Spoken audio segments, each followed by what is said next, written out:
Welcome, dear friends, to a serene evening of relaxation and sweet dreams. As the gentle embrace of spring envelops us in its renewing warmth, it's the perfect time to indulge in peaceful stories that soothe the soul. Thank you for choosing to spend your precious moments here with us. Let the soothing sounds of this video guide you into a state of calm, where relaxation is the key to unlocking the sweetest of dreams. Unwind and enjoy this tranquil journey with us. Story 1. The forest breathed in the quiet of twilight, exhaling cool air that carried the scent of damp earth and pine needles. In a cottage nestled where the trees thinned into meadow, young Benji pressed his nose against the window pane, watching the first stars flicker hesitantly in the violet sky. But tonight something felt thin, like moth-chewed velvet. Where constellations should blaze, there were gaps, patches of unsettling darkness swallowing familiar patterns. A chill crept under his woolen sweater, unrelated to the cooling air. "Grandmother," Benji whispered, turning to the rocking chair by the hearth. "The stars, they're vanishing." His grandmother set down her knitting, the needles clicking softly. Her face, mapped with lines like ancient tree bark, softened. Ah, so it begins again.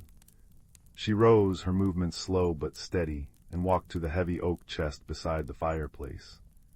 From its depths she lifted an object wrapped in faded indigo cloth. "Come here, little owl." Benji knelt beside her. Unfolding the cloth revealed a lantern unlike any he'd seen. Its body was forged of dark, hammered metal, shaped like a pine cone, its surface etched with swirling patterns that seemed to shift in the firelight. But the wonder was its core. Instead of a candle or wick, nestled within the metal frame was a sphere of smoky quartz. And inside the quartz, suspended like dust motes in amber, drifted countless pinpricks of warm, golden light. They pulsed gently like drowsy fireflies or embers. "This," grandmother murmured, her voice a low, crackling melody, "is the Hearthstone Lantern. Our family has guarded it for generations. Its light is captured starlight, the very essence of those who feel lost or forgotten." She placed it carefully in Benji's hands. It was surprisingly warm, radiating a gentle heat that seeped into his palms. "The gaps in the sky mean the stars are falling to earth, Benji, not dying, just drifting down, seeking warmth they cannot find above. Someone must gather them gently and return them home." Benji stared at the lantern, the ember lights within seeming to brighten at his touch. "Me." "The lantern chose you, child. It glowed when you worried over the sky." She touched his cheek. "The fallen stars gather in the Heartwood Grove, deep within the whispering pines. It's hidden, veiled by time and sorrow, but the lantern will guide you. Trust its light. Trust the friends you meet." With a knapsack packed with oat cakes, a flask of spiced apple cider, and the Hearthstone Lantern hanging from a leather cord around his neck, Benji stepped onto the porch. The lantern's light cast a soft, golden pool around his feet, pushing back the deepening twilight. He took a breath scented with wood smoke and damp moss, and stepped onto the path leading into the forest. The woods swallowed him whole. Ancient pines, their trunks wider than cottage doorways, stood sentinel. Their needles whispered secrets overhead, a sound like distant rainfall. The lantern's glow was a warm companion, illuminating gnarled roots that snaked across the path, painting the moss underfoot a vibrant emerald. Fireflies, drawn to the lantern's emberlight, danced alongside him like tiny, silent celebrants. Yet the deeper he went, the colder the air became, despite the lantern's warmth on his chest. The gaps in the canopy revealed only more patches of empty, cold blackness where stars should be. He walked for what felt like hours, the rhythmic crunch of pine needles under his boots and the steady pulse of the lantern his anchors. Then the path forked. One way wound upwards, bathed in faint moonlight. The other descended into a ravine choked with ferns and mist, dark and silent. The lantern flickered uncertainly. Benji hesitated, fear prickling his spine. Which way? A soft rustle came from the ferns near the darker path. Benji froze, clutching the lantern tighter. Its light flared slightly, casting long, dancing shadows. From the undergrowth emerged a creature. At first, Benji thought it was a large cat, but its movements were too fluid, too wild. It had fur the color of autumn leaves, russet gold and deep amber, with a plume of a tail tipped in snowy white. Its eyes, wide and intelligent, reflected the lantern's emberlight like twin pools of molten gold. It was a fox, but unlike any Benji had seen near the village, its presence hummed with quiet, ancient energy. The fox tilted its head, studying Benji, then the lantern. It made no sound, merely padded silently to the edge of the dark path and sat, looking back at him expectantly. Its golden eyes held no malice, only a calm, patient curiosity. "Hello," Benji whispered, his voice swallowed by the immense quiet. "Do you know the way?" The fox didn't move, just blinked slowly. The Hearthstone Lantern pulsed warmly against Benji's chest, its light seeming to stretch towards the fox like a friendly hand. Taking a shaky breath, Benji stepped towards the dark path. The fox rose and padded silently ahead, its bushy tail held high like a lantern of its own. Benji followed the fox's silent guidance and the lantern's steady glow, weaving a fragile thread of courage within him. He named his companion Ember, for the light reflected in its eyes. The ravine path was treacherous. Thick mist curled around their ankles, cold and damp. Unseen things rustled in the shadows beyond the lantern's reach. Benji's heart hammered, but Ember moved with unerring confidence, occasionally pausing to ensure Benji navigated a slippery route or a hidden stone. The fox's silent companionship was a warmth almost as tangible as the lantern's. They didn't speak, but they listened to the forest, to each other's quiet presence. Eventually, the mist thinned. The path ended abruptly at the bank of a wide, slow-moving river, its surface black as polished obsidian under the star-patched sky. The opposite bank was lost in darkness. The lantern's light barely touched the water's edge. Benji sank onto a moss-covered rock, despair washing over him. How could they cross? Ember sat beside him, gazing across the water. Then the fox lifted its muzzle and let out a soft, musical sound, not a bark, but a series of pure, clear notes that hung in the air like silver bells. Benji gasped. The sound seemed to ripple across the dark water. Moments later, answering chimes echoed faintly from the other side. Ember repeated the call, softer this time, a gentle invitation. From the Inkai water, shapes began to emerge. Not fish, but large, luminous lily pads, glowing with a soft, silvery light. They drifted towards the bank, arranging themselves into a perfect, floating pathway across the river. Each pad pulsed gently with its own inner light. Ember stepped confidently onto the first pad, which bobbed slightly but held firm. It looked back at Benji, golden eyes encouraging. Holding the Hearthstone Lantern high, Benji stepped onto the first glowing pad. It felt cool and slightly springy under his boot. Step by careful step, guided by the fox and the lantern's reassuring warmth, he crossed the river of stars reflected in the dark water. The silver lily pads chimed softly with each step, a lullaby for the crossing. On the other side, the pads drifted apart, their light fading back into the depths. Ember nudged Benji's hand with a cool nose, a silent well done. Beyond the river, the forest changed. The trees grew even taller, their bark silver gray and smooth as polished stone. The air hummed with a deep, resonant quiet, like the sound inside a seashell amplified 1,000 times. The gaps in the sky overhead seemed larger here, the darkness deeper and colder. But the Hearthstone Lantern pulsed more strongly, its inner embers swirling faster, pulling Benji forward like a compass needle towards true north. They entered a clearing bathed in an ethereal twilight. Giant moonflowers, their petals glowing pearl white, carpeted the forest floor.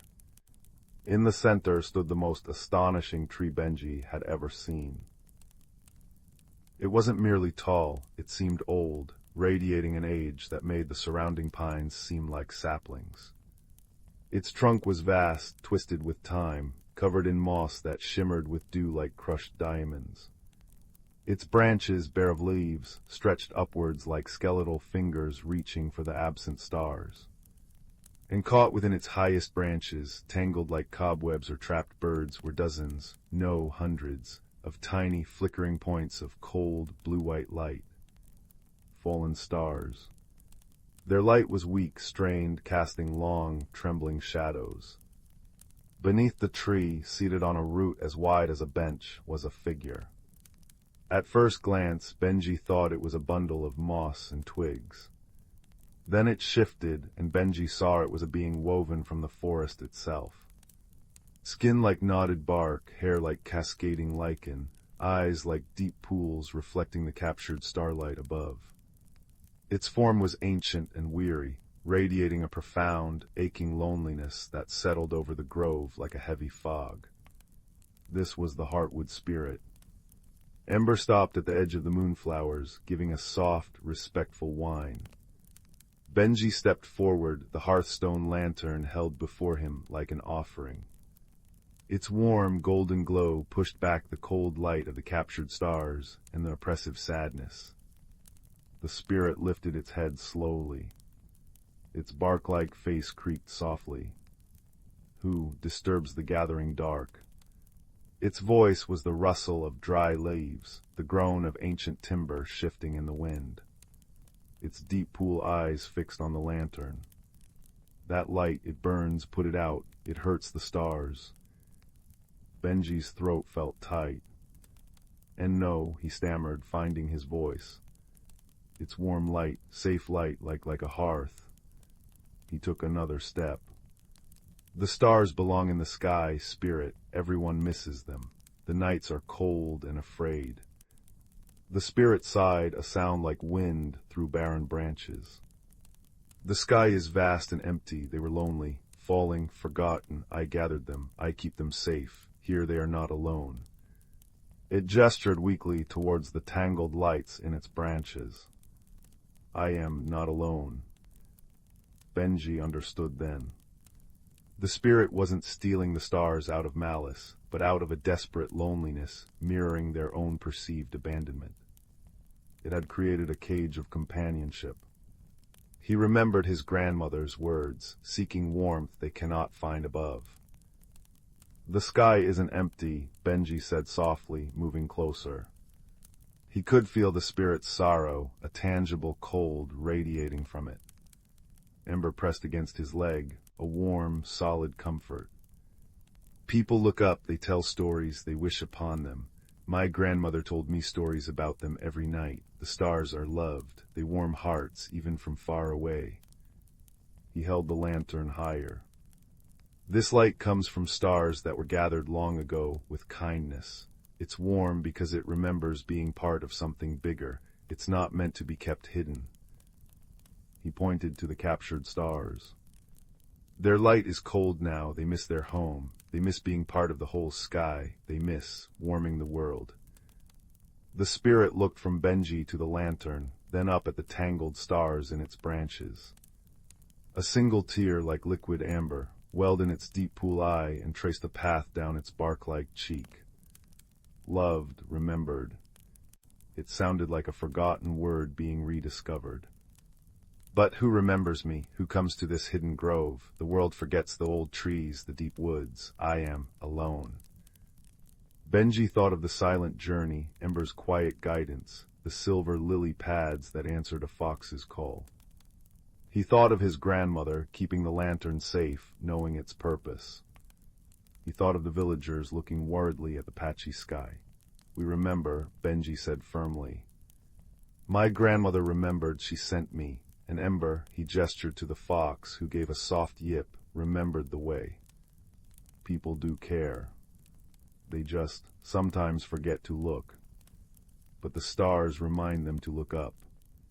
When the stars are bright, people remember the wonder.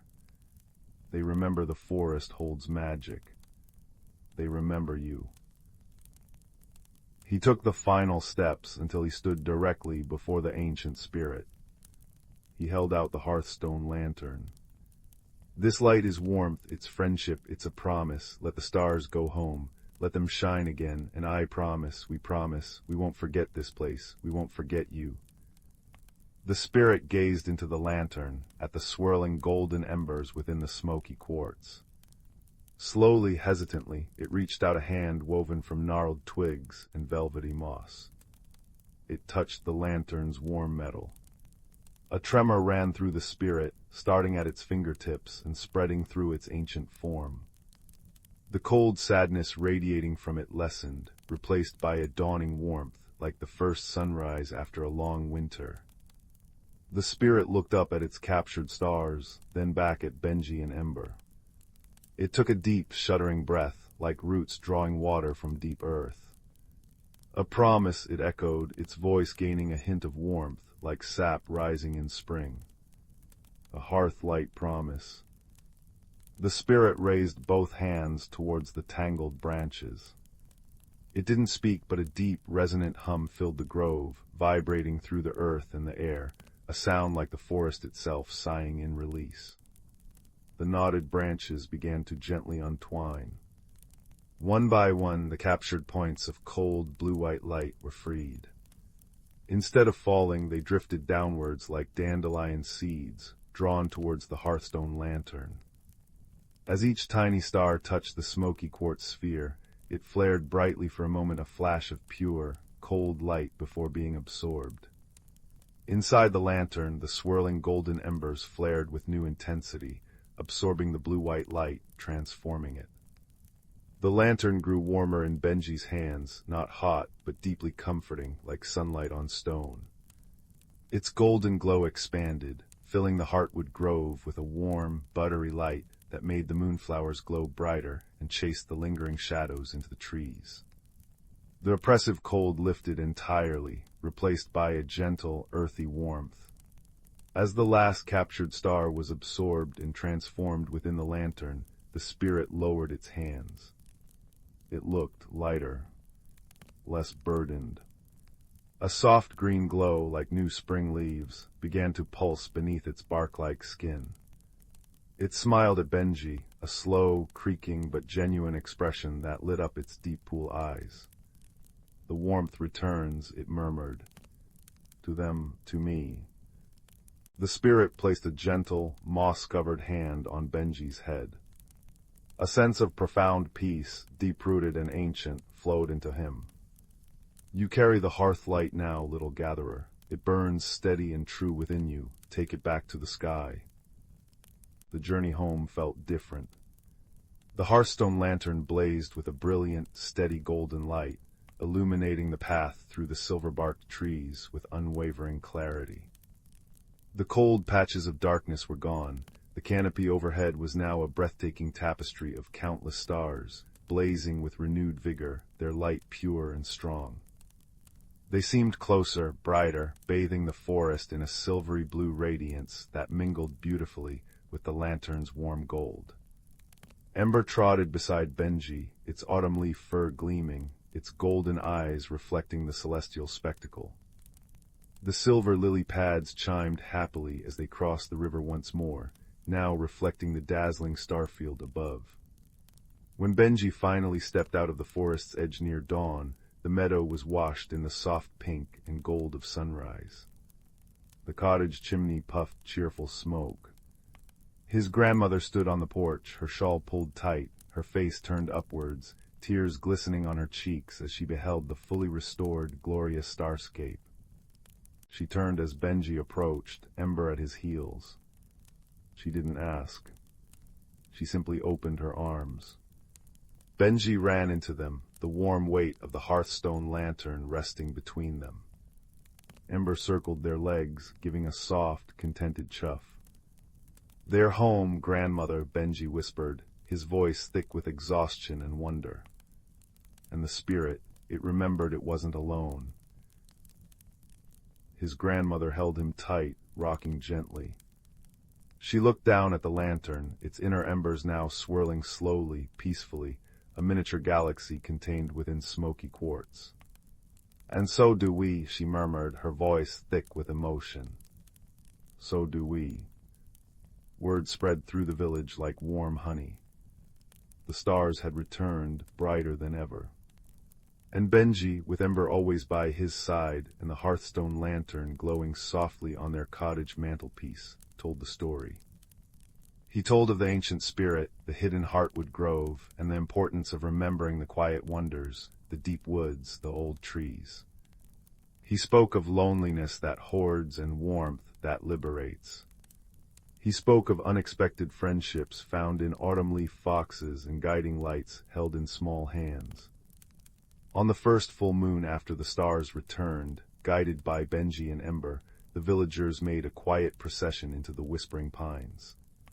They didn't go to the Heartwood Grove itself, respecting its hidden nature, but stopped at the edge of the silver-barked trees near the Star River. They brought simple offerings, seeds for the birds, honeycomb, woven garlands of meadow flowers, and songs, old songs of the forest and sky, sung softly under the moon and the watchful, blazing stars.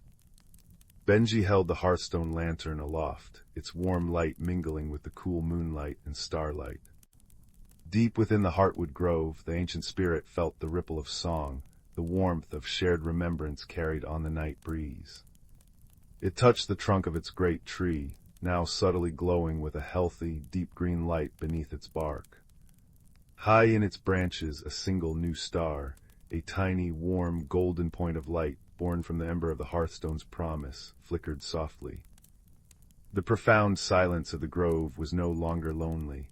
It was peaceful, filled with the gentle hum of the forest and the distant echo of belonging. Back in the cottage, Benji lay in his bed, Ember curled in a russet and gold ball at his feet. The Hearthstone Lantern sat on his bedside table, its captured embers swirling slowly, casting dancing patterns of warm light on the ceiling, a miniature echo of the star-filled sky outside his window. The gentle crackle from the banked fire downstairs was a familiar counterpoint to Ember's soft, rhythmic breathing. The lingering scent of pine needles and grandmother's lavender sachet filled the air.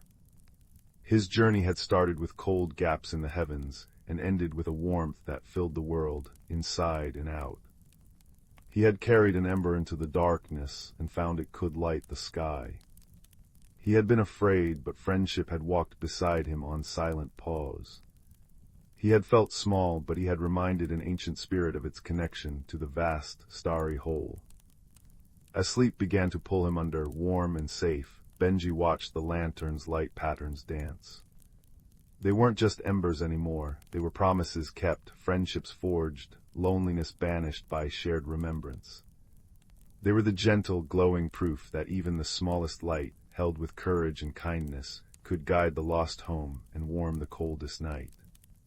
The rhythm of Ember's breath, the distant hoot of an owl, the soft sigh of the wind in the pines, they wove together into a lullaby of perfect peace. The stars shone bright and constant through the window, guardians of the night, warm beacons in the velvet dark, watching over a boy, a fox, and a cottage where the hearthlight of kindness, once carried into the deepest wood, now burned steady and true forevermore. And in that warmth, under that star-warmed sky, Benji drifted into sleep, his dreams filled with silent forests, glowing paths, and the deep, abiding peace of a promise fulfilled. Story 2. The last embers in the hearth pulsed like sleepy fireflies, casting long, dancing shadows across the room. Outside, a gentle rain whispered secrets to the leaves. Tonight we journey to a place where change is as soft as a moth's wing and as inevitable as the turning seasons. Our story begins with a boy named Thistle, who felt as small and overlooked as his namesake, tucked away in a forgotten corner of the bustling town of Cobbleton. Thistle lived with his Aunt Fern, a kind but busy potter whose hands were always dusted with clay. Thistle himself felt different. Not in a way that shouted, but in a quiet hum beneath his skin. Sometimes, when he felt particularly shy or lost in thought, tiny, shimmering patterns would bloom across his arms, delicate traceries like frost on a window pane, but warm to the touch, shifting from soft silver to pale lavender. They faded quickly, leaving only a faint warmth, but they made Thistle feel exposed, a strange secret written on his skin. He kept his sleeves long, even in summer. His world was small, the narrow lane to the potter's shed, the bustling market square he skirted around, and the neglected patch of earth behind Aunt Fern's cottage. It was choked with weeds and brambles, a tangle of forgotten possibilities. Thistle often sat on the mossy back step, gazing at it, a peculiar longing stirring in his chest. It felt familiar, somehow, this state of waiting. One misty morning, while Thistle was carefully painting tiny, intricate designs on one of Aunt Fern's unfired bowls, a secret joy, a soft clinking sound came from the overgrown garden. He peeked out. An elderly woman was there, dressed in clothes the color of rich loam and twilight. Her hair was a cloud of white, pinned with dried seed pods and a single, luminous blue feather. She wasn't pulling weeds, she was gently touching the brambles, humming a tune that sounded like wind through reeds. In her wake the thorns seemed less fierce, the bindweed loosened its grip. "Good morning," Thistle whispered, surprising himself by speaking first.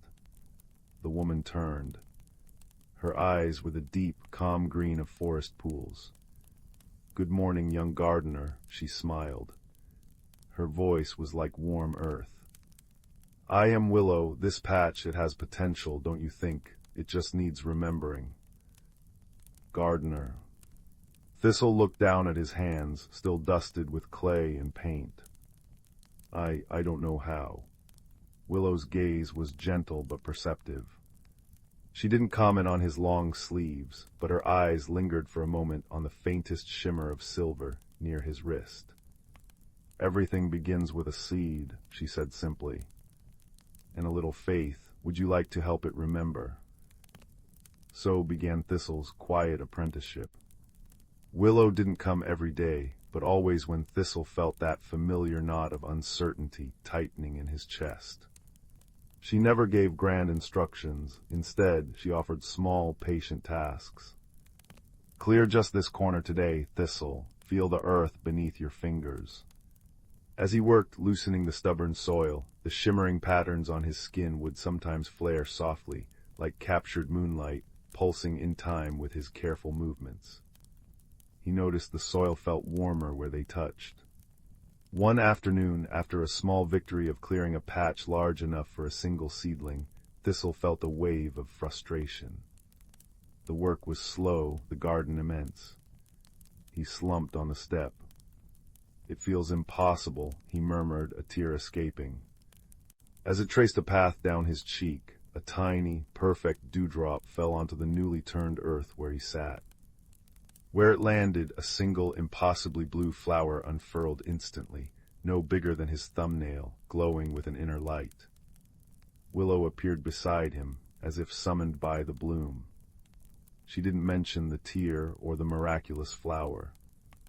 "Look," she breathed, pointing not at the blue bloom, but at a sturdy weed Thistle had carefully dug around instead of pulling. Nestled in its roots was a perfect, silken cocoon, pale gold and pulsing faintly. "Patience, Thistle. Some things cannot be rushed. They change in their own time, wrapped in quiet. Like seeds. Like cocoons." She placed a warm, earth-scented hand on his shoulder. "Like you." Her words settled deep within him.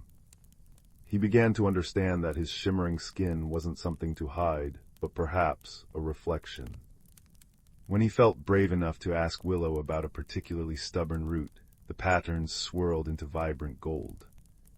When he carefully watered a fragile seedling he'd nurtured from a found seed pod, they softened to a soothing, watery blue. The garden, too, began to respond to his inner state. On days he felt confident, The cleared patches seemed to welcome seeds eagerly, sprouting tiny green shoots overnight. When he felt doubtful, the plants grew slower but sturdier, as if building deep roots first. The magic wasn't loud.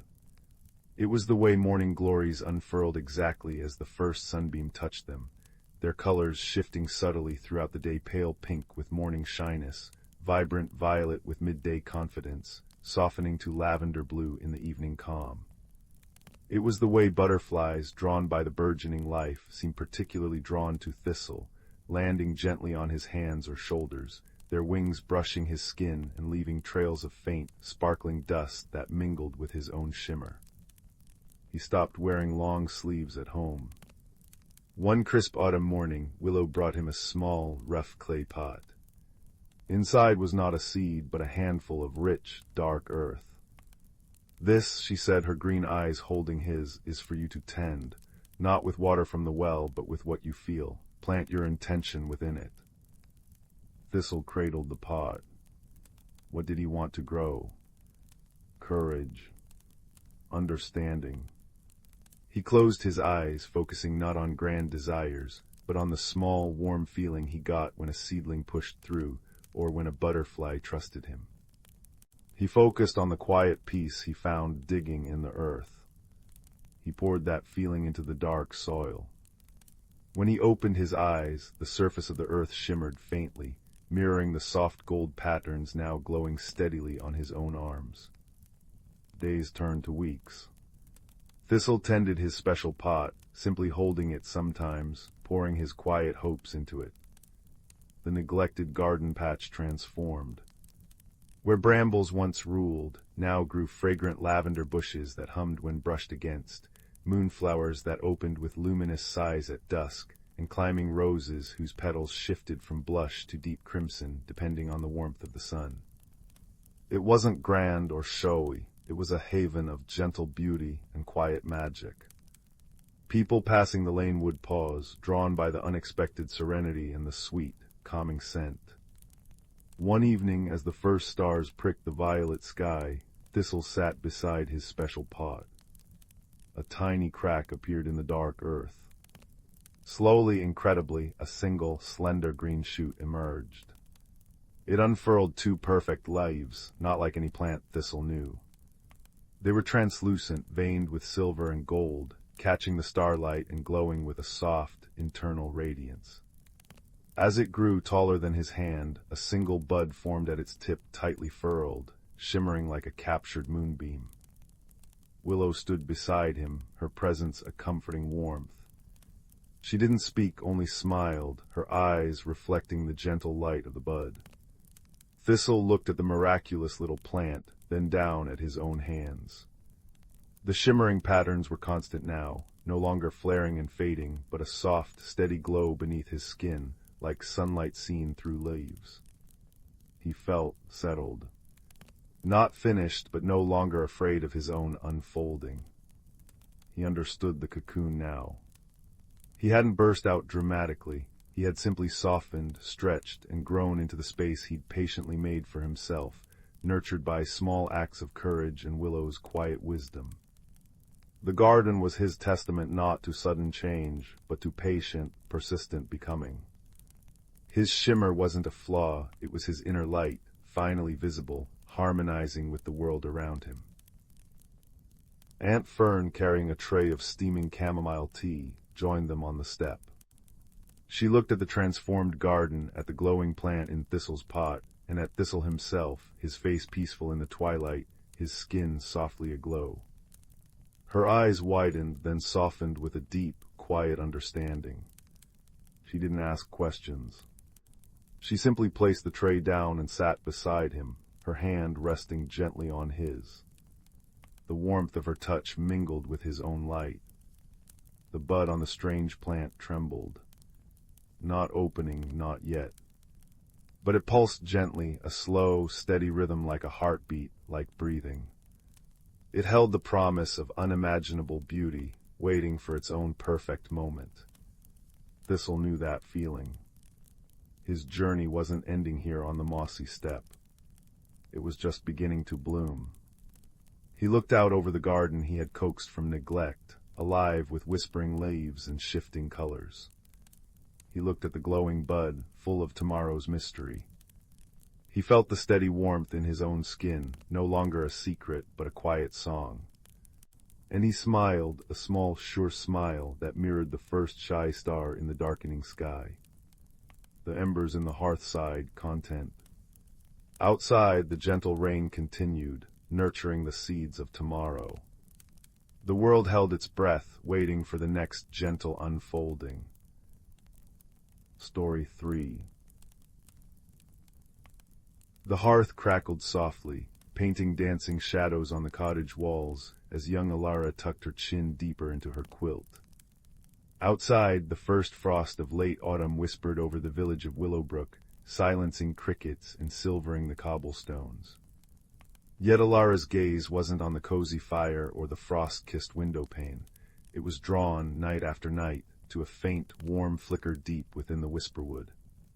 Not the cold gleam of stars, but a light like banked embers, pulsing gently amidst the ancient oaks. It called to her a silent melody only her quiet heart seemed to hear. Her fingers traced the worn patch on her quilt, a reminder of her shyness, her voice often lost in the village bustle, her steps hesitant where others ran sure. One crisp evening, as the fire sighed contentedly and the wind hummed a low tune in the chimney, a new sound joined the nightly chorus. A faint, distressed chirping, like a pebble skittering across ice, coming from the direction of the ember light. It tugged at Alara, sharper than curiosity.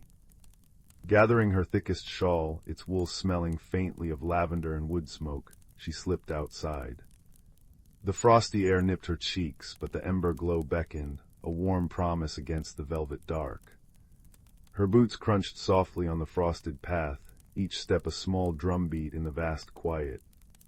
The whisperwood welcomed her not with menace, but with a hushed reverence. Moonlight filtered through skeletal branches, dappling the forest floor in silver and obsidian. The air held the scent of damp earth, decaying leaves rich as spice, and the sharp, clean tang of frost. Beneath her feet, moss muffled her steps, springy and cool. And always ahead that gentle, pulsing glow, growing warmer as she ventured deeper, guided by the plaintive chirps that grew clearer, tinged with fear. She found it in a small clearing, cradled by gnarled roots like sleeping giants. Not an ember, but a stone. Roughly the size of her palm, it lay half buried in moss, radiating a light that seemed breathed from the heart of a firefly swarm warm golds, soft oranges, shifting like liquid flame. Beside it, tangled in a snare of thorny bramble, was the source of the cries, a creature no larger than a hare. Its fur was the deep, velvety brown of forest loam, dappled with flecks like sunlight through leaves. Huge liquid eyes, the color of moss after rain, blinked up at her, wide with terror.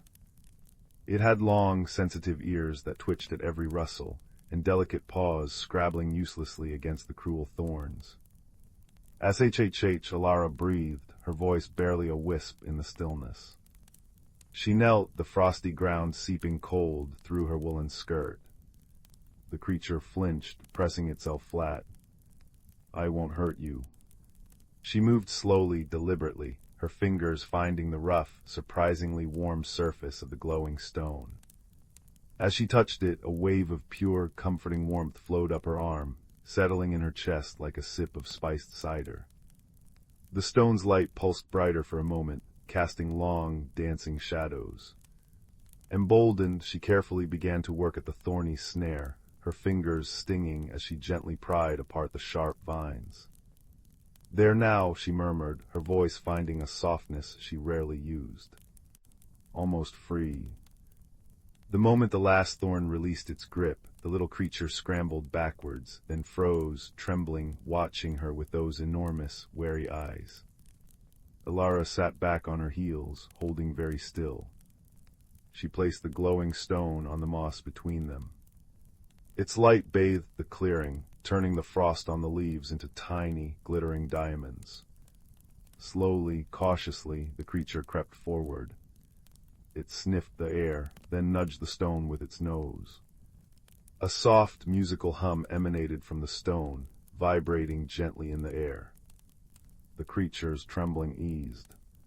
It looked at Alara, then back at the stone, and made a soft, questioning chirp. Bramble, Alara whispered, the name coming to her as naturally as breathing, inspired by the thorns that had trapped him. Your name is Bramble. The creature tilted its head, ears swiveling. A tentative understanding flickered in its moss-green eyes. Bramble nudged the stone towards her with his nose, then looked pointedly at the deeper woods, where the shadows seemed thicker, the ancient trees leaning closer together. The ember light within the stone pulsed with a slightly anxious rhythm. He wants us to follow, Alara realized aloud, the warmth from the stone spreading through her, quieting her own lingering fears. Something's wrong. Picking up the stone, it felt perfectly smooth and warm now. Humming faintly against her palm, she rose. Bramble chirped encouragingly and darted a few paces ahead, then stopped, waiting, his fur blending seamlessly with the shadows. Together, guided by the stone's gentle light and Bramble's quiet chirps, they ventured deeper into the whisperwood than Alara had ever dared. The forest changed. The familiar oaks gave way to colossal, ancient trees with bark like carved silver, their high branches woven together into a dense canopy that blocked the moonlight. Bioluminescent fungi dotted the trunks and forest floor like fallen stars' soft blues, gentle greens, and pale yellows casting an eerie, beautiful glow. The air grew warmer, thick with the scent of unseen flowers and damp stone. Strange, melodious calls echoed in the distance, unlike any bird or beast Alara knew. They had entered a hidden world, nestled deep within the forest's heart. Bramble moved with sure-footed confidence now, leading her along paths only he could see, winding through curtains of hanging moss that brushed her face like cool silk. They emerged into a vast, hidden grove. It took Alara's breath away. At its center stood an immense, ancient tree, its trunk wide as a cottage, its bark shimmering with veins of the same soft, bioluminescent light as the fungi. Its roots formed natural archways and sheltered hollows. All around, creatures moved with quiet grace. Some resembled Bramble, others were tall and slender like saplings given life, their skin patterned like birch bark, eyes glowing softly. Small, furry beings with wings like moth down flitted silently between glowing flowers. This was a haven, a place of profound peace. But the light here was dimming. The veins in the great tree pulsed weakly. The glowing flowers seemed faded, their colors washed out. A gentle melancholy hung in the warm air, a quiet sigh of distress. Bramble chirped sadly, nudging her hand holding the stone. He led her towards the base of the great tree, where an elder, a being whose form seemed woven from moonlight and silver bark, stood with a posture of deep sorrow. The elder turned slowly. Its eyes, deep pools of starlight, settled on Alara and the stone in her hand. A wave of images, feelings, and soft, chiming sounds washed over Alara's mind, not words, but pure understanding.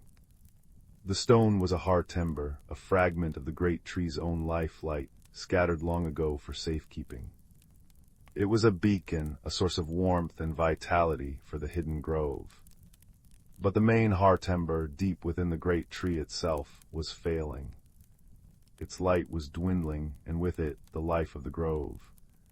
The heartember in Alara's hand was drawn back, called home, but it couldn't reignite the fading light alone. The connection was broken. The gentle creatures of the grove didn't know why or how to mend it. Their wisdom was deep but quiet, focused on harmony, not forceful repair. Bramble, drawn by the distress of his home, had ventured out, seeking the source of the returning call, only to become trapped. Alara felt the weight of their silent plea. She looked at the heartember in her hand, its warm glow reflecting in her wide eyes. She thought of her own quiet nature, her feeling of being an observer, not a doer. Yet holding the stone, she felt a resonance, a quiet strength she hadn't known she possessed. I want to help, she whispered, her voice barely audible, yet it seemed to echo in the silent grove. Bramble pressed his warm, furry body against her leg, a soft hum vibrating in his throat. The elder inclined its head, a gesture of profound trust. The mystery wasn't one of villains or dark magic, but a fading connection, a natural rhythm disrupted. Guided by the elder's gentle mental images and Bramble's intuitive nudges, Alara understood they needed to find the place where the roots of the great tree drank deepest from the earth's warmth. Deep beneath the tree, through a root archway draped with glowing moss, lay a chamber. The air here was thick and warm, smelling of rich soil and ancient stone. At the center, on a natural pedestal of smooth rock, rested the main hearth ember. It was larger than her stone, but its light was sickly, flickering erratically like a guttering candle, casting long, trembling shadows. Tendrils of faint light reached out from it towards the walls, where veins of crystal pulsed weakly in time with its fading beat. Alara approached, the smaller hearth ember in her hand glowing brighter, humming more insistently. She held it out towards the larger stone. A thin, hesitant thread of light stretched between them, fragile as spider silk. But it sputtered and faded almost instantly.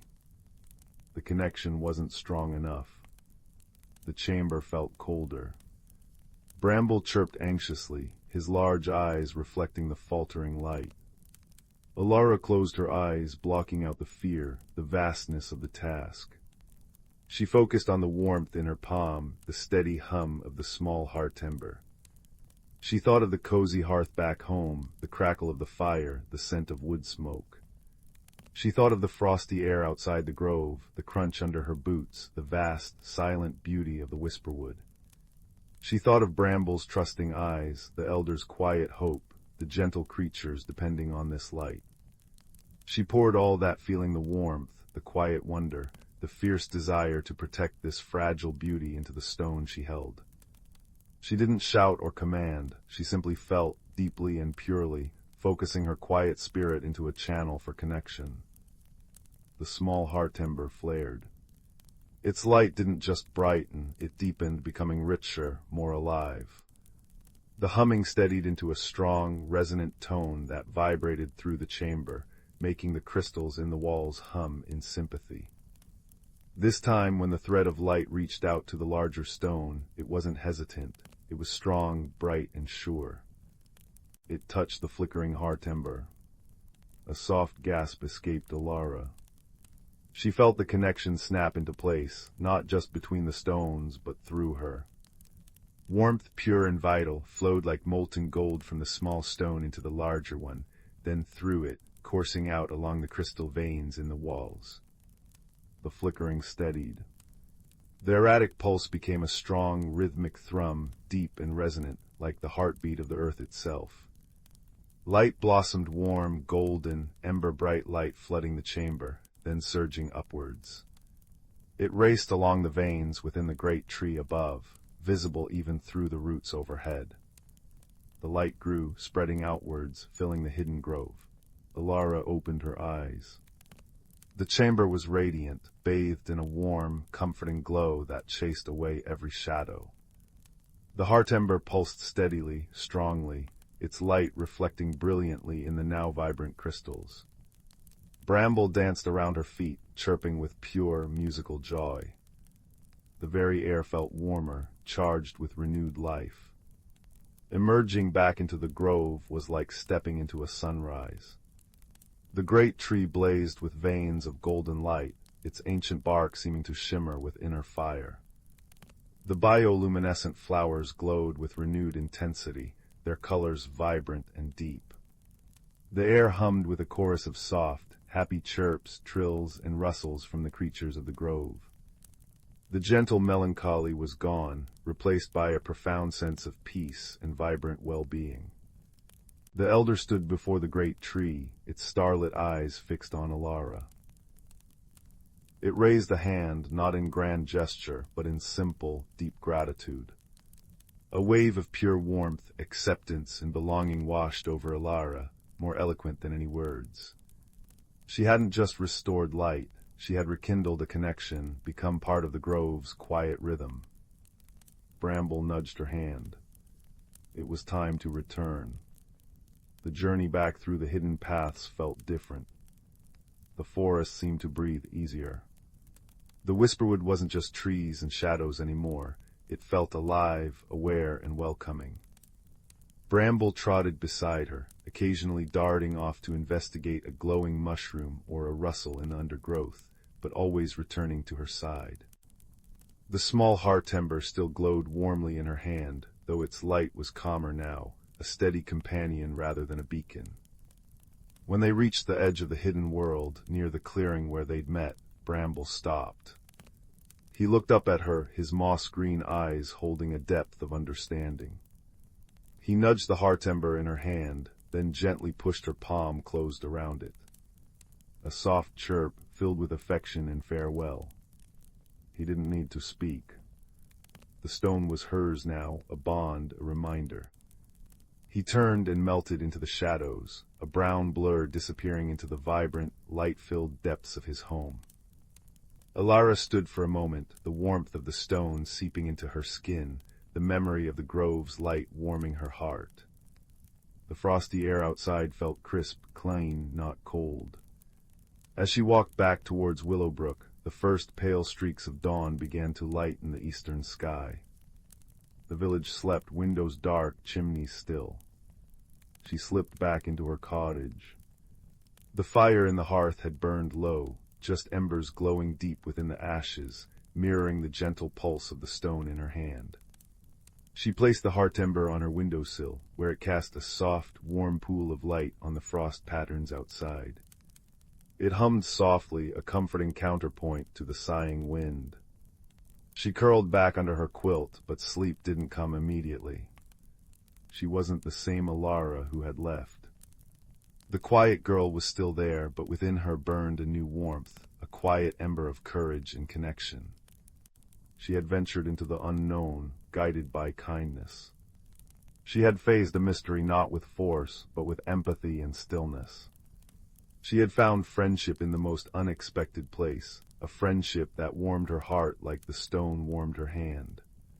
She had discovered that her quiet nature wasn't a weakness, but a different kind of strength, the strength to listen, to feel deeply, to nurture light.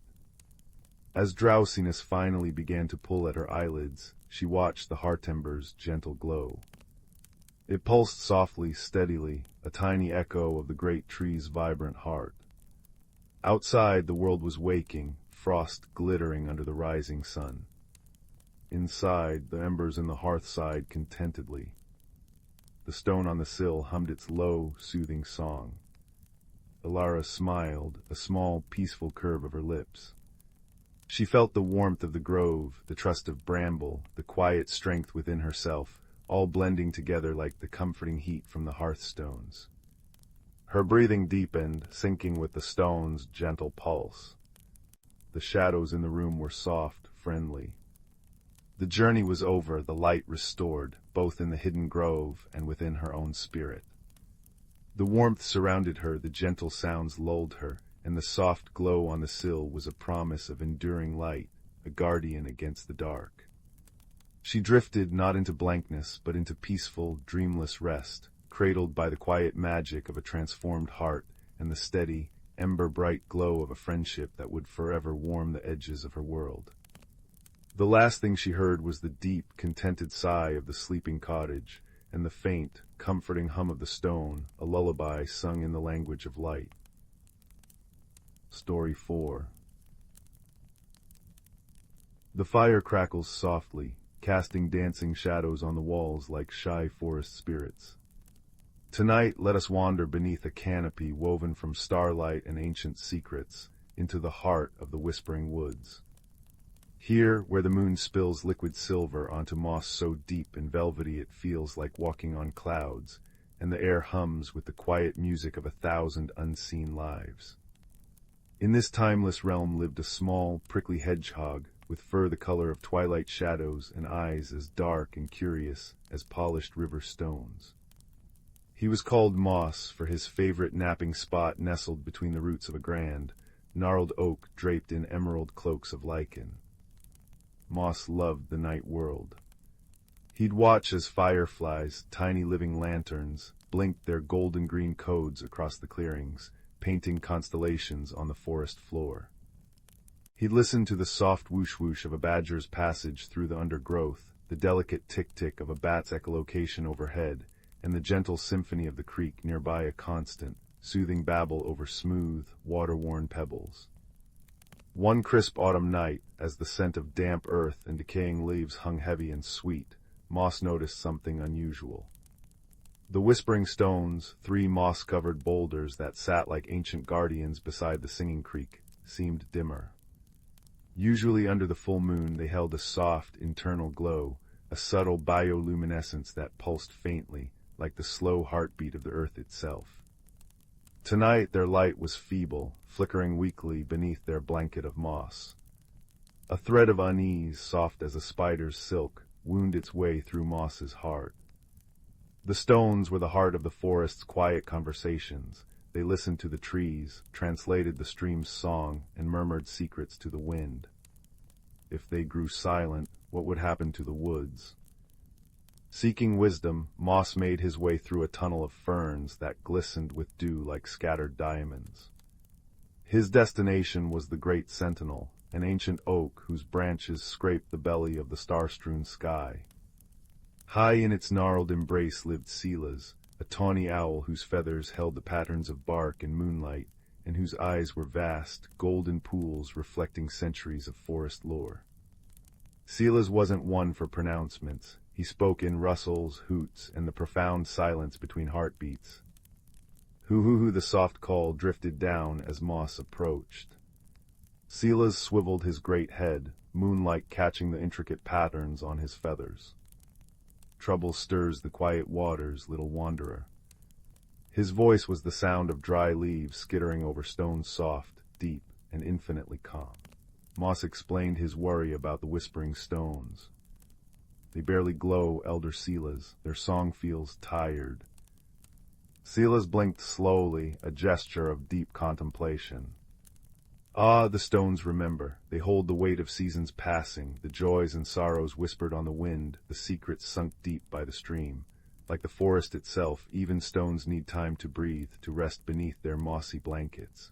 Their light dims not from fading, but from gathering strength for renewal. But what can be done?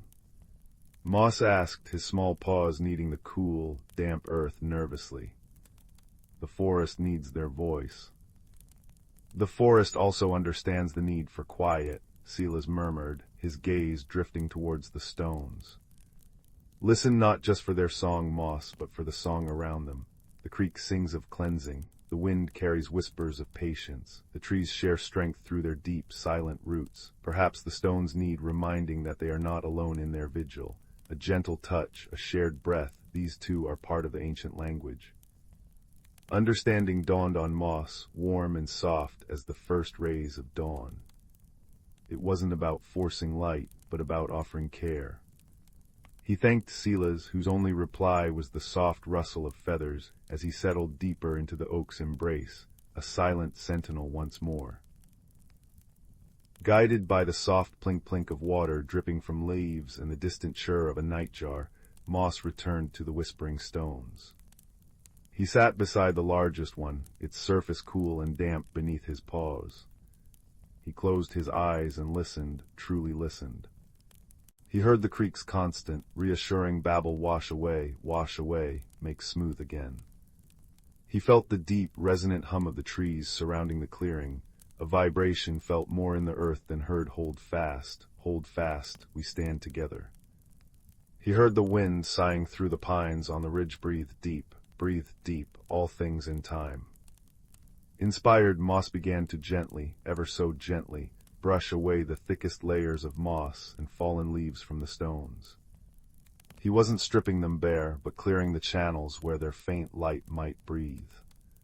He used a broad, flat leaf to scoop cool, clear water from the creek, letting it trickle softly over the stone's surfaces. Plink, patter, trickle, the sound was pure, liquid music in the stillness. He hummed a little tune, a wordless melody of comfort and starlight, learned from the fireflies. As he worked, a wondrous thing began to happen. Tiny, luminous fungi nestled in the roots nearby, usually shyly glowing, seemed to brighten, casting soft halos of blue-green light around Moss's paws. Moth wings dusted with moonlight fluttered close, adding their silent encouragement. A family of voles, drawn by the gentle sounds, brought bits of dried lavender and chamomile, placing them respectfully near the stones, their tiny noses twitching. The air filled with the clean, calming scent. Moss didn't command the stones to shine. He simply tended to them, surrounded by the quiet symphony of the caring forest. He listened to the creek's song, felt the tree's strength, breathed with the wind's rhythm. He rested beside them, sharing the quiet vigil, his own small warmth a comfort against the cool stone. Days turned, marked by the deepening gold and crimson of the autumn leaves and the crispness in the air. Moss visited the stones each night, sometimes just sitting in silent companionship, sometimes offering a trickle of fresh water, always listening to the forest's ancient language. He watched as the last vibrant leaves spiraled down, whispering, let go, rest is coming," carpeting the ground in a rustling tapestry. One night, deep into the season of mists and shortening days, Moss arrived as the first delicate flakes of snow began to drift down, silent as owl feathers. He settled beside the largest stone, tucking his nose under his tail, the world hushed under a blanket of white. The forest was utterly still, holding its breath. Then it happened. A soft, warm pulse, like a sleepy heartbeat, emanated from the stone beneath his paw. Moss lifted his head. A gentle, pearlescent glow began to bloom deep within the granite, faint at first, then steadily growing. It wasn't the bright summer light, but a deep, serene luminescence, the color of moonlight filtered through frosted glass. One by one, the other stones joined in, their inner lights swelling, casting soft, shifting patterns on the pristine snow, illuminating the delicate tracery of bare branches above. The bioluminescent fungi glowed brighter in response, and the snowflakes swirling down seemed to catch the light, becoming tiny falling stars. The stones weren't shouting, they were sighing a deep, resonant sound felt more than heard, a vibration that traveled up through Moss's paws and settled warmly in his chest. It spoke of deep gratitude, of burdens shared and lightened, of the profound peace found in rest and the quiet strength of community. It was the language of the earth itself, understood not with ears but with the heart. The creek chuckled softly under its icy lace, renewed. The wind sighed through the pines, rest now, grow strong. The trees hummed their deep, grounding note together, always together. Moss felt a wave of profound peace wash over him, warmer than any summer sun. He understood now what Silas had known. The dimming hadn't been an ending, but a gathering, a necessary pause in the endless, beautiful cycle. The forest knew rest was not emptiness, but preparation. Light returned not by force, but nurtured by patience, kindness, and the silent, steadfast support of friends who listened to the world's quiet song. As the snow continued to fall, muffling the world in soft silence, Moss curled up in the gentle radiance of the whispering stones. The rhythmic drip and drip of melting snow from a branch above, the soft crunch of a distant deer stepping through the powder, the stone's deep, comforting hum, it was the most peaceful lullaby imaginable. He watched the snowflakes dance in the stone's soft glow, each one a unique, fleeting wonder, before he drifted into a deep, contented sleep, safe in the heart of the ancient, whispering woods, where magic wasn't a spectacle, but a gentle, ever-present breath of life, renewal and quiet, enduring light. And the fire crackles on, dear listener, its warm glow mirroring the gentle light in the ancient stones. Remember the hedgehog's lesson, learned under the moon's soft gaze and the owl's quiet wisdom. Even in the deepest quiet, even when light seems dim, there is strength in rest, magic in patience, and a whole forest of quiet voices ready to share the burden and sing you back to wholeness. Sleep now, wrapped in the soft blanket of the forest's timeless peace. The stones hum, the stream murmurs, and the night watches over you. rest, renew. All is well. Story 5. The firelight danced across the ceiling, painting shifting patterns like restless shadows. Outside, the wind sighed through the old oak tree, a gentle shhhhshhhh against the window pane. Tonight we journey not to distant mountains, but to the quiet heart of a familiar place, the attic above young Theo's bedroom. Theo wasn't one for loud adventures. He preferred the company of dusty books and the quiet companionship of his ginger cat, Marmalade, whose purr was a constant, rumbling brrrrrrp like a tiny, contented engine. One rainy afternoon, seeking refuge from the drumming on the roof, Theo climbed the creaking ladder into the attic's hushed world. Sunlight strained gray through the cobwebbed window, illuminated motes dancing in the air. It smelled of old paper, cedarwood, and forgotten summers. Amidst trunks spilling faded linens and towers of yellowed newspapers, Theo noticed a small, unassuming wooden box tucked beneath the eaves. It wasn't ornate, just smooth, dark wood worn silky with age. No lock held it shut, only a simple brass clasp. Curiosity, a quiet spark in Theo's usually reserved heart, nudged him forward. With a soft click, the clasp gave way. Inside, nestled on velvet the color of midnight, lay a compass. But this was no ordinary compass. Its face wasn't marked with north or south, but with constellations Theo only vaguely recognized a tiny, swirling nebula, a cluster of stars shaped like a teardrop, a crescent moon etched in silver. The needle itself seemed to be spun from pure moonlight, faintly glowing. As Theo carefully lifted it, the needle quivered, not pointing in any earthly direction, but seemingly inward. A soft, melodic chime, like distant silver bells carried on the breeze, tink-tink-tinked from its core. "Well, butter my crumpets," a voice rasped from behind a stack of hatboxes. Marmalade emerged, blinking his golden eyes. Been wondering when someone would find that old thing. He stretched languidly, his purr deepening. That, young Theo, is the celestial compass. Doesn't point to places, you see, points to possibilities, inner ones. Theo stared, the cool weight of the compass heavy in his hand. Inner ones. Marmalade rumbled, padding closer. See how it flickers, that's your own courage buzzing like a sleepy bee, bit faint though, needs coaxing. He nudged Theo's knee with his head. Sometimes the biggest journeys start with finding something lost within yourself. The compass senses that, feels stuck. Theo did feel stuck. Stuck with shyness that tied his tongue in knots, stuck with wanting to join the other children building the magnificent bonfire for the Harvest Moon Festival, but feeling frozen at the very thought. He looked at the softly glowing needle. It seemed to pulse in time with his own hesitant heartbeat. That night under a sky thick with stars, the compass hummed on Theo's bedside table, a gentle HMMM that vibrated through the wood. The painted constellations seemed to shimmer. Driven by a whisper of courage he hadn't known he possessed, Theo tucked the compass into his pocket, wrapped himself in a thick, soft scarf smelling faintly of lavender from the garden, and slipped outside, Marmalade a silent, amber shadow at his heels. The world was transformed by moonlight. Silvered grass crunched softly underfoot.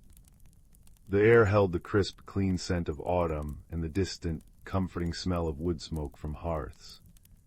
The compass glowed warmly against his thigh, its needle now pulling him gently towards the edge of the whispering woods, a place he usually found intimidatingly deep and dark.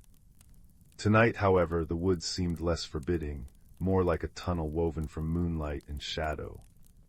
Distant owls called hoo-hoo-hoo, a lullaby in the stillness. Right then, Marmalade announced, tail held high like a furry banner. Journey of the inner compass requires, well, a bit of guidance, and snacks ideally, but guidance first.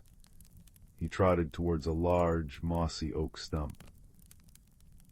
Percival, company. There was a rustling sound, like dry leaves being shuffled, and a small, pointed snout poked out from beneath a curtain of ivy hanging from the stump. Two bright, black eyes peered nervously. "Who goes? Is it the sky-faller, the root-shaker, the terrible twig-snapper?" The voice was high and trembly. "Only us Purse," Marmalade said patiently. "Young Theo and his celestial compass needs to find his roar." A stout little badger emerged fully, his black and white stripes stark in the moonlight. He clutched a small, polished acorn cap like a shield.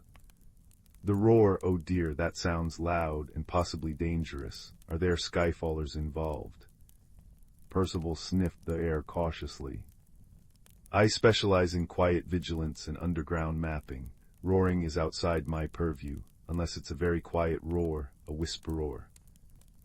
Theo knelt, feeling the damp moss cool beneath his knees.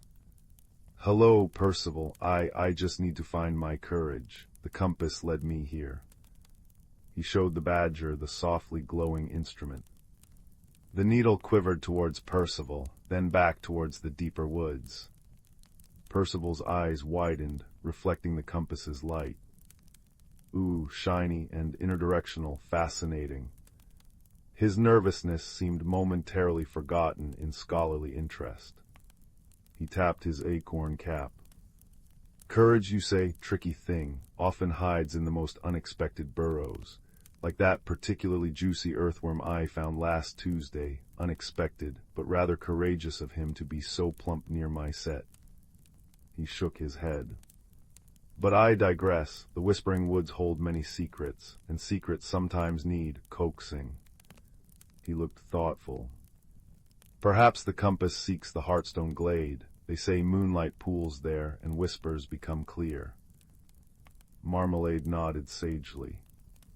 "Good thinking, Purse. The glade listens. Might help Theo's courage find its voice." He nudged Theo forward. "Lead on, compass-bearer." The journey deeper into the woods was measured in breaths, not miles. The path was dappled with moonlight, soft moss muffling their steps. Twigs snapped occasionally with a crisp snick, making Percival jump and clutch his acorn cap tighter. Just a twig," he'd mutter. The compass glowed steadily in Theo's hand, its needle pulling him unerringly forward. The HMMM it emitted was soothing, a counterpoint to the rustle of unseen creatures in the undergrowth, efwick, and the sighing of the wind high in the pines, whoosh. They crossed a tiny stream chuckling over smooth stones, glug gurgle, its water icy cold and sparkling. Percival insisted on meticulously mapping the crossing with twigs and pebbles. For future reference, you understand, safety first. Marmalade simply leaped across, landing silently on the other side. As they walked, Theo talked. Hesitantly at first, then more freely, about the knot in his stomach when he thought of the festival, the words that tangled on his tongue, the feeling of being invisible. The woods listened. The rustling leaves seemed to murmur encouragement, "SHHH, it's all right." The compass pulsed warmly against his palm. "See," Marmalade rumbled, padding beside him. "Courage isn't about not being afraid, Theo. It's about walking with the fear like an awkward friend. And sometimes," he added, eyeing a particularly plump moth fluttering near a moonbeam, "it's about knowing when to pounce, metaphorically speaking." Finally, the trees thinned. The compass's HMMM rose to a clear, sweet chime, ding-a-ling. They stepped into the Hearthstone glade. It was a small, perfect circle carpeted in velvety moss that glowed faintly silver in the moonlight. In the very center stood a smooth, waist-high stone, shimmering as if lit from within. The air hummed with a deep, peaceful silence, broken only by the soft chirp of a cricket cree-cree and the distant, reassuring hoot of the owl. "The listening stone," Percival whispered, awestruck, forgetting his nervousness for a moment. "It absorbs worries and reflects back truth. Or so the moss tells me. Moss is very wise, you know. Doesn't say much, but observes everything." Theo approached the stone, the compass now glowing brightly, its needle pointing directly at the shimmering surface. He placed his palm flat against the cool, smooth rock. It felt alive, vibrating with a gentle energy. He closed his eyes. He thought of the festival bonfire, the laughter, the warmth. He thought of the words stuck in his throat. He poured his quiet longing, his fluttering fear, into the stone. A warmth spread from the stone up his arm, filling his chest. Images flickered behind his closed eyelids, not frightening, but comforting. The friendly face of Mrs. Willow the baker, always offering a warm bun. Old Mr. Hemlock tending his prize-winning pumpkins with infinite patience. The children building the bonfire not as a daunting crowd, but as individuals, each with their own small worries and hopes. He saw himself, small but not insignificant, holding a single branch, offering it to the growing pile. A gentle chime, deeper and richer than the compasses, resonated from the Hearthstone boom. It vibrated through Theo's bones. He didn't hear words, but felt a profound sense of understanding. His fear didn't vanish, but it softened, becoming just one thread in the tapestry of his feelings, woven alongside curiosity, kindness, and a quiet desire to belong. He understood his courage wasn't a roar, but a quiet voice, a willingness to try. He didn't need to be the loudest, just present. Kindness was his offering, patience his strength. He opened his eyes. The compass in his other hand was still, its needle pointing steadily at his own heart. The moonlight glow within it was calm and steady. The constellations on its face seemed to shine with a gentle approval. Marmalade rubbed against his legs, his purr a rolling thunder of contentment. Found it, didn't you? Told you it was buzzing in there. Percival, emboldened by the glade's peace, puffed out his chest. A most successful inner expedition, charted and navigated. Now, about those snacks, I believe I detected a particularly promising patch of grubs near the forgetful ferns on our way back. The journey home felt lighter. The woods seemed friendlier, the moonlight brighter. The compass rested peacefully in Theo's pocket, a comforting weight, its faint HMMM now a contented hum. They emerged from the trees just as the first pale streaks of dawn brushed the sky. The distant sound of cheerful hammering and laughter drifted from the village green, where the bonfire structure was rising. Theo paused at the edge of his garden. He looked at the compass one last time. The needle still pointed firmly inward. He smiled, a small, genuine smile that felt new and warm. He didn't feel magically transformed into someone loud and bold. He still felt like Theo. But he also felt the quiet, steady pulse of his own courage, nestled right where it belonged. He walked towards the green, not running, but with a sure step. Marmalade trotted beside him, tail held high. Percival, after a final nervous glance at the brightening sky, skyfallers are less likely in daylight, statistically speaking, decided grubs could wait and followed, his acorn cap clutched firmly. Theo didn't rush to the center. He saw young Alara struggling to lift a large, gnarled branch onto the growing pile. Without a word, Theo walked over. He met Alara's eyes, offered a small, tentative smile, and bent to lift his end of the branch. Together, they hefted it onto the pile. It wasn't a grand gesture, just a quiet sharing of the load. Alara grinned. Thanks, this one's stubborn. Theo nodded, warmth blooming in his chest. Yeah, strong. His voice was quiet but clear. It didn't shake. He stayed, finding small ways to help gathering kindling, holding a rope steady, offering a shy smile to Mrs. Willow, who pressed a warm apple turnover into his hand for the worker. He listened more than he spoke, but his presence felt solid, grounded.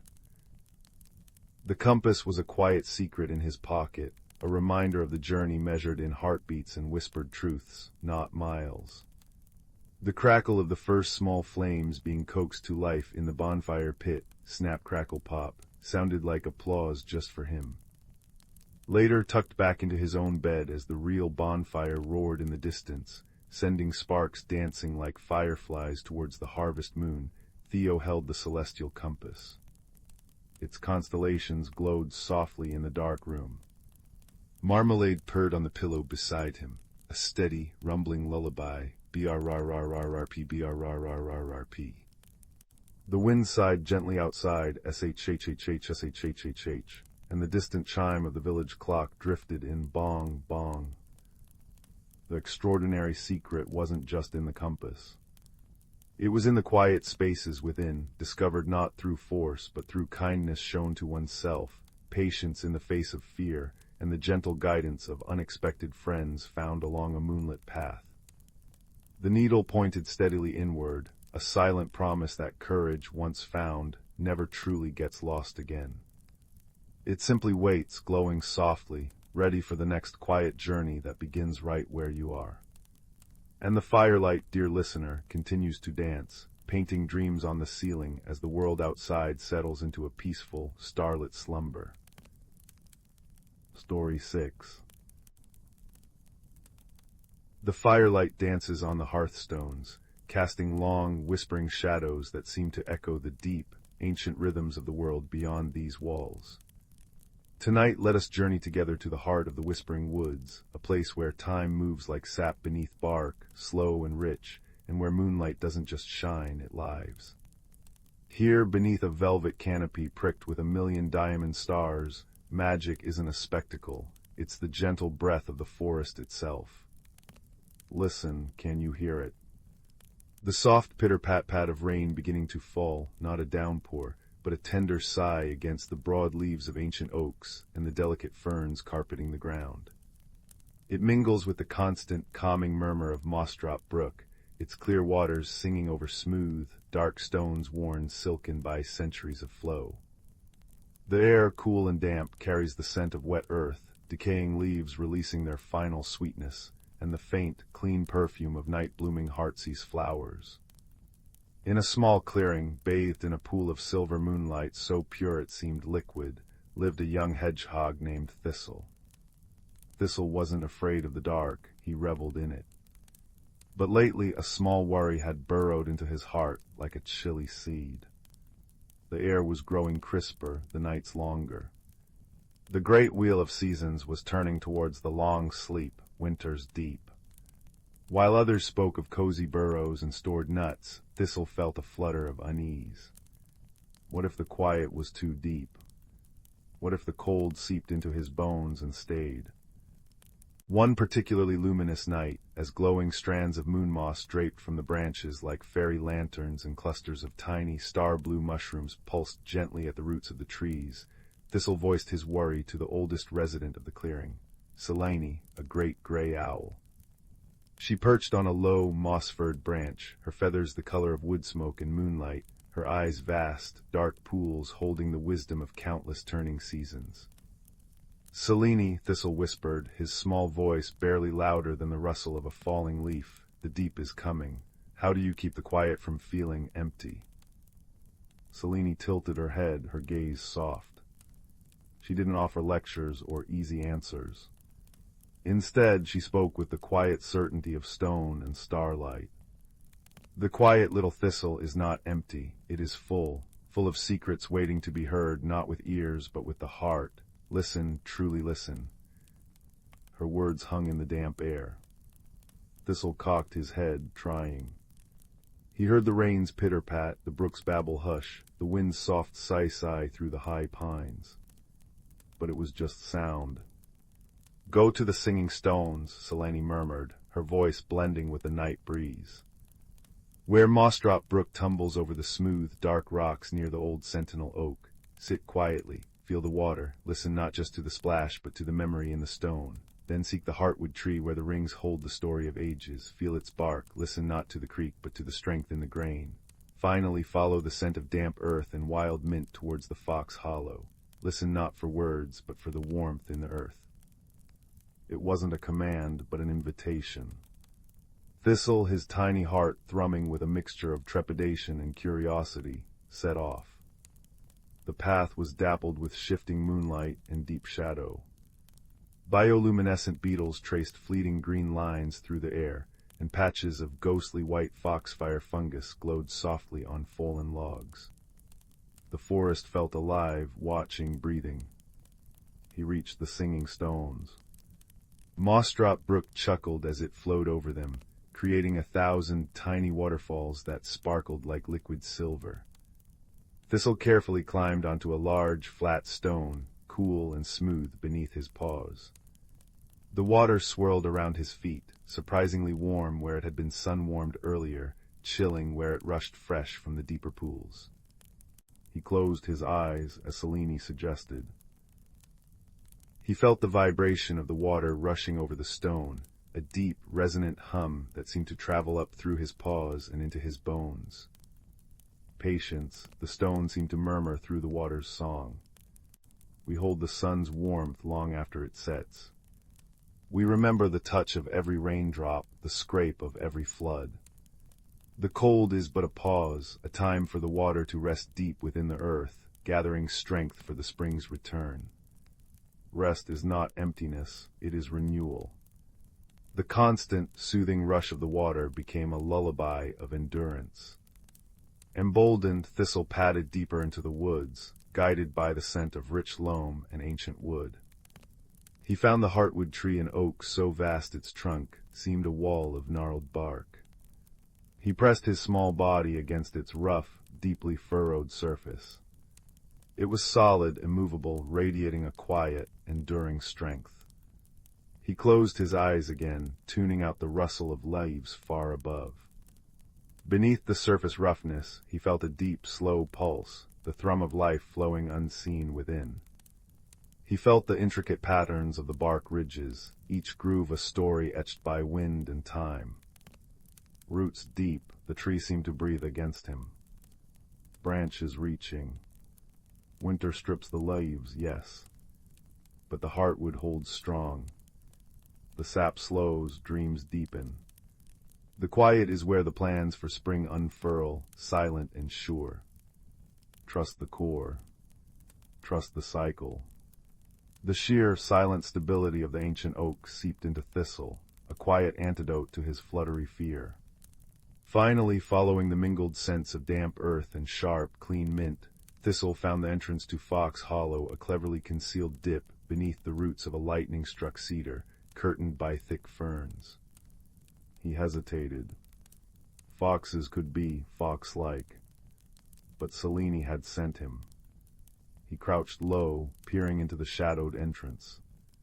A warm, earthy smell wafted out, rich with the scent of dried grasses, herbs, and something else of the comforting smell of sleeping creatures. He didn't see the fox, but he heard a soft, rhythmic breathing from within, a gentle snuffling sound. He felt the subtle warmth radiating from the den itself, a pocket of cozy air against the cool forest night. Community, the warm breath of the den seemed to sigh. Shared warmth. The hollow holds the heat of many. The quiet is filled with the soft sounds of rest, of hearts beating close. The cold outside makes the warmth within sweeter. You are never truly alone. The simple, vital comfort of that hidden warmth, the shared breath, touched Thistle deeply. As Thistle made his way back to the moonlit clearing, the forest sounds transformed. The rain's pitter-pat was the forest drinking deep. The wind's sigh-sigh through the pines was a lullaby sung to the sleeping earth. The distant hoot of an owl, perhaps Selene, was a watchful guardian's reassurance. The bioluminescent glow wasn't just light, it was the forest's own gentle night lanterns, guiding the way. He found Selene still on her branch, her eyes reflecting the moonlight like polished obsidian. He didn't need to say much. The peace he felt radiated from him, quiet and solid. "The stones remember warmth," Thistle whispered, his voice filled with wonder. "The tree holds strength deep inside, the hollow it shares its warmth." Selene gave a soft, approving hoo. Yes, little thistle, the whispering wood speaks in the language of water, wood, and earth. It speaks of cycles, of patience, of strength held within, of warmth found together. The winter's deep is not an ending, but a turning of the page. A time for quiet dreams beneath the blanket of snow, where the roots gather strength and the stones hold the memory of the sun. Listen to its song, and the quiet will never feel empty again. It will feel full, full of waiting wonders. Thistle looked around his moon-drenched clearing. The glowing moss shimmered. The star mushrooms pulsed softly. The brook murmured its ancient song. The rustle in the ferns might be a friendly vole settling in. He felt the cool air, yes, but he also felt the deep, remembered warmth of the stone in his paws, the enduring strength of the heartwood tree against his back, and the shared comfort radiating from the fox hollow. His own burrow, lined with dry moss and fragrant chamomile, suddenly seemed like the coziest den in the world, a place to dream quiet dreams of spring shoots and sun-warmed earth. He curled up on a bed of soft, dry moss beneath an overhanging fern, watching the fireflies wink like fallen stars. The rain had gentled to a soft shhh on the leaves, a natural lullaby. The wind sighed peacefully through the pines. The brook's constant murmur was a heartbeat. The deep quiet of the approaching season wasn't a void. It was a velvet embrace, a time for the forest and for Thistle to rest, to listen to the deep, slow magic thrumming beneath the surface, waiting patiently for the turn of the wheel and the return of the light. And as sleep gently claimed him, Thistle knew, deep in his hedgehog heart, that the warmth was always there, held in stone, in wood, in earth, and in the quiet companionship of the whispering woods. The fire crackles softly now, mirroring the gentle glow of the star mushrooms in our minds. The tale of Thistle and the whispering stones, the strong tree, and the warm hollow is woven. May you, too, feel their enduring warmth held within the quiet, and listen to the comforting song of the earth's gentle cycles as you drift into peaceful dreams. Sleep well. Story 7. The village of Havenbrook nestled in the valley like a sleepy cat curled beside the Silver Thread River. Its cobbled streets wound past cottages with thatched roofs dusted with moss, gardens bursting with luminous moonflowers, and the comforting chime of the old clock tower marking each hour with a soft, bronze bong. At night, the sky above Havenbrook was usually a tapestry of breathtaking brilliance, each star meticulously placed and tended by Eris, the gentle starlight keeper. But tonight Eris stood on the crest of Whisper Hill, her usual basket of stardust hanging limply at her side, her heart sinking. The stars were vanishing. Not all at once, but in puzzling patches. The great constellation of the Dancing Badger was missing its twinkling nose. The shimmering ribbon of the Weaver's Loom had a gap right in the middle. Over the mosswood glen, a whole cluster known as the Fairies' Teacups had simply winked out. The night felt thinner, colder, despite the warm summer breeze carrying the scent of honeysuckle and damp earth from the afternoon's gentle rain. Down in the village, Eris could see worried faces peering from windows, hear the confused murmurings carried on the wind like lost whispers. "Something's amiss with the stars, Gran," Eris murmured, settling onto the worn wooden bench beside her grandmother's cottage door. Inside, the fire crackled warmly, casting dancing shadows that seemed unusually large tonight.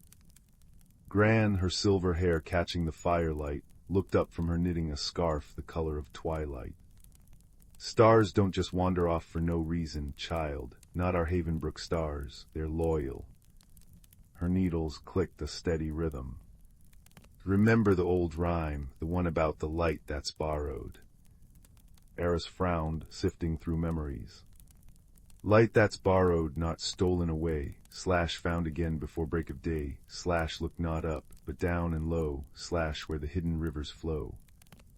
It was a children's rhyme, sung during lantern festivals.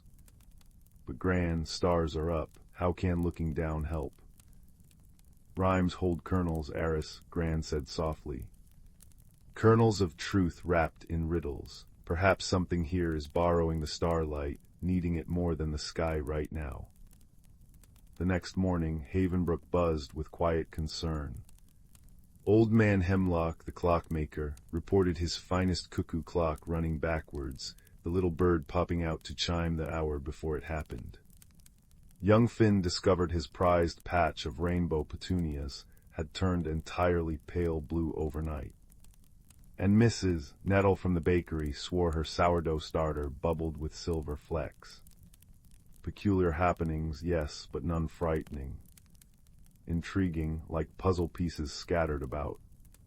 Eris decided to investigate. She started in Mosswood Glen, where the fairies' teacups had vanished. Kneeling on the soft, mossy ground still damp from the rain pitter-patter on giant fern leaves above, she searched for clues. Instead of looking up at the empty sky, she looked down, remembering the rhyme. Amongst the roots of a grand oak she found something peculiar, tiny, shimmering footprints like dustings of crushed opal leading deeper into the woods. They sparkled faintly, even in the dappled daylight. Following the trail, Eris came upon a sight that made her gasp. Beneath a canopy of weeping willows, their leaves whispering secrets, shhh, hundreds of fireflies were gathered. But these weren't ordinary fireflies. Their usual soft yellow glow was replaced by a brilliant, cold, starlight white. They hovered anxiously around a cluster of enormous, pale blue toadstools. Nestled within the velvety folds of the largest toadstool were dozens of tiny, translucent eggs, pulsing with a faint, struggling light. The fireflies, their borrowed starlight flickering weakly, seemed to be trying to warm them. Ah, Eris breathed, understanding dawning. The firefly eggs were chilled, perilously close to fading. The mother fireflies, in their desperation, had somehow reached up and borrowed the starlight, pulling it down to warm their precious young. The hidden river in the rhyme wasn't water, but perhaps the flow of life, the deep need beneath the surface. The missing stars weren't stolen, they were borrowed for warmth. But why now? And why so much? The dancing badger's nose was far from Mosswood Glen. Eris needed more clues. Remembering Finn's blue petunias and Hemlock's backwards clock, she visited their gardens. Finn's petunias were indeed an eerie, uniform blue. As Eris examined them, she noticed the soil was unusually damp, and tiny, almost invisible threads of silvery mist seemed to cling to the petals. Nearby, the village weather vane, shaped like a wise owl, spun lazily, then jerked backwards for a moment with a soft creak, as if confused. Suddenly, the old map painted on the wall of the village hall caught her eye. It depicted Havenbrook and the surrounding lands, including Whisper Hill and Mosswood Glen. Drawn in faded ink were faint lines connecting certain landmarks: the clock tower, the old well, the tallest oak in Mosswood, and the weather vane. They formed a pattern almost like a constellation mirrored on the ground. The pattern matched the gaps in the sky. The missing parts of the dancing badger constellation aligned with the clock tower's position. The gap in the weaver's loom corresponded to the old well. Eris rushed to the clock tower. Old Man Hemlock was tinkering inside. "Mr. Hemlock," Eris asked, "has the clock been acting strangely only at night?" "Why, yes," he exclaimed. "Perfectly fine by day, but come dusk, it gets all backwards and confused. And listen." He pointed to the intricate brass gears. A faint, high-pitched humming, almost like distant crying, emanated from within the mechanism. It was the same sound Eris had barely registered near the blue petunias, the sound of the silvery mist clinging to them. Following the constellation map on the ground, Eris went to the old well. Peering down into the cool darkness, she saw it. Not water, but a swirling, dense fog of that same silvery mist, pulsing faintly with a cold light. It seemed distressed. Tendrils of it seeped up through cracks in the well stones, reaching towards the fading daylight. The pieces clicked. The unseasonably cold nights following the gentle rains, drip-drop on the well stones, had caused a deep chill to settle in the earth, affecting the natural flows of energy the village map hinted at. This ground mist, a usually harmless phenomenon, had become trapped and supercooled in places like the well and beneath Finn's flower bed. It was crying out, pulling warmth from anything nearby, causing clocks to run backwards, trying to reverse time to warmth, sucking the color and vitality from Finn's flowers, and most importantly, amplifying the desperate call of the fireflies in Mosswood Glen. Their collective need, magnified by the distressed ground mist, had pulled down the starlight far more powerfully and widely than they ever could alone. The stars weren't stolen by mischievous spirits or lost through some cosmic accident. They were answering a cry for warmth from the earth, from the fireflies, from life itself shivering in the unexpected chill. The red herrings, the backwards clock, the blue flowers weren't distractions. They were vital symptoms pointing to the true source of the amplified need. Armed with understanding, Eris knew what to do. She didn't need to take the starlight back, she needed to share warmth. She rallied Havenbrook. Mrs. Nettle brought baskets of her silver-flecked sourdough, still radiating gentle, baking heat. Villagers brought lanterns, not to outshine the stars, but to add their own warm, golden light. Children collected smooth, sun-warmed stones from the riverbank. They gathered around the old well, the clock tower, Finn's garden, and most importantly, deep in Mosswood Glen beside the firefly nursery. At each location they placed the warm stones, sang soft, comforting songs, and let the golden lantern light mingle with the borrowed starlight still held by the fireflies. Eris at the well hummed the old rhyme about borrowed light, pouring kindness and reassurance into the swirling silver mist. Slowly the high-pitched humming softened, becoming a contented purr. The mist warmed, losing its harsh silver edge, turning into a gentle, luminous fog that rose and harmlessly dissipated.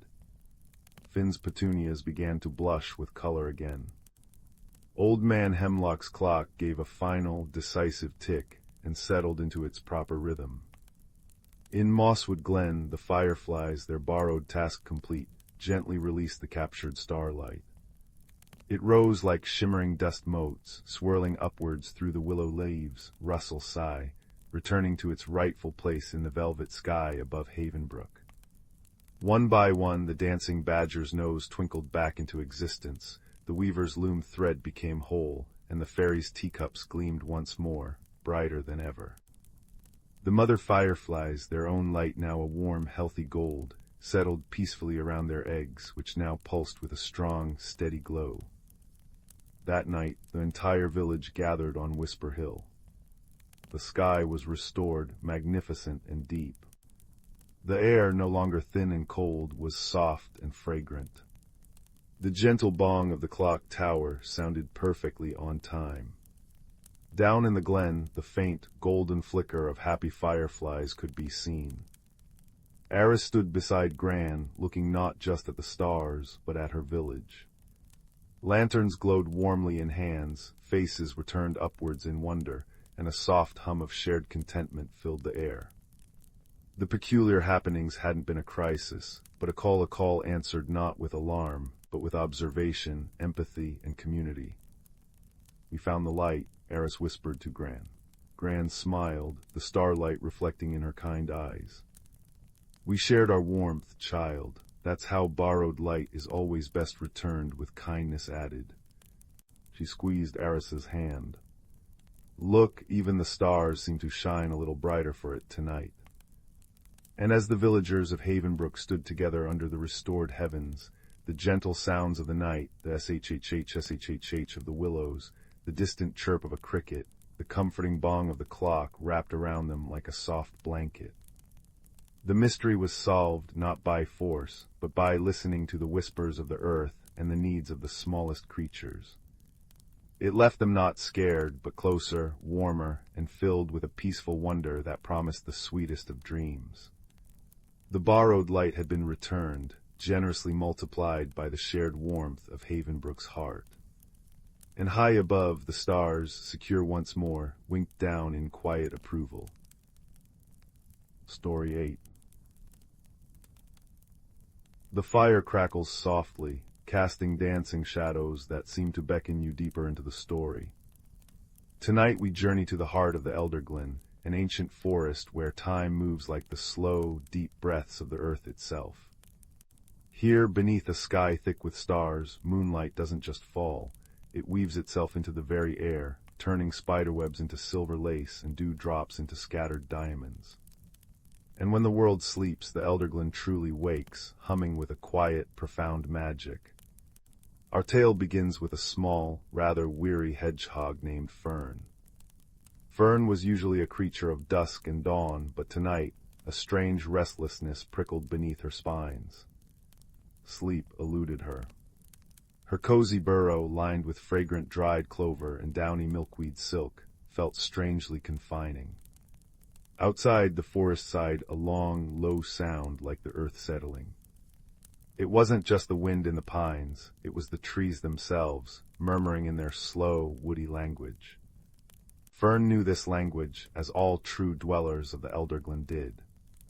It spoke of deep roots drinking from hidden springs, of sunlight stored in broad leaves, and tonight it spoke of a subtle shift, a sigh of change carried on the cool air.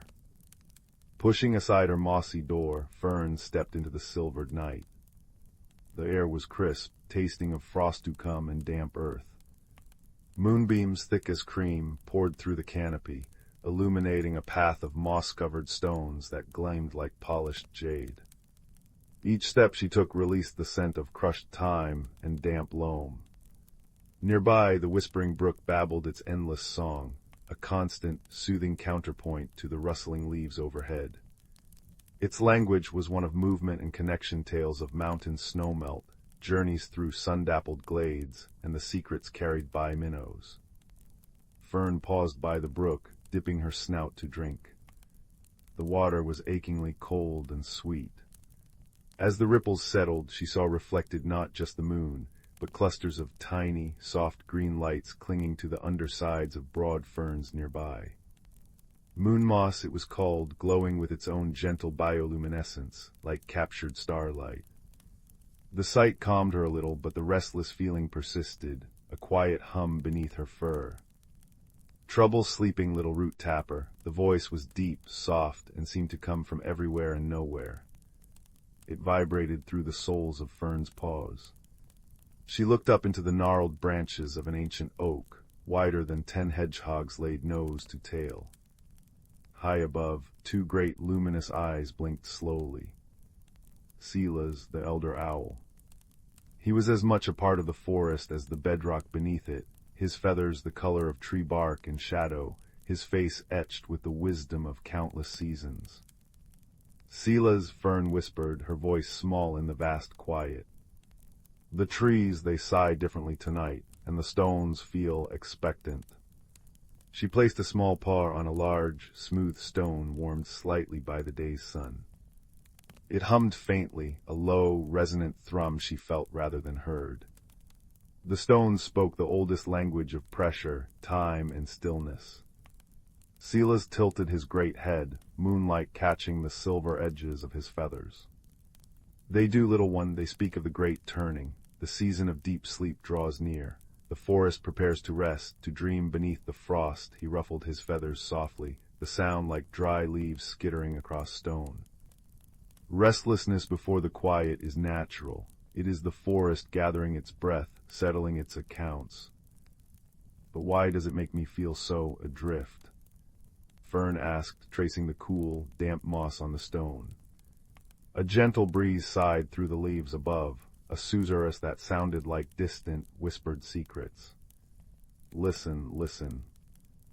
Perhaps, Silas mused, his voice a soothing rumble, the forest senses you have not yet found your piece of the puzzle. Every creature, every leaf, every drop in the brook has a role in the turning. What small task waits for Fern? Fern thought.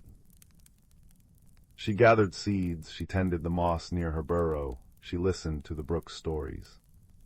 But Silas's words resonated. There was a feeling, a quiet pull, like the tug of the moon on the tides, drawing her deeper into the Elderglen, towards the starlight clearing a place rarely visited, except on nights of potent magic. Follow the moon path, Silas suggested gently, not commanding, but offering a key. Listen to the stones. They remember the way. With a soft whoosh of silent wings, he melted back into the shadows of the oak, leaving Fern with the comforting sounds of the night. The drip, drip, drip of sap from a pine, the distant plink of a water drop falling into a still pool, the soft crunch of her own paws on the frost-kissed moss. Taking a deep breath, Fern set off. She followed the broadest moonbeam, a river of silver light cutting through the trees. She paused often, placing her paw on the cool, smooth stones that marked the path. Each hummed its own unique note, a deep bass thrum from a granite boulder, a higher, crystalline chime from a piece of quartz. Together, they formed a silent melody guiding her steps. The whispering brook's voice grew fainter, replaced by the deeper sigh of older trees, ancient beeches whose bark felt like cooled leather beneath her touch, murmuring of long summers and deep winters endured. The air grew colder, sharper, smelling of damp stone, and something else, something sweet and faintly electric. The forest grew denser, the canopy thicker, yet the moonlight seemed brighter here, concentrated. Fern pushed through a curtain of hanging moss, beads of moisture glistening like tiny moons, and gasped. The starlight clearing lived up to its name. It wasn't large, but the canopy opened completely to the vast, star-strewn sky. The Milky Way arched overhead, a river of diamond dust. But the true wonder lay below. The entire clearing floor was carpeted in luminous blue and green moss, pulsing with a soft, internal light. Giant, translucent mushrooms like frozen moonbeams glowed with a gentle white radiance, casting long, soft shadows. Fireflies, larger and brighter than any Fern had seen, drifted lazily, their golden light weaving patterns in the air. It was pure, breathtaking bioluminescence, a secret heart of light held within the sleeping forest. In the very center of the clearing stood a figure Fern had only heard tales of, Elderroot, the oldest tree in the Elderglen. Not an oak or a beech, but a colossal willow. Its trunk was a tapestry of gnarled bark, silvered by moonlight and time. Its long, trailing branches, tipped with the last golden leaves of autumn, swept the glowing moss like gentle fingers. The air around it shimmered faintly, humming with an ancient, peaceful power. Fern approached slowly, awestruck. The humming of the stones was louder here, harmonizing with a deep, resonant vibration that seemed to come from Elderroot itself. It wasn't a sound heard with ears, but felt in the bones, a slow, steady pulse like the heartbeat of the earth. Welcome, child of the turning earth, the voice wasn't spoken. It blossomed directly in Fern's mind, warm and deep as rich soil, as comforting as the crackle of the fire you hear now. You feel the sigh of the great turning. Yes, Elderroot, Fern whispered, her voice trembling slightly. Silas said, I might have a piece of the puzzle. A sense of profound understanding washed over her, like sinking into warm, sun-baked earth. Look, the voice resonated. Fern looked down at her feet, amidst the glowing moss. Nestled there, almost hidden, were clusters of tiny, perfect berries. They weren't glowing themselves, but they reflected the starlight and the bioluminescent moss with an intense, silvery sheen. Moonberries. Rare, precious, said to hold the essence of the autumn moon. They have ripened under the turning moon, Elderroot's thought flowed. Their time is now, before the deep frost seals the forest sleep. They carry the dream seeds of renewal. They must be shared, scattered where the sleepers dream, so their essence nourishes the roots of spring. Fern understood. This was the quiet task. The restlessness had been the forest's gentle nudge, the sighing trees and expectant stones its subtle directions. She carefully, reverently, began to pluck the moonberries. They were cool and smooth in her paws, smelling faintly of frost and distant stars. The clearing watched her, the glowing moss pulsed softly, the fireflies danced intricate patterns above, the ancient willow hummed its deep, grounding song. The gentle patter of a light, icy rain began, kissing the leaves high above. a soothing, rhythmic whisper adding to the symphony of the night. She gathered a small pouchful, the berries shining like captured starlight. As she worked, a profound peace settled over her, deeper than any sleep. The restlessness melted away, replaced by a warm sense of purpose, of being perfectly woven into the Elderglen's grand tapestry. She was part of the sigh, part of the turning.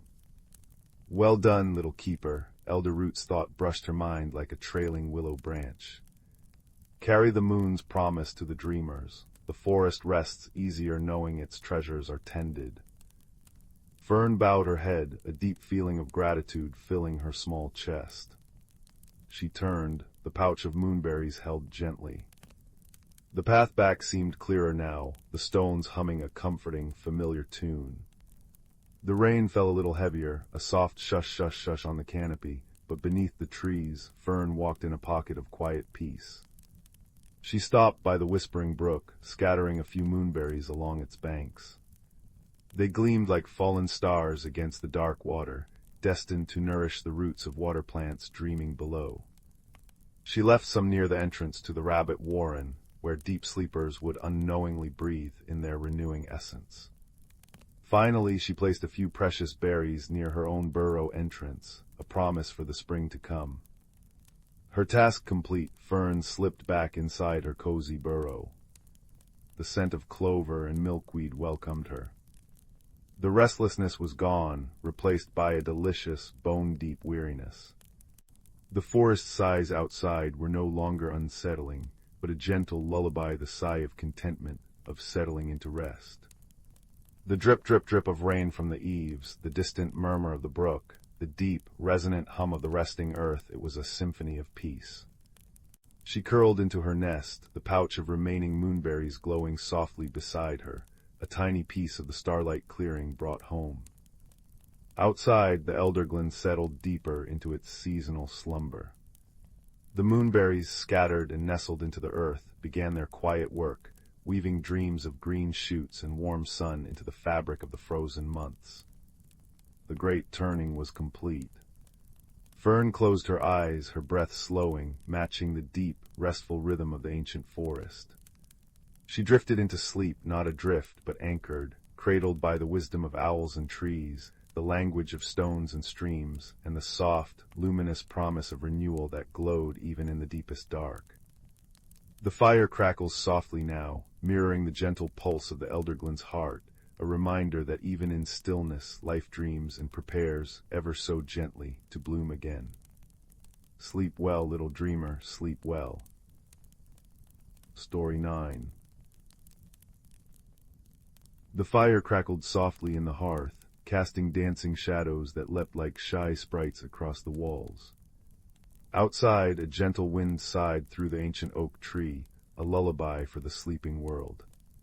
Tonight, dear listener, we venture not to far-off mountains or stormy seas, but to a place much closer to home, where magic often hides in plain sight, waiting for a gentle heart to find it. Our story begins in the dusty, forgotten embrace of an attic. Young Milo, a boy with eyes the color of storm clouds and a quiet nature, often found solace in the attic. It was a world unto itself, smelling of old paper, dried lavender tucked away in forgotten drawers, and the comforting scent of seasoned wood. Sunlight, when it dared pierce the single cobwebbed window, illuminated swirling galaxies of dust motes. One rainy afternoon, seeking refuge from the drumming on the roof, Milo was carefully sorting through a battered old trunk that had belonged to his great aunt Elspeth. Beneath layers of yellowed lace and bundles of letters tied with faded ribbon, his fingers brushed against something cool and smooth tucked into a corner of a worn sewing box. It wasn't thread or a thimble. It was a key. Not just any key, mind you. It was made of a warm, rosy copper, slightly tarnished, and shaped unlike any key Milo had ever seen. Its bow was an intricate swirl like a frozen curl of smoke, and the bit seemed to depict a tiny, stylized bird in flight. It felt strangely alive in his palm, humming with a warmth that wasn't quite temperature, more like a faint, comforting vibration. HMMMM, it seemed to sigh, softer than the rain outside. HMMMM. Now, what might you open? Milo whispered, the dust motes swirling gently in his breath. As if in answer, a soft thump sounded near the dormer window. A large ginger cat with wise, amber eyes materialized from behind a rolled-up rug. This was Marmalade, the attic's unofficial guardian, rarely seen downstairs. He stretched languidly, his purr rumbling like a miniature thunderstorm. Purr-ra-ra-ra-ra rumble. Found something shiny, have you, young Milo? Marmalade's voice was a deep, gravelly whisper, laced with the patience of countless naps. That little dreamer isn't for locks of wood or iron, that's a whisper key. A whisper key. Milo echoed, turning the warm copper over in his fingers. It pulsed gently. HMMMM. Indeed, Marmalade settled onto a sun-warmed patch of floorboards, tucking his paws neatly. It opens doors to things unseen, paths unheard, but only for those who listen with more than their ears. Great Aunt Elspeth knew its song. She used to say it measured journeys not in miles, but in heartbeats of courage purr. Milo felt a flutter, not of fear, but of profound curiosity mixed with a tiny spark of apprehension. What kind of journey? Before Marmalade could answer, a soft whoosh of air and the distinct tap-tap-tap of something light landing on a rafter announced another presence. A small, rather bookish-looking brown owl blinked down at them. His spectacles, tiny things made of wire and clear crystal, perched precariously on his beak. This was Ptolemy, known for his vast knowledge of attic lore and his tendency to doze off mid-sentence. Who? He inquired softly, tilting his head. Ptolemy, excellent timing, rumbled Marmalade. Young Milo has discovered Elspeth's whisper key. He seeks the nature of the journey it offers. Ptolemy ruffled his feathers importantly. Who? Ah, the resonant artifact, catalogued under ethereal mechanisms, subsection, auditory cartography fascinating, who it doesn't unlock a place precisely, more a state of perception, specifically the perception of the hidden harmonies. He blinked slowly, his spectacles glinting. Trouble is brewing in the unseen choir, a dissonance, a disharmony, the key resonates with it. That is the journey it measures the courage to seek the source of the discord and soothe it, tap tap tap went his claw on the wood. Requires patience and kindness. Very tricky. Who? He promptly tucked his head under his wing, snoring softly. Snoo or who? Milo looked from the softly snoring owl to the purring cat, then down at the humming key in his hand. The attic suddenly felt vast, full of whispers he couldn't quite decipher. The rain pattered pitter-pat on the roof, a counterpoint to the key's gentle HMMMM and Ptolemy's snores. The journey wasn't across land, but into understanding. His courage felt very small indeed. Just then, a tiny, nervous squeak came from near the trunk. A small gray mouse with bright, button eyes and trembling whiskers peered out. This was Pip, easily startled but incredibly resourceful. Eep. Did someone say Deedus Harmony? She piped, her voice like dry leaves skittering. I heard it last night near the old chimney stack, a sound like a lost sob caught in the wind. It made my whiskers tingle all wrong. Squeak. Milo knelt down. You heard it too, Pip, the disharmony. Pip nodded vigorously. Oh yes, scared me half to fluff, but if the key can't help, maybe we can help too. She looked at Milo with hopeful eyes. Pip's courage was small but fierce, fueled by compassion. And so their unlikely fellowship formed under the sloping rafters. Milo with the humming whisper key, wise Marmalade offering rumbling guidance, scholarly if sleepy, Ptolemy ready with obscure facts, and brave little Pip, attuned to the smallest, saddest sounds. Their journey began not with a step, but with listening. Milo closed his eyes, focusing on the key's vibration, letting it fill his quiet center. He listened past the rain's pitter-pat, past Marmalade's purr, past Ptolemy's gentle snoo-or-hoo, even past Pip's anxious squeak-squeak. He listened deeper to the sigh of the old house timbers, the rustle shhh of dust settling, the faint tick-tock of a forgotten clock. And then he heard it. Faint, almost swallowed by the other sounds. A thin, wavering note, not quite a cry, not quite a sigh. It sounded lonely, and it seemed to drift from the direction of the chimney stack, just as Pip had said. Woo-woo-oh. There, Milo breathed, opening his eyes. The key pulsed warmer in his hand, its hum HMMM, resonating sympathetically with the distant, mournful sound. The journey to the chimney stack was only 20 feet across the cluttered attic, but for Milo, it felt immense.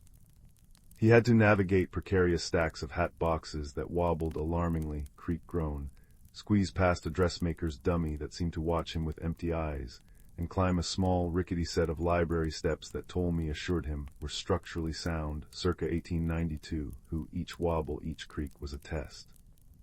Pip scampered ahead, finding safe paths between piles of newspapers, rustle flutter. Marmalade padded silently beside him, a warm, solid presence.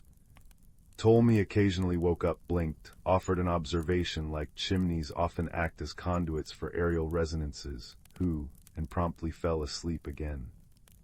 Reaching the base of the massive old brick chimney stack felt like arriving at the foot of a dark, silent mountain. The air here was cooler, smelling faintly of old soot and damp stone.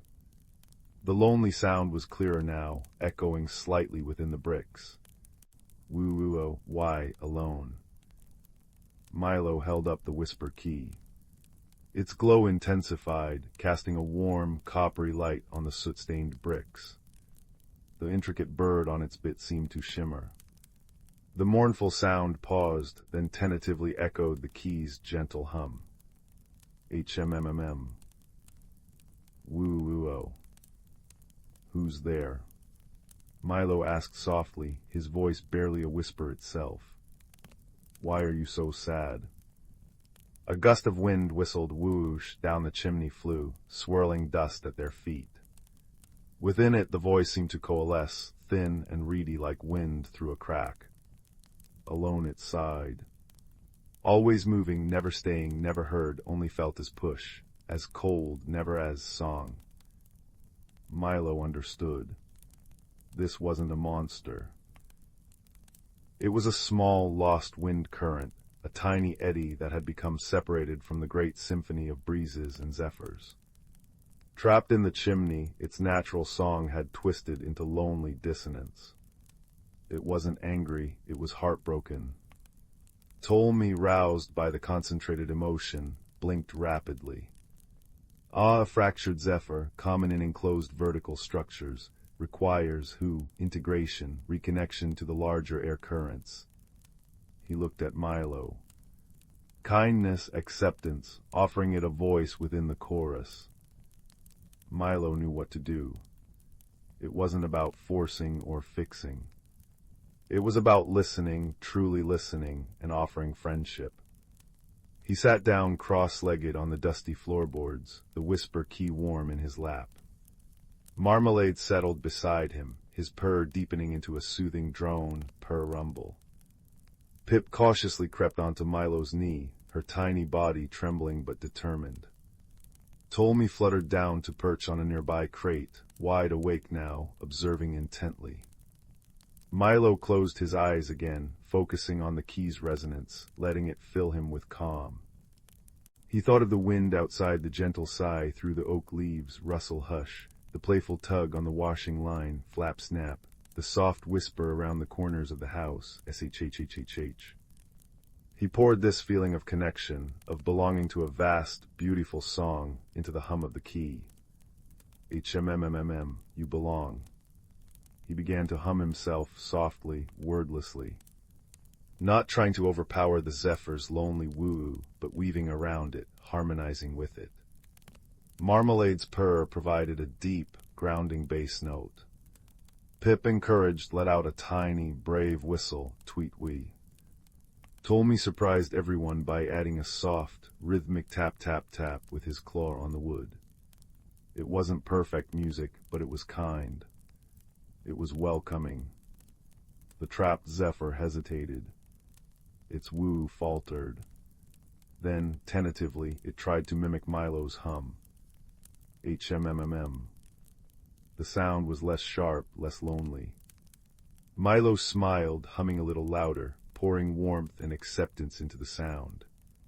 You are heard. You are part of the song. Slowly, gently, the zephyr's note shifted. It softened, warmed, began to weave itself into their makeshift melody.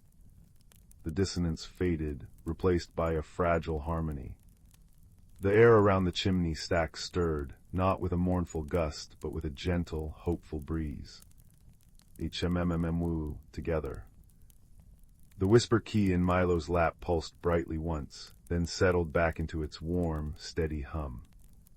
The copper bird seemed to glow with satisfaction. Above them, high up the chimney, a faint clink-clink sounded the sound of the old, unused chimney cowl turning slightly in the wind outside. A path was opening. Listen, Milo whispered to the zephyr. Hear your family calling. Outside, the wind had lessened its rain-soaked drumming. Now it sang a clearer song around the house, a gentle invitation. Come home, SHHHH, come home. The small zephyr within the chimney swirled excitedly, whoosh swirl. With a final, joyous chime-like note that resonated perfectly with the whisper key, ding HMMMM, it gathered itself and streamed upwards, a ribbon of cool, fresh air, slipping through the newly opened cowl and out into the welcoming embrace of the evening sky. The lonely sound was gone, replaced by the harmonious sigh of the wind outside, now sounding fuller, sweeter. Silence descended in the attic, but it was a peaceful silence, filled only with the crackling fire downstairs, the settling house, Marmalade's contented purr, Pip's relieved sigh, few, and Ptolemy's soft murmur, harmony restored, catalogue updated, who excellent work, young cartographer of courage. He promptly tucked his head back under his wing. Milo looked at his friends, then down at the whisper key. It was cool now, just a beautifully crafted piece of copper, yet he knew its magic hadn't faded. It had simply returned to quiet potential. He hadn't traveled far, but he had journeyed deep into his own quiet heart and found the courage to listen, to understand, and to offer kindness. He felt taller somehow and deeply peaceful. Carefully, he placed the whisper key back into the sewing box in the old trunk. It didn't need to be hidden, just respected. He knew it would be there, humming softly to itself, whenever the hidden harmonies needed a gentle listener. As Milo descended the attic stairs later, the fire in the hearth below seemed to burn a little brighter, a little warmer. The rain had stopped, and through the window he could see the first stars peeking through the clouds. The wind sighed contentedly around the eaves, SHHHH sleep, a lullaby for the whole house. Marmalade followed him down, purring like a contented engine. Pip was already asleep in Milo's pocket, a tiny, warm weight. Even Ptolemy's soft snores, snoo or who, from the rafters above sounded like a peaceful counterpoint. The ordinary attic filled with forgotten things had revealed an extraordinary secret, that the greatest adventures often lie in listening closely, that courage is measured in kindness, and that even the smallest voice, when heard with a gentle heart, can restore harmony to the world. And as Milo settled by the fire, the flames dancing like captured sunlight, he knew that the warm hum of the whisper key and the memory of the zephyr's grateful song would forever be a cozy secret tucked away in his heart, a gentle light against any future darkness. The fire crackled pop hiss, a comforting sound in the quiet night, reminding him that magic and kindness were always closer than they seemed. Story 10. The fire crackles low, casting long, dancing shadows across the room. The embers breathe softly, glowing like sleepy rubies, and in their warm light, let us settle into the quiet village of Thistledown Hollow. Here, nestled between whispering willows and fields of moonlit clover, lived a young soul named Rowan. Rowan was quiet like the first rustle of leaves before dawn, and often felt a little unseen. Not invisible, mind you, but more like a soft shadow blending into the corners of a sunlit room. Rowan carried a gentle ache, a longing to bloom as brightly as the poppies that dotted the hillsides, yet feeling perpetually like a tightly furled bud. Rowan's days were filled with simple things, tending the shy violets that grew near the back step, helping the baker knead dough into warm, yeasty clouds, and listening to the wind sing secrets through the old oak tree. But lately, a peculiar thing had begun. When Rowan felt particularly uncertain, a faint shimmer, like dust motes catching the sun, would appear around their fingertips. If a wave of shyness washed over them, tiny, translucent petals, soft as moth wings, would drift from their hair, vanishing before they touched the ground. And when Rowan felt a spark of unexpected joy, perhaps at the sight of a newly hatched chick, or the first star, blinking awake, the air around them would hum with a low, comforting warmth, like a contented cat's purr. It was beautiful, yes, but also bewildering. Change, even lovely change, can feel strange when it sprouts from within. One misty morning, as Rowan sat by the brook, watching minnows dart like silver needles, a profound loneliness settled over them. The shimmer around their hands intensified, casting prismatic glints on the water, and a shower of those ghostly petals fell into the stream, swirling away downstream. Just then, a soft crunch on the gravel path made Rowan look up. An elderly woman stood there, leaning on a gnarled walking stick carved with spirals. Her eyes were the color of deep forest pools, holding both ancient wisdom and immediate kindness. Her cloak seemed woven from twilight itself, shifting between deep blue and soft violet. She smiled, and the air hummed gently, much like Rowan's own joyful warmth. "Good morning, little stream watcher," she said, her voice like dry leaves rustling pleasantly. "Your thoughts seem to be floating away downstream with your petals." Rowan blushed, scrambling to their feet. I didn't mean to make a mess, they just happened." The woman chuckled, a sound like pebbles tumbling in a clear stream. "Mess, oh no, that's the garden within you testing the light. My name is Alara, though most around here just call me Grandmother Willow. I tend the gardens, seen and unseen." She gestured towards the shimmer, still clinging to Rowan's hands.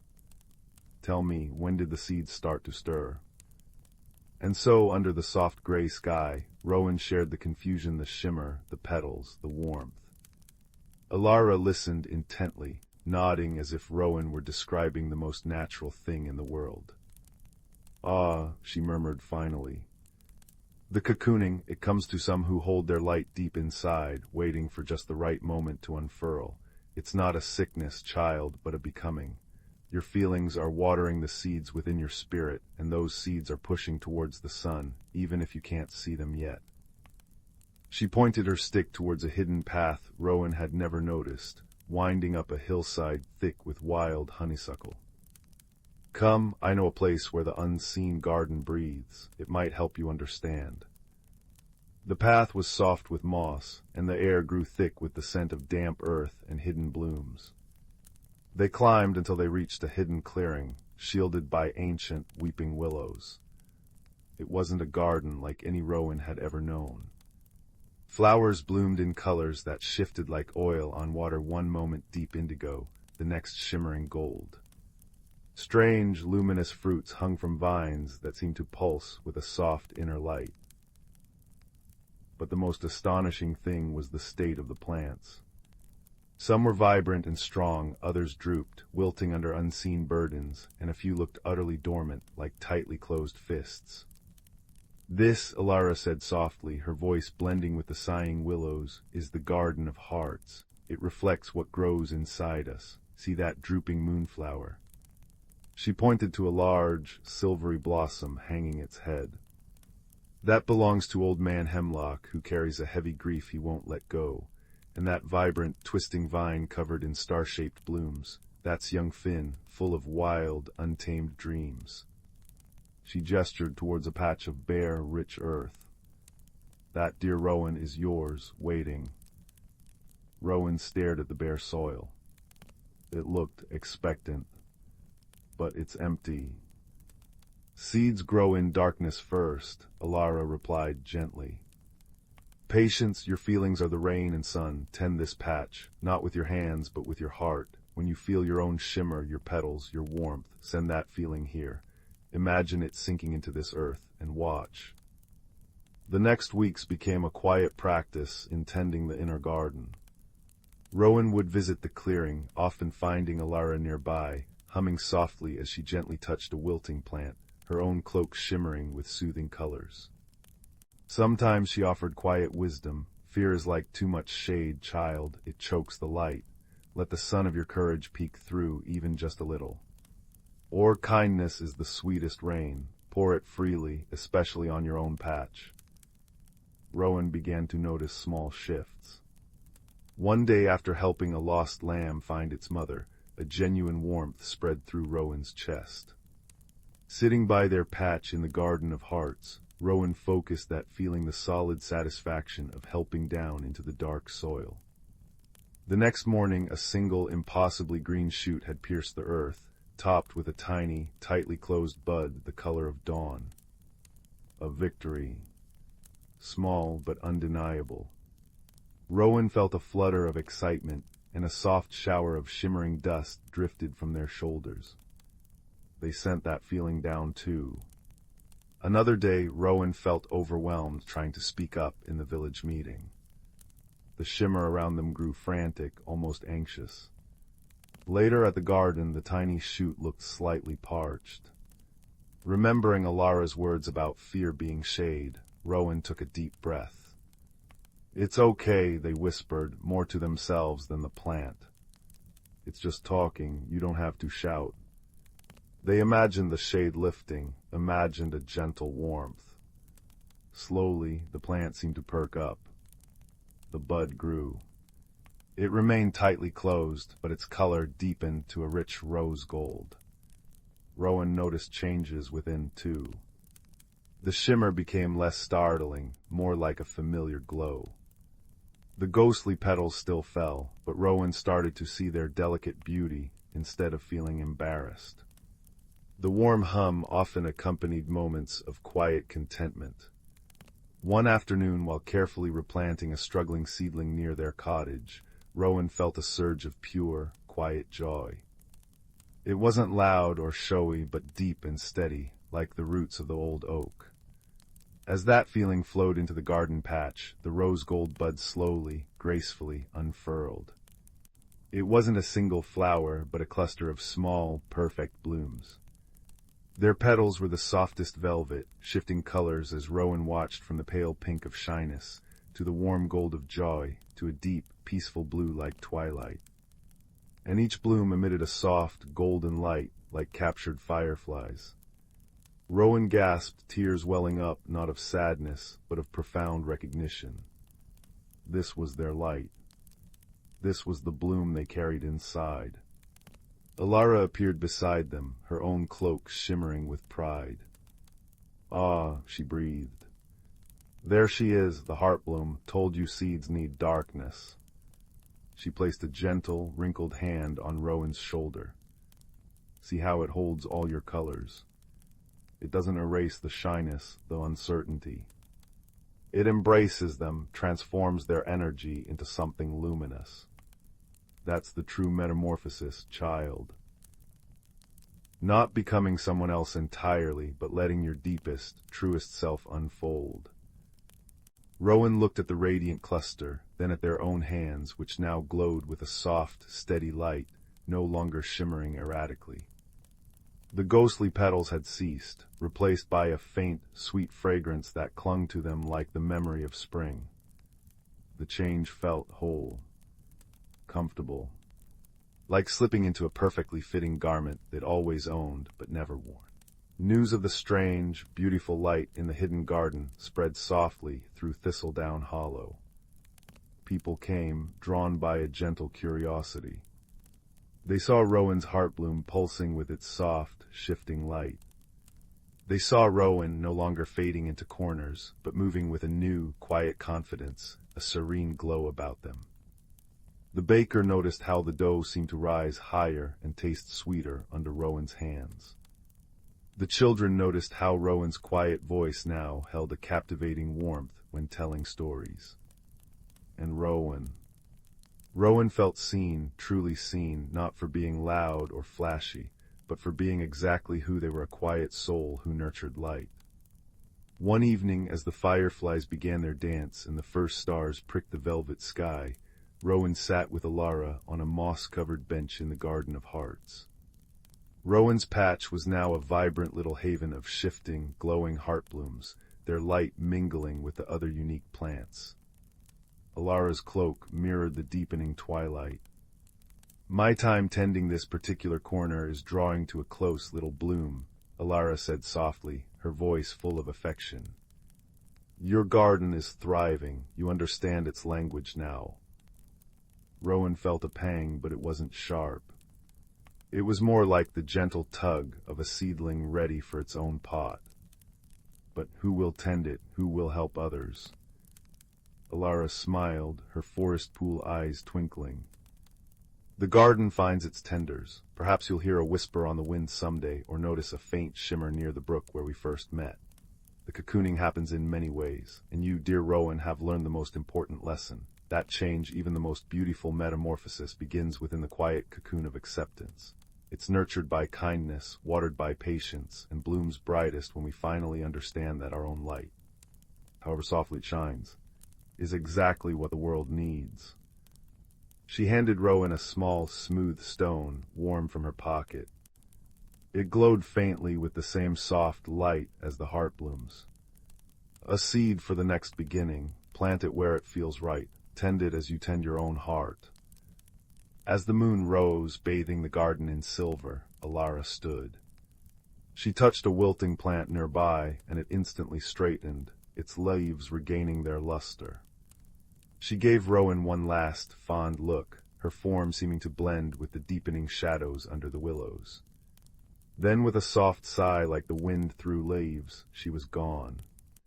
Not vanished, but simply elsewhere, where another hidden garden might need tending. Rowan sat for a long time, holding the warm seed stone. The heart blooms pulsed gently. The air hummed with the peaceful energy of the garden. Rowan felt a profound sense of comfort, not an ending, but a gentle turning of the page. The cocoon had opened. The wings, though delicate, were strong. The journey wasn't over, it was simply entering a new chapter, illuminated from within. Rowan took a deep, slow breath in and out, mirroring the garden's own peaceful rhythm, and felt the quiet certainty of their own light, ready to nurture the next seed, wherever it might need planting. The fire crackled softly in the hearth, the embers glowing like watchful eyes, as the quiet certainty of Rowan's transformed spirit settled over the story, a gentle warmth radiating outwards, promising new beginnings yet to unfold. Story 11. The embers sighed, their ruby hearts pulsing low in the hearth, casting long, dancing shadows across the worn rug. Outside, a soft rain whispered against the window pane, a lullaby for the slumbering world. In this quiet cocoon of warmth, let me tell you of Fern, a soul whose quiet changes bloomed like the most unexpected and beautiful of night flowers. Fern lived in a cottage tucked away where the rolling hills met the whispering woods. They were often quiet, their thoughts deep and slow-moving like the roots of the ancient oak beside their home. Fern felt different. Not wrong, just out of step, like a melody played slightly off-key. This feeling manifested in subtle ways. When Fern felt uncertain, a faint, pearlescent shimmer would dance across their skin, visible only in certain lights. When overwhelmed, tiny, harmless sparks, like miniature fireflies, would flicker momentarily around their fingertips before vanishing. And when Fern felt truly small, soft, downy feathers, pale as moonlight, would briefly appear along their forearms, vanishing as quickly as a sigh. Fern kept these changes tucked away, hidden beneath long sleeves and quiet solitude, fearing they were strange, a puzzle they couldn't solve. Their solace was a small, walled garden behind the cottage. It was a place Fern tended with gentle hands, yet it remained stubbornly dormant. The soil was rich, the sun warm, but only the hardiest weeds and a few stubborn clumps of moss dared to grow. It reflected Fern's inner-world potential, locked beneath an invisible frost. One twilight, as Fern sat on a mossy stone bench, watching the first stars prick the violet sky, a peculiar scent drifted on the breeze. Not flowers, but something deeper, richer, like damp earth after rain and ancient parchment. An old woman stood at the garden gate, her figure silhouetted against the deepening blue. She wore a cloak the color of twilight moss, and her eyes held the calm depth of forest pools. She didn't knock, she simply stood, observing the sleeping garden. "Good evening," Fern said softly, a little startled. "Good evening, gardener," the woman replied, her voice like dry leaves rustling gently. "This earth sleeps deeply." She gestured towards the barren patches. Fern sighed. "I try, I water, I weed, I whisper encouragement, but nothing seems to want to grow here." The old woman stepped inside, her movements fluid and silent. She knelt, pressing a weathered hand into the cool soil. "Ah, but it waits. Gardens like this, they grow not just with water and sun, but with the gardener's heart. What grows here reflects what grows within you." She looked directly at Fern, her gaze kind and knowing. "Tell me, young one, what seeds do you fear to plant?" Fern hesitated, then, feeling an unexpected trust, spoke of the shimmer, the sparks, the feathers. Of the feeling of being out of place, a puzzle piece that didn't fit. As they spoke, something remarkable happened. Where Fern's tears fell onto the dark earth near the old woman's hand, tiny points of soft, green light appeared. They weren't plants, but pure, gentle luminescence, pulsing like miniature hearts. The old woman smiled, a network of kind wrinkles deepening around her eyes. "See, the earth responds. Your changes are not flaws, Fern. They are your unique magic blossoming.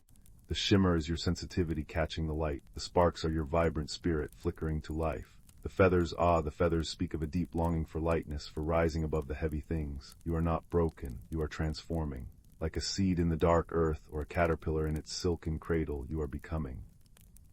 She called herself Alara, a traveler who understood the language of slow growth.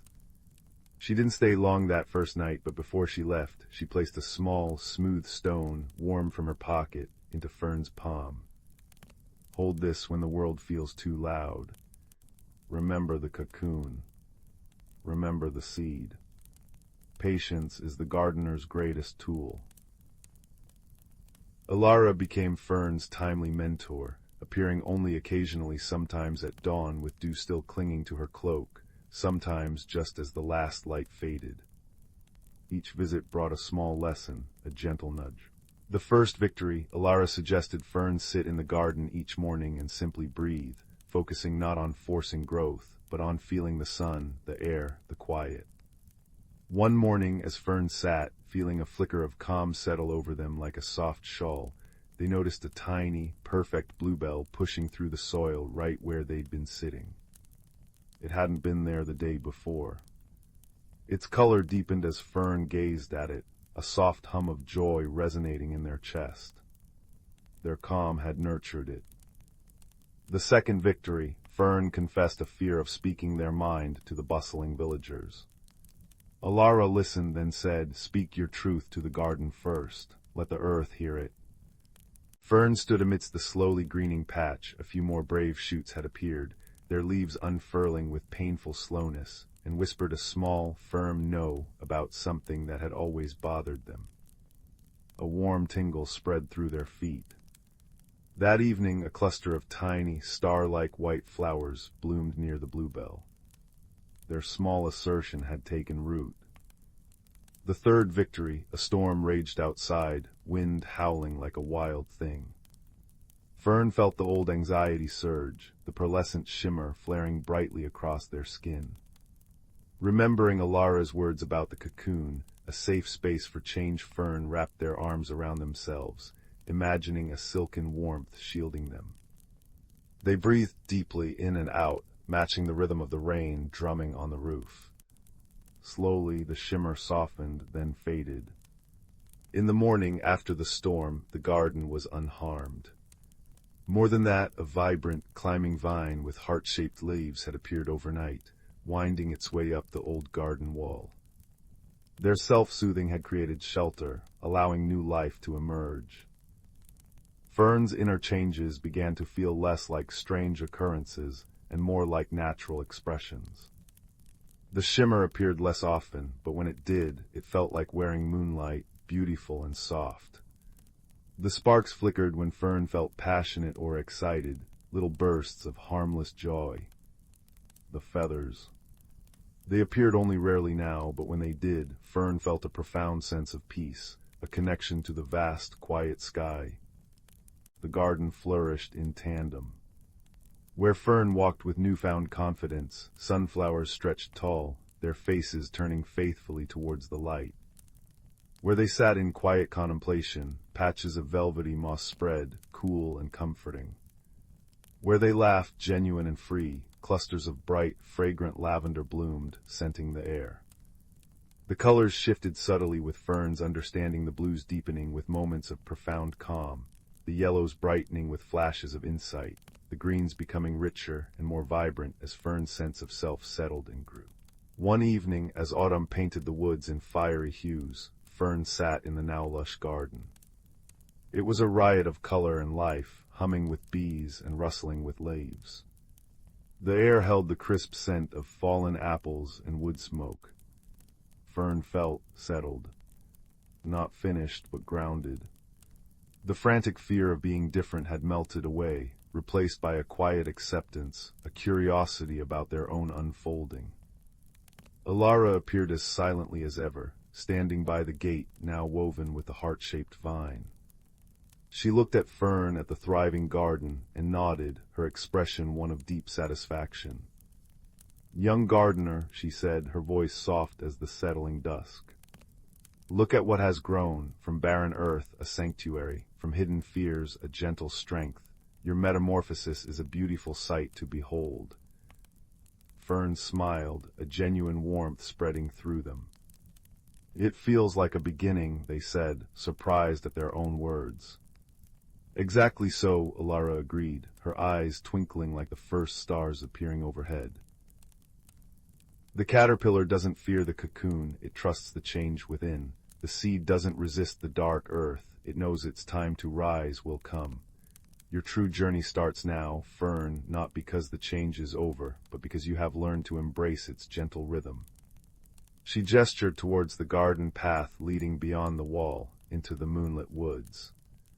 "There are other gardens to tend, other hearts that might need a gentle gardener's touch. Your magic is not just for you, it's a light to share." She stepped forward and placed one cool, dry hand on Fern's cheek. "Remember the stone, remember the breath, remember that change is the softest, surest constant, and within it lies your greatest comfort and strength." Then with a rustle of her moss-colored cloak, she turned and walked down the path. Before Fern could call out, she seemed to melt into the deepening twilight between the trees, leaving only the scent of damp earth and ancient wisdom. Fern stood in their vibrant garden, the embers of the day fading in the sky, mirroring the gentle glow from their own cottage hearth. They touched the smooth stone in their pocket, warm and comforting. They looked at their hands, no shimmer, no sparks, no feathers, now just capable hands that had nurtured life from dormant earth, and were learning to nurture their own unique spirit. The garden was no longer a reflection of hidden fear, but a testament to patient growth, a map of small victories woven into a tapestry of self-discovery. Fern felt a quiet excitement, a sense of spaciousness opening within them, as vast and welcoming as the starlit sky above. They were still changing, still unfolding, but the fear was gone. It had been replaced by a deep, cozy comfort, like the warmth of the hearth on a rainy night, and a gentle curiosity about the next leaf, the next petal, the next quiet step on the path leading beyond the garden wall. The story wasn't ending, it was simply turning the page, breathing in the fresh, cool air of a peaceful, promising dawn. And Fern, the gentle gardener of their own soul, was ready to walk into it. Story 12. Deep within the whisperwood, where ancient oaks stretched gnarled fingers towards the star-speckled velvet sky, moonlight didn't merely fall, it lived. It pooled in mossy hollows like liquid silver, danced along cobweb-laced ferns, and turned the dew-kissed spiderwebs into intricate constellations spun from earthbound light. This was a place where the night held its breath, listening to the secrets rustled by the wind through a million leaves, a symphony conducted by the oldest trees. Tonight, beneath the watchful gaze of the hunter's moon, a young hedgehog named Pip stirred. Pip, whose spines held tiny, glimmering flecks of quartz that caught the moonlight, felt a peculiar tug in her heart, a soft vibration humming through the cool earth beneath her paws. It felt like the forest itself was sighing, a long, slow exhale of contentment mixed with a whisper of anticipation. She knew the language of the whisperwood, not words, but sensations. The gurgle of the moonbrook spoke of cool depths and hidden pebbles worn smooth by time. The groan of the sentinel pine told of ancient storms weathered and deep roots reaching for sustenance. The sigh of the willow sisters by the water's edge murmured of sorrows washed away and gentle resilience. Pip's quest was simple, yet filled with the quiet awe of the nocturnal world. She sought the glimmering stone's smooth, river-polished pebbles, said to hold the captured light of falling stars. Grandmother Mossback, the eldest hedgehog in the warren, had spoken of their gentle glow, perfect for lining winter nests when the days grew short and cold. Following the moonbrook's babbling song, a sound like countless tiny bells chiming underwater, Pip padded softly. Her small claws clicked faintly on exposed roots, a counterpoint to the rhythmic drip-drip-drip of condensation falling from broad oak leaves onto the thick carpet of moss below. The air smelled of damp earth, decaying leaves rich with potential, and the faint, sweet perfume of night-blooming jasmine. Suddenly, the forest opened into a wide clearing. Here the moonlight reigned supreme, bathing everything in an ethereal silver glow. But it wasn't just the moon that illuminated the space. Thousands of tiny, pinprick lights pulsed softly on the forest floor, luminous blue mushrooms clustered like fallen stars. Emerald-green fireflies drifted lazily through the air, their paths weaving silent, glowing trails. Pip gasped, her tiny heart thumping against her ribs. It was the Starlight Glade, a place spoken of in hushed tones, rarely found by those who didn't listen deeply to the forest's call. At the very center of the glade, perched upon a moss-covered boulder that seemed to hum with its own quiet energy, sat Stargazer. He was an owl, but not like any other. His feathers were the deep gray of storm clouds edged with silver, and his immense, round eyes held galaxies within their depths, swirling with ancient starlight. He didn't turn as Pip approached, his gaze fixed on the moon, yet Pip felt seen, understood, enveloped in a profound, quiet calm. Little traveler of the moonlit paths, Stargazer's voice was like the rustle of dry leaves carried on a gentle breeze, deep and resonant yet impossibly soft. The stones you seek listen to the water's lullaby near the willow bend, but the path holds whispers tonight, the great maple sighs with unease. Pip shuffled closer, the luminescent mushrooms casting soft blue highlights on her spines. Unease, Stargazer, the forest feels peaceful. Stargazer slowly swiveled his magnificent head. His eyes, vast and knowing, met hers. Peace is the river's surface, little one, beneath currents shift. The great maple feels the turning deep in its roots. The season whispers of change, a time of great resting. He didn't lecture, he simply shared the forest's truth as he perceived it. A shiver, not of cold, but of understanding, ran down Pip's spine. The great resting winter. Grandmother Mossback spoke of it too, a time when the forest slept beneath a blanket of snow, when food grew scarce and the world hushed. But the glimmering stones, they'll help keep our warren warm and bright during the resting. They hold light, Stargazer murmured, his gaze drifting back to the moon. Light remembered from summer skies, but warmth, that comes from within, from shared burrows and quiet hearts. The stones are comfort, a reminder of starlight even in the deepest dark. He paused, listening to the distant sigh of the willow sisters carried on a sudden, cool gust of wind that rustled Pip's spines and made the luminous mushrooms pulse brighter for a moment. Seek them, but listen to the maples sigh near the bend. It feels fractured. Thanking Stargazer with a soft cheer-up that blended with the night sounds, Pip continued her journey, the owl's words settling in her heart like seeds. The path narrowed, winding through thickets where the moonlight struggled to penetrate. Here the sounds changed. The comforting babble of the moonbrook grew louder, but beneath it, Pip heard it now a low, pained groan, like wood under immense strain. It was the great maple, a colossal tree whose roots plunged deep into the earth near a sharp bend in the stream. Pip approached cautiously. The air near the maple felt heavy, thick with the scent of damp bark and something else, a faint tang of decay. Looking up, she saw it. A massive limb, ancient and burdened with thick moss, hung precariously over the path, partially split from the trunk. With every sigh of the wind, which whistled softly through the tear in the wood, the limb groaned, threatening to fall. Beneath it lay the smoothest, most accessible part of the Moonbrook's pebbled shore, exactly where the glimmering stones were said to gather. Fear prickled along Pip's back, sharper than her spines. The stones glittered tantalizingly in the moonlight, smooth and promising. But the groaning limb loomed like a dark shadow. Listen to the maples sigh. Stargazer's words echoed. The tree wasn't just sighing with the wind, it was crying out in pain, warning of danger. Pip sat back on her haunches, her tiny mind whirring. She needed those stones, symbols of light for the coming dark. But wisdom, the gentle wisdom shared by the ancient owl and the whispering forest itself, urged caution. How could she heed the warning? She was so small. Then she remembered the language of the whisperwood. It wasn't just about listening, it was about responding. She pressed her small paws against the rough bark of the maple's massive trunk. Closing her eyes, she focused not on words, but on feeling sending waves of empathy, of shared concern, through her touch.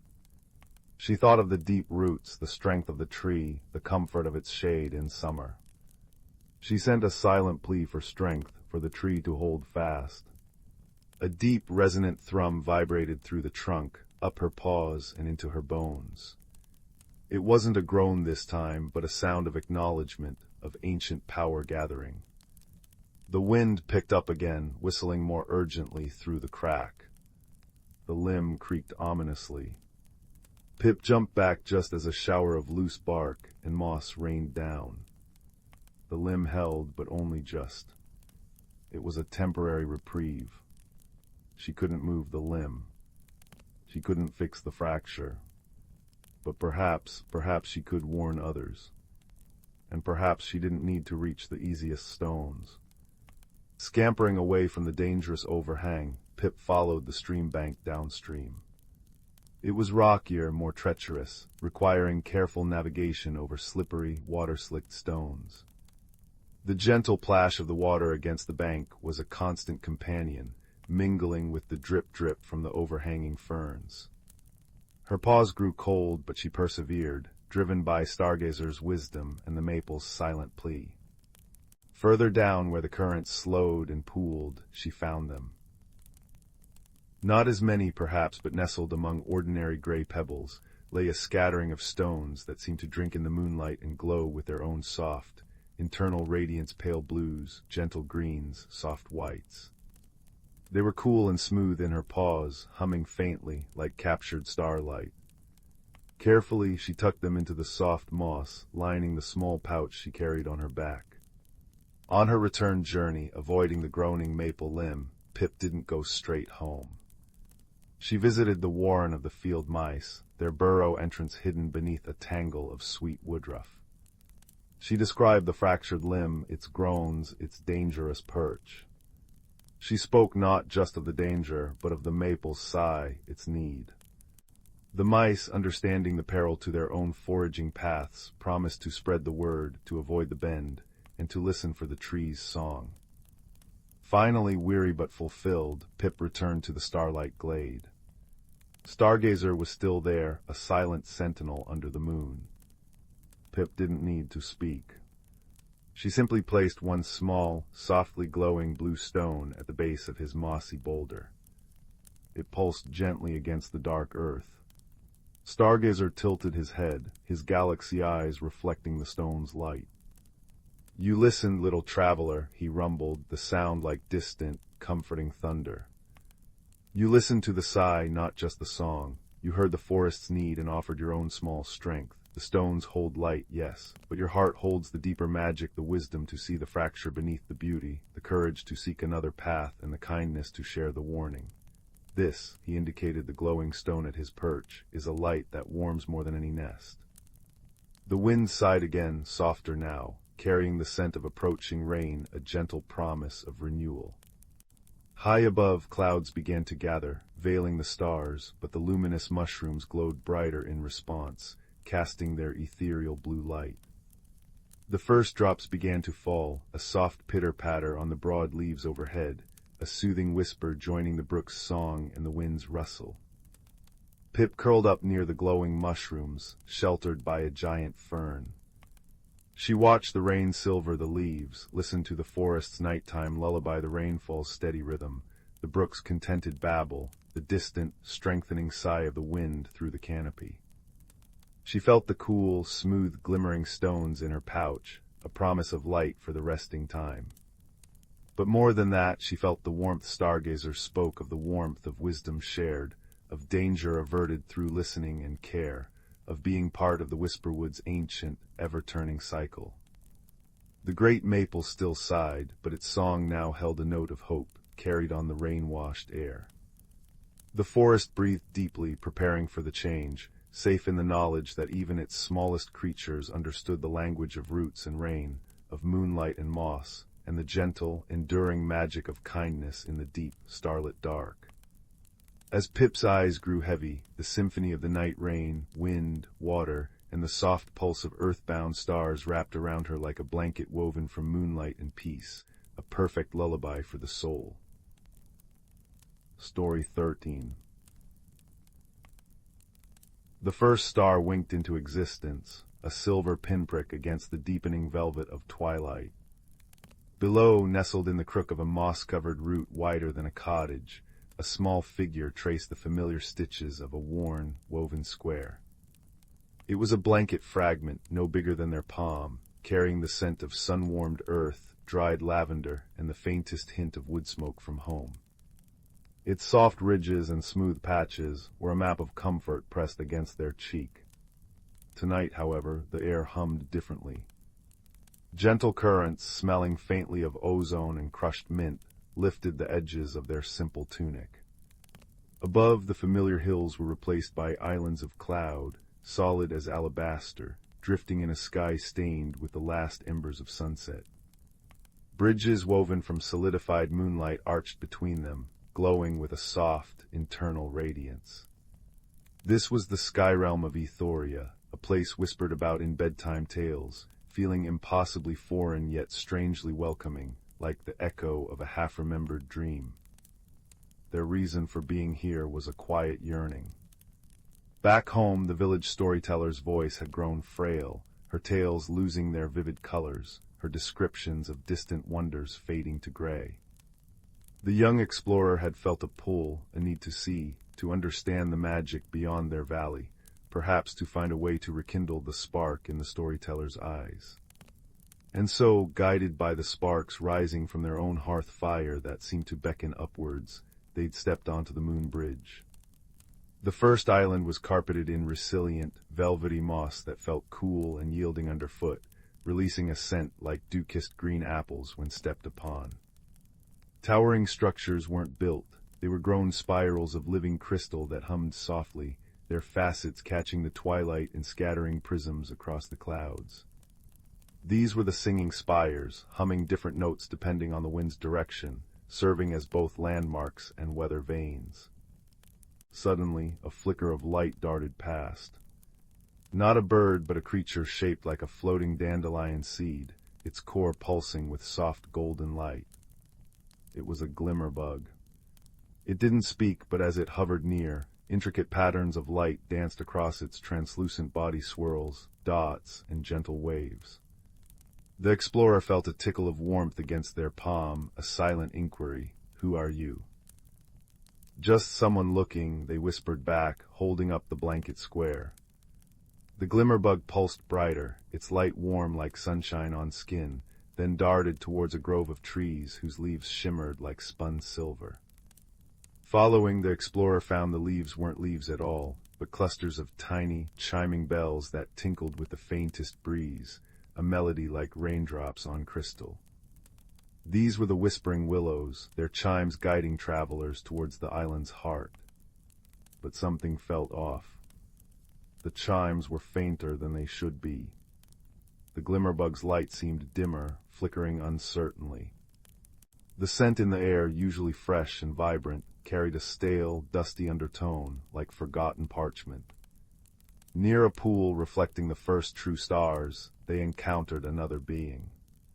Tall and slender, seemingly woven from shifting mist and starlight, it was a breeze whisperer. It didn't touch the ground. Instead, it extended a wispy tendril that brushed the explorer's forehead. Not a touch of skin, but a cool caress of air carrying a complex message directly into their mind. Scents of deep water and ancient stone, the sensation of falling feathers, and a profound sense of sorrow. The message was clear, the heart song of Ethoria, deep within the aural caverns beneath the cloud islands, was fading. The magic that sustained the light, the music, the very scent of wonder, was weakening. The glimmerbugs couldn't shine their brightest, the willows couldn't chime clearly, and the breeze whispers struggled to form their thoughts. The explorer felt a pang deep within, mirroring the realm's distress. Helping them felt like understanding their own need to bring wonder back home.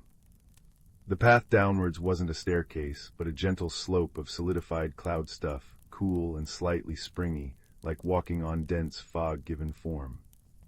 It led to an opening veiled by shimmering curtains of light, the entrance to the aural caverns. Stepping inside was like diving into a living jewel box. Walls weren't rock but facets of pure, dark crystal, upon which rivers of colored light flowed, emerald greens, sapphire blues, ruby reds swirling and dancing silently. The air hummed with a deep, resonant frequency they felt in their bones, and carried the crisp, clean scent of winter air mixed with petrichor.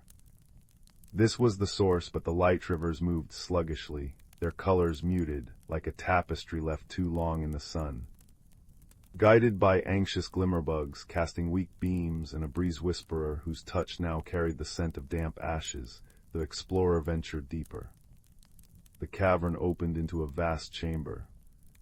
At its center lay a still pool, not of water, but of pure, liquid light.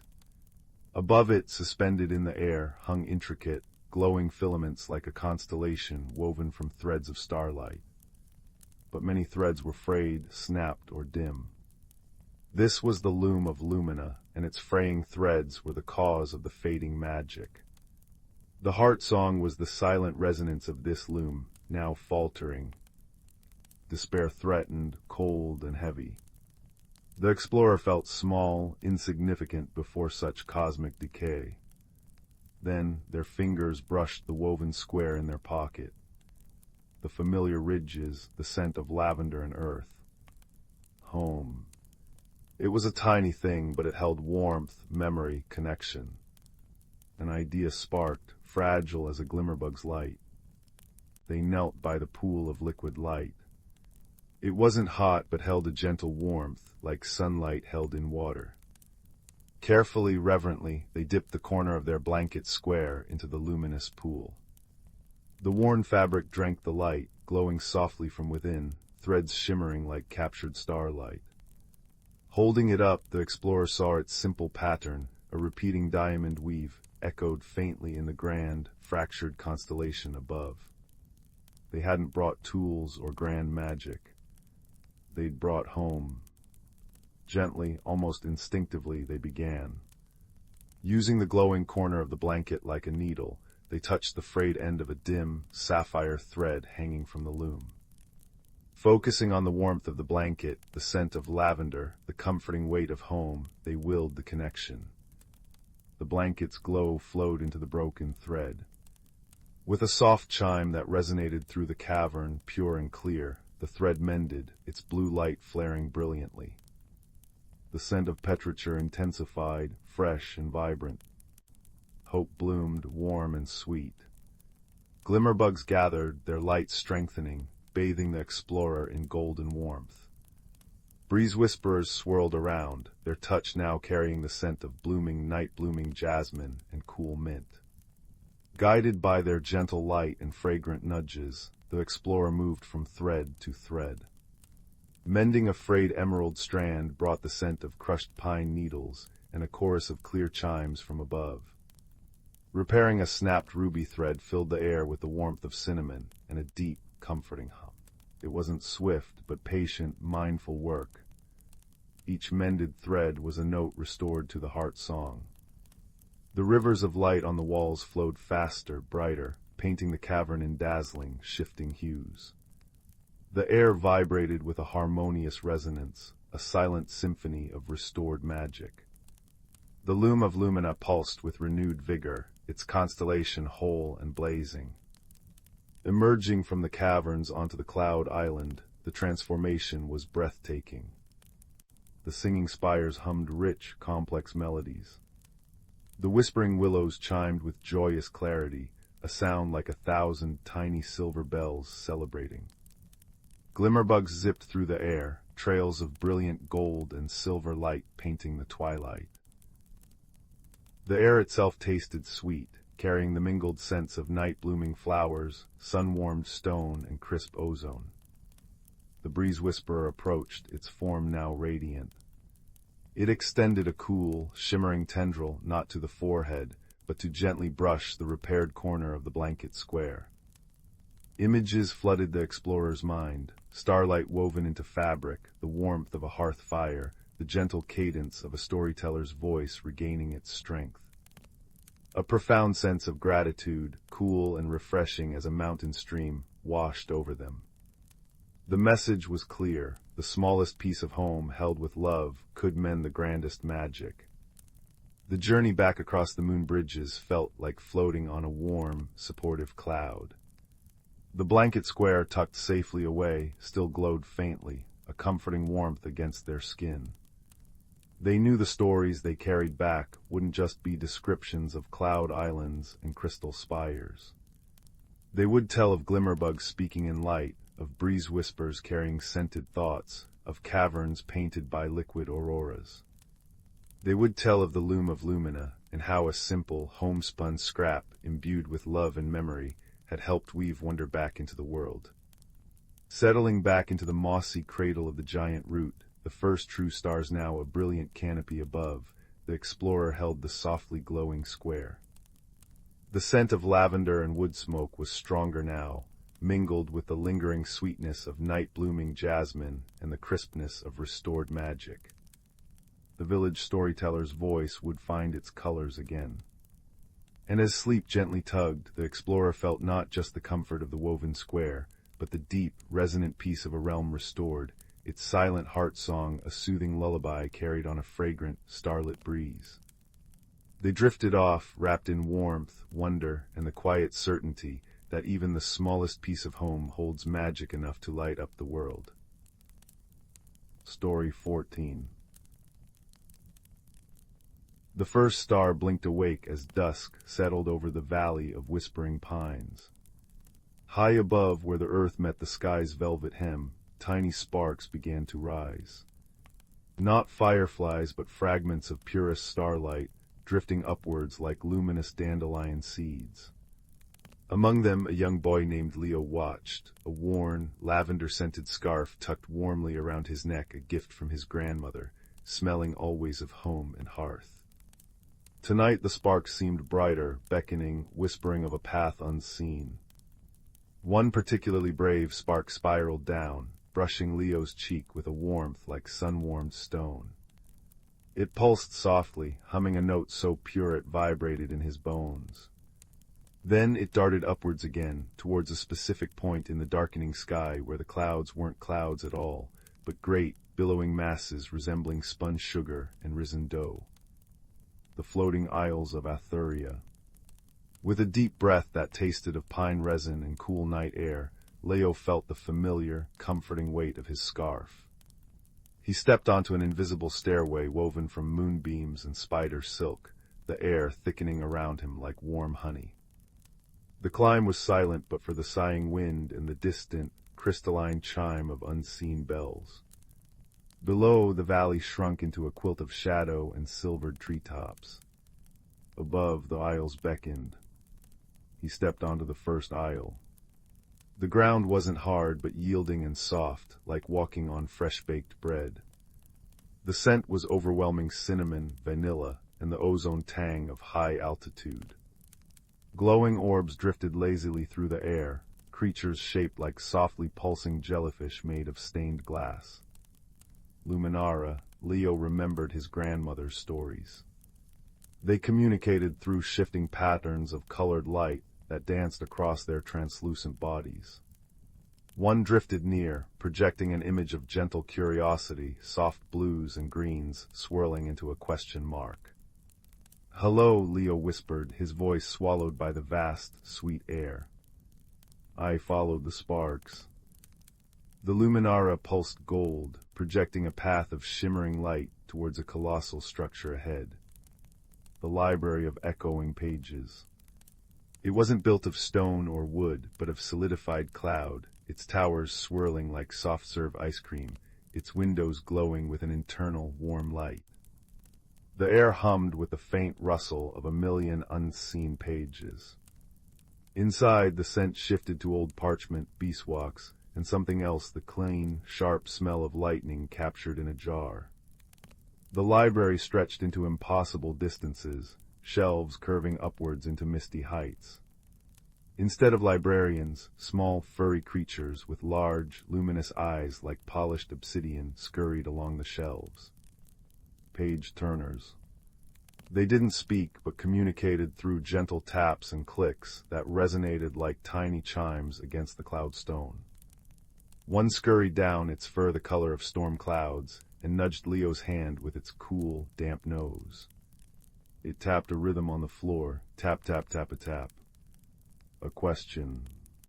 "I came because of the sparks," Leo explained, pulling his scarf closer. Its familiar lavender sent a tiny anchor in this wondrous strangeness. "And because something feels missing. Down below, the stars seem quieter lately." The page-turner blinked its huge eyes. It scurried off, returning moments later, dragging a scroll that shimmered like trapped moonlight. Unfurling it revealed not words, but a map of the night sky, intricately detailed. One constellation near the zenith, shaped like a leaping hare, was fractured, its stars dim and scattered. The page-turner tapped the broken constellation urgently, then pointed a tiny claw towards the library's highest tower. The climb was long past shelves holding books that glowed with internal fire or hummed with contained storms. The air grew cooler, smelling faintly of snow and stardust. At the tower's peak, under a dome of crystal-clear sky, stood the stargazer's orrery. It wasn't brass and gears, but woven threads of pure light, humming softly, projecting miniature constellations that drifted slowly around the room. In the center, pulsing weakly, was the fractured hare constellation. Touching the threads felt like touching cool silk and warm sunlight simultaneously. The broken threads vibrated with a discordant, sad hum. Leo understood. The constellation wasn't just dim, it was hurt, its celestial song silenced. The reason for the sparks, the sense of something missing it, was this. The harmony of the night was fractured. The page turner nudged him again, then tapped its own chest and pointed out the arched window. Following its gaze, Leo saw a bridge stretching from the tower to the next aisle, woven not from rope or stone, but from solidified aurora's ribbons of shimmering green, violet, and crimson light that felt strangely solid yet yielding underfoot, like walking on thick velvet infused with static. The Northern Lights Causeway. Crossing it was like walking through a dream. The colors pulsed and shifted, casting dancing shadows. The air tasted electric, like licking a cold battery, yet smelled clean and icy, like mountain air after a snowfall. Below, impossibly far down, Leo glimpsed not the earth, but a vast, dark expanse sparkling with points of light not stars, but the luminous tips of colossal crystals far below in a world beneath the clouds. The underground Aurora Caverns, his grandmother had called them, a place where light sang through stone. On the next aisle, the ground was covered in soft, springy moss that glowed faintly blue, releasing a scent like crushed mint and damp earth. Towering above were immense, crystalline flowers, their petals shimmering prisms catching the starlight. The garden of resonant blooms. Here the creatures were tall, slender beings with skin like polished birch bark and hair like cascading willow fronds. Sylvani.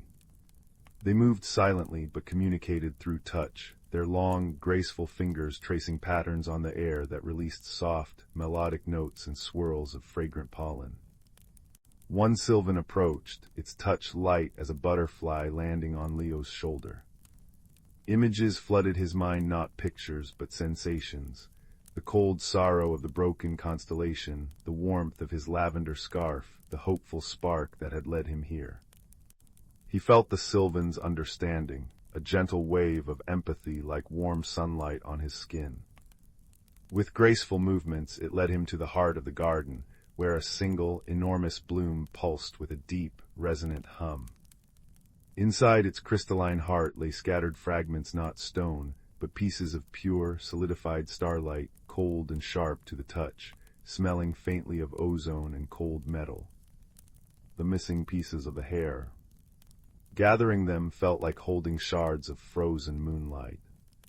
They hummed with the same discordant note as the broken threads in the orrery.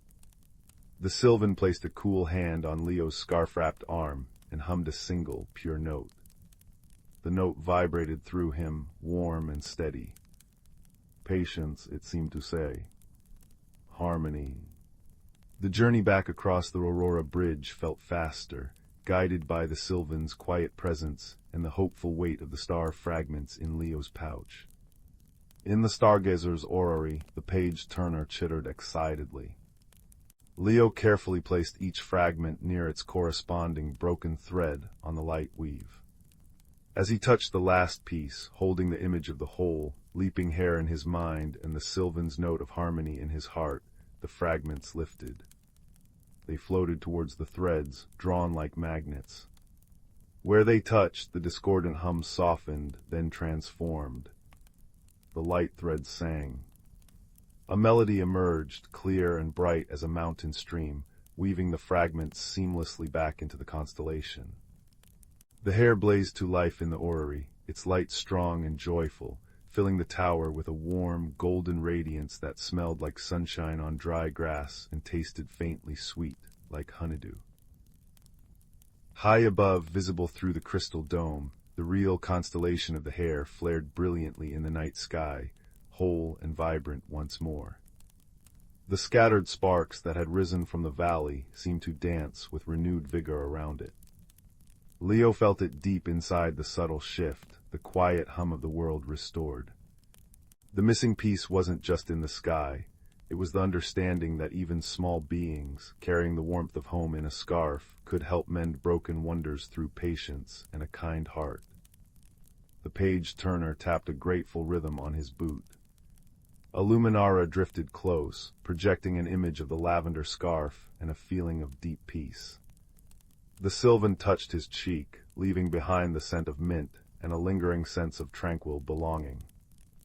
The descent on the moonbeam stairs was gentle.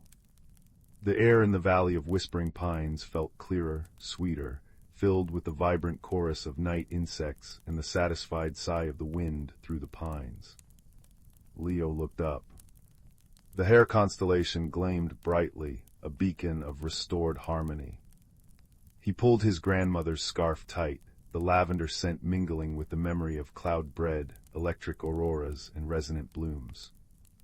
He hadn't just explored a wondrous realm, he had discovered a quiet strength within himself, the comforting truth that kindness could mend even celestial fractures, and that the scent of home could guide you through the most extraordinary journeys.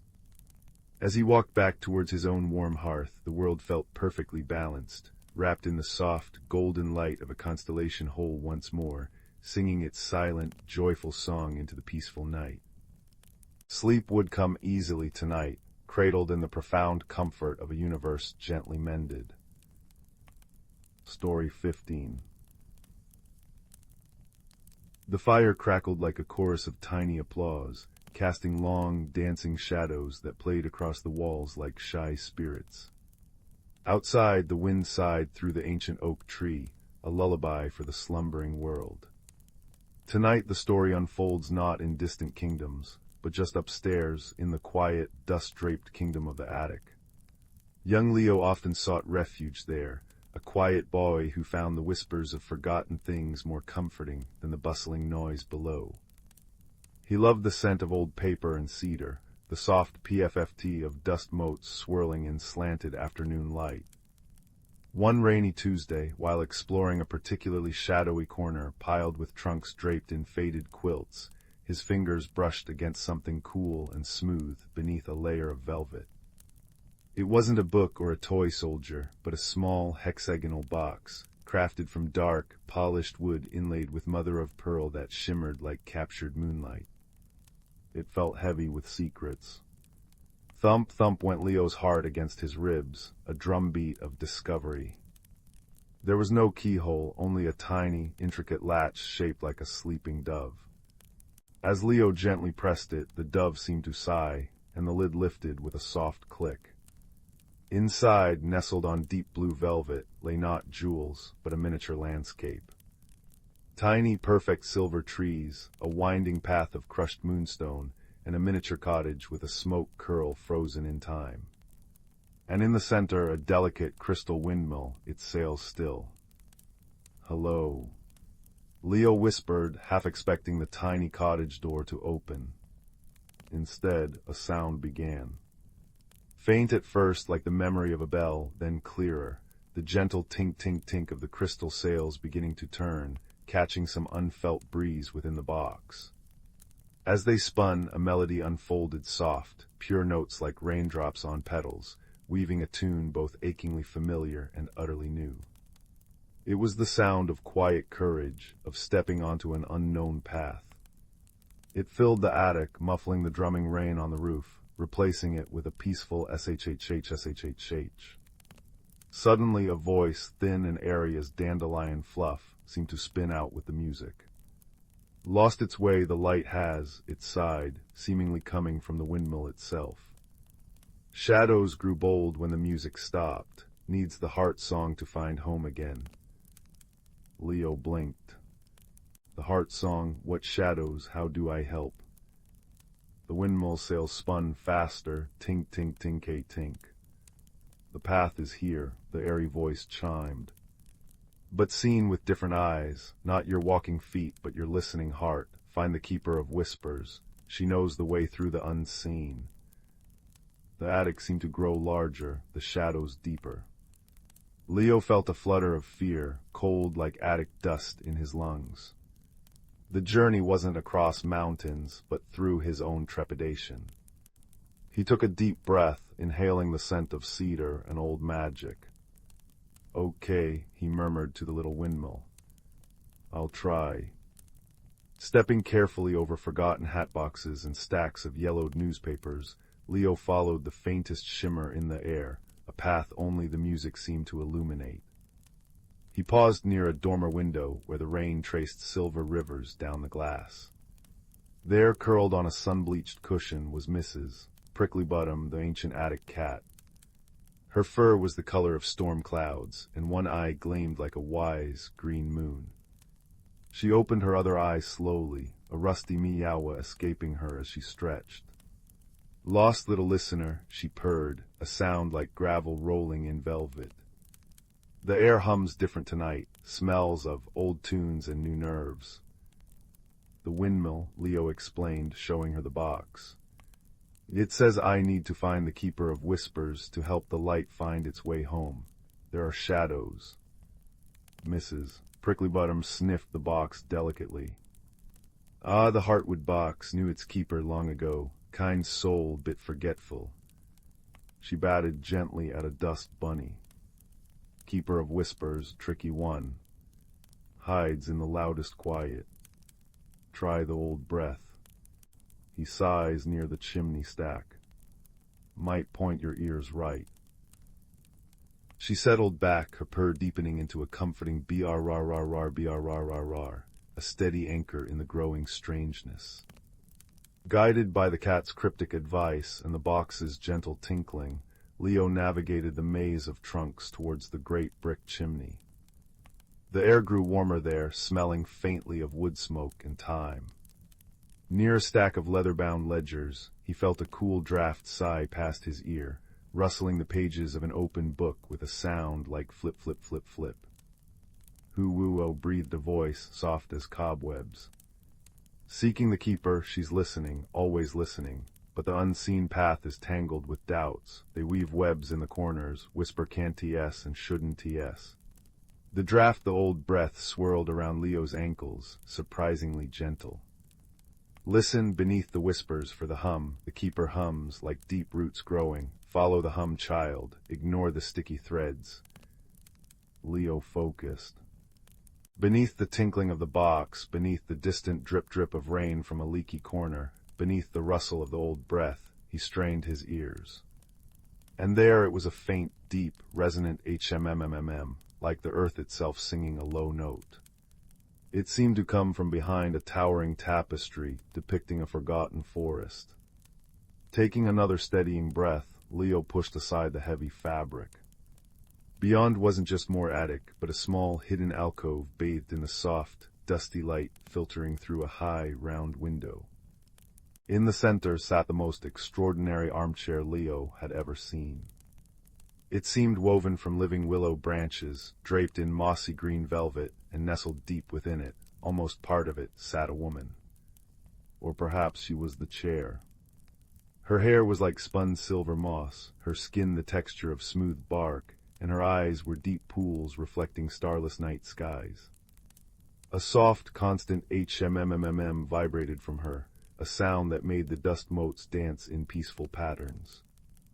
Welcome, listener, the Keeper of Whispers spoke, her voice like leaves rustling in a gentle breeze. I hear the heartwood song, I hear the shadows stirring, they feed on silence, on stillness of the spirit. She extended a hand that looked like gnarled root and soft moss. The doubts have grown bold, tangling the path the light must walk. They fear the music, you see, fear the courage it wakes. Leo approached, the box's music chiming bravely. How do I untangle it? How do I help the light? Patience, child, the keeper hummed. And kindness, the doubts are not evil, only lost and afraid themselves. Loud, frightened things. Show them the music isn't a storm, but a stream. Show them the light isn't a blaze, but a friend. She pointed a mossy finger towards a particularly dark corner of the alcove, where the shadows seemed thicker, swirling faintly like ink in water. Low, hissing whispers seeped from it. Too hard, why bother, you'll fail. Leo's own heart clenched with familiar uncertainty. But he remembered the windmill's courage, Mrs. Pricklybottom's steady purr, the old breath's guidance. He held the heartwood box out towards the swirling shadows. Instead of blasting them away, he played the music softly, gently. The tink-tink-tink notes fell like clear water into the murk. Hello, Leo said softly, his voice barely a whisper. It's all right, the music won't hurt you, it's just a way home. The hissing lessened. The swirling shadows seemed to pause, listening. Leo sat down slowly on the dusty floorboards, keeping the music playing. He didn't force it, just let it flow, a gentle, persistent stream. He thought of the tiny silver trees in the box, the moonstone path. The light just wants to find its cottage, he murmured. It must be lonely in the dark. A tiny tendril of shadow, less murky now, almost gray, detached itself and drifted towards the music. It didn't vanish, but seemed to sway gently with the tune, like seaweed in a current. Tink-tink, sway, tink-tink, sway. See, Leo whispered. It's just a song. Slowly, patiently, Leo sat. He played the music. He hummed along softly, matching the keeper's deep HMMM. He spoke quiet words of reassurance, not just to the shadows, but to his own fluttering nerves. Mrs. Pricklybottom appeared silently, padding into the alcove and settling beside him, her thunderous purr adding a warm bass note to the melody. Br-rar-rar-rar tinkHMMM sway. The old breath sighed softly around them, woo-wash, keeping the air fresh. The keeper watched, her starry eyes filled with gentle approval. One by one the doubts, soothed by the unexpected kindness and the persistent, gentle music, began to unravel. The harsh whispers faded, replaced by a soft sighing, like wind through dry grass. The thick, swirling shadows thinned, becoming mere wisps that drifted apart, revealing the far wall of the alcove. And there, set into the old bricks, was a small, round door Leo had never noticed. It was made of the same dark, polished wood as the box, inlaid with a single, glowing mother-of-pearl star. The crystal windmill in the box chimed a bright, triumphant ting-a-ling-ling. The music swelled pure and strong. The path is clear, the keeper of whispers hummed, a smile like sunlight dappling through leaves touching her face. The heart song found its key. Leo stood, his own heart feeling light and brave. He walked to the little door. There was no handle, only a small indentation shaped like a dove. He placed the heartwood box gently against it. The sleeping dove latch on the box glowed softly, and with a soft snick the little door swung inwards. Beyond wasn't brick, but a soft, radiant light. It wasn't blinding, but warm and welcoming, like the heart of a candle flame. It flowed out, filling the alcove, washing over Leo, the keeper, Mrs. Pricklybottom, and the sighing old breath with pure, peaceful warmth. The tiny landscape inside the heartwood box shimmered brilliantly, the silver trees gleamed, the moonstone path glowed, and from the tiny cottage chimney, a perfect, steady curl of light smoke now spiraled upwards. The light was home. The tinkling music softened, becoming a lullaby once more. The glow from the little door gently faded, leaving the alcove bathed in ordinary, dusty attic light, but feeling profoundly changed. Peaceful. Safe. The doubts were gone, dispersed like morning mist. Mrs. Pricklybottom gave a satisfied MRRP and butted her head against Leo's knee. The old breath sighed a contented R around them. The keeper of whispers nodded, her deep hum softening into a peaceful silence. Well listened, she murmured. Well done.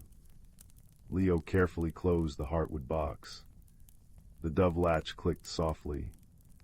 The attic felt different now, not just a place of forgotten things, but a place where quiet courage and kindness could work wonders. He carried the box downstairs, its gentle weight a comforting secret. The fire in the hearth had burned low, its embers pulsing like sleepy hearts. Crackle, sigh.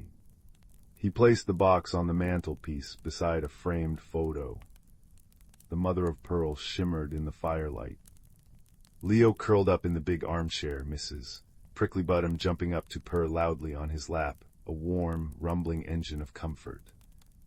Br-rar-rar-rar, br-rar-rar-rar. Outside, the wind had stilled.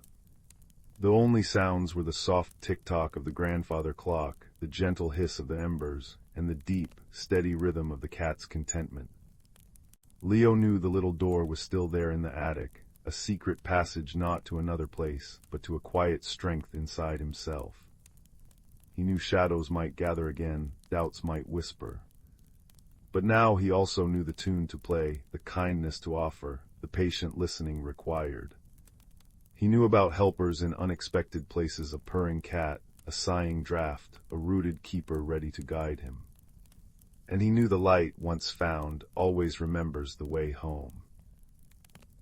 As sleep began to pull him under, soft as attic dust, the faintest echo of crystal chimes seemed to dance on the edge of his hearing, a lullaby for the brave and the kind, promising that even in the quietest corners, magic hums just beneath the surface, waiting for a listening heart to set it free. Tink, sigh, br-rar-rar-rar, HMMM. Crackle the embers glowed, the cat purred, and the world outside settled into a deep, peaceful silence, holding the story safe until tomorrow. Story 16. Story 17. Story 18. Story 19. Story 20. Story 21. Story 22. Story 23. Story 24. Story 25. 26. Story 27. Story 28. Story 29. Story 30. Story 31. Story 32. Story 33. Story 34. Story 35. Story 36. 37. Story 38. Story 39. The fire crackled softly in the hearth, casting dancing shadows on the worn rug. Outside, a gentle rain pattered against the window pane, a lullaby for the night. Settle in now, close your eyes, and let the warmth carry you away to the edge of a sleepy village, where the ordinary world brushed against something extraordinary. Young Finn lived in a cottage nestled where the cobbled streets of Meadowbrook met the ancient, sprawling expanse known as the Whispering Woods. Finn was a quiet child, thoughtful beyond his years, with eyes the color of moss after rain, and a heart that often felt too big for the bustling village life. He found solace not in the marketplace games, but in the quiet corners of his garden, tending to his grandmother's cherished moonpetal flowers, whose silvery blooms only unfurled fully under the starlight. Yet even that quiet joy was dimming. The moonpetals had begun to droop, their luminescence fading, and a strange, grayish mist had started to creep from the edges of the Whispering Woods towards the village, carrying with it an unnerving silence where birdsong used to be.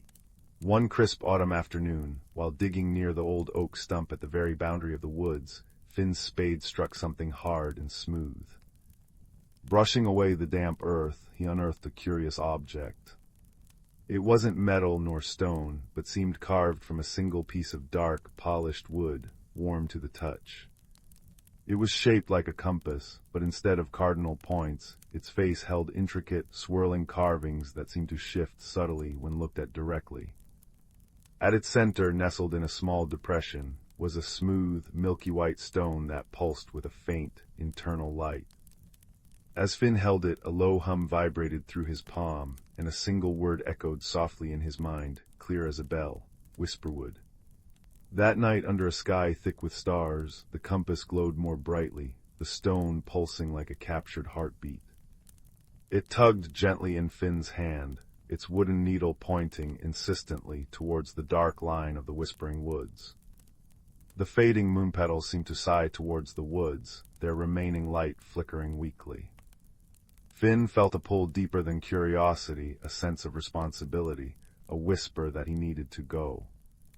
Tucking the warm compass into his pocket, its hum a comforting presence, he slipped quietly out of the cottage, the damp grass cool beneath his bare feet.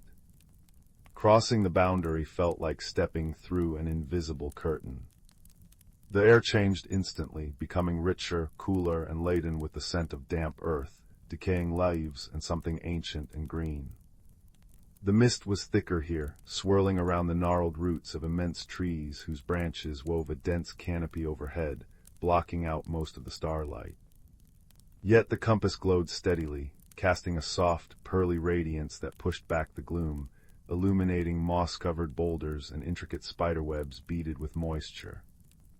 The silence was profound, broken only by the drip of water from leaves and the occasional rustle in the undergrowth that made Finn's heart skip. He followed the compass's pull deeper into the woods. The path, if it could be called that, was overgrown and treacherous.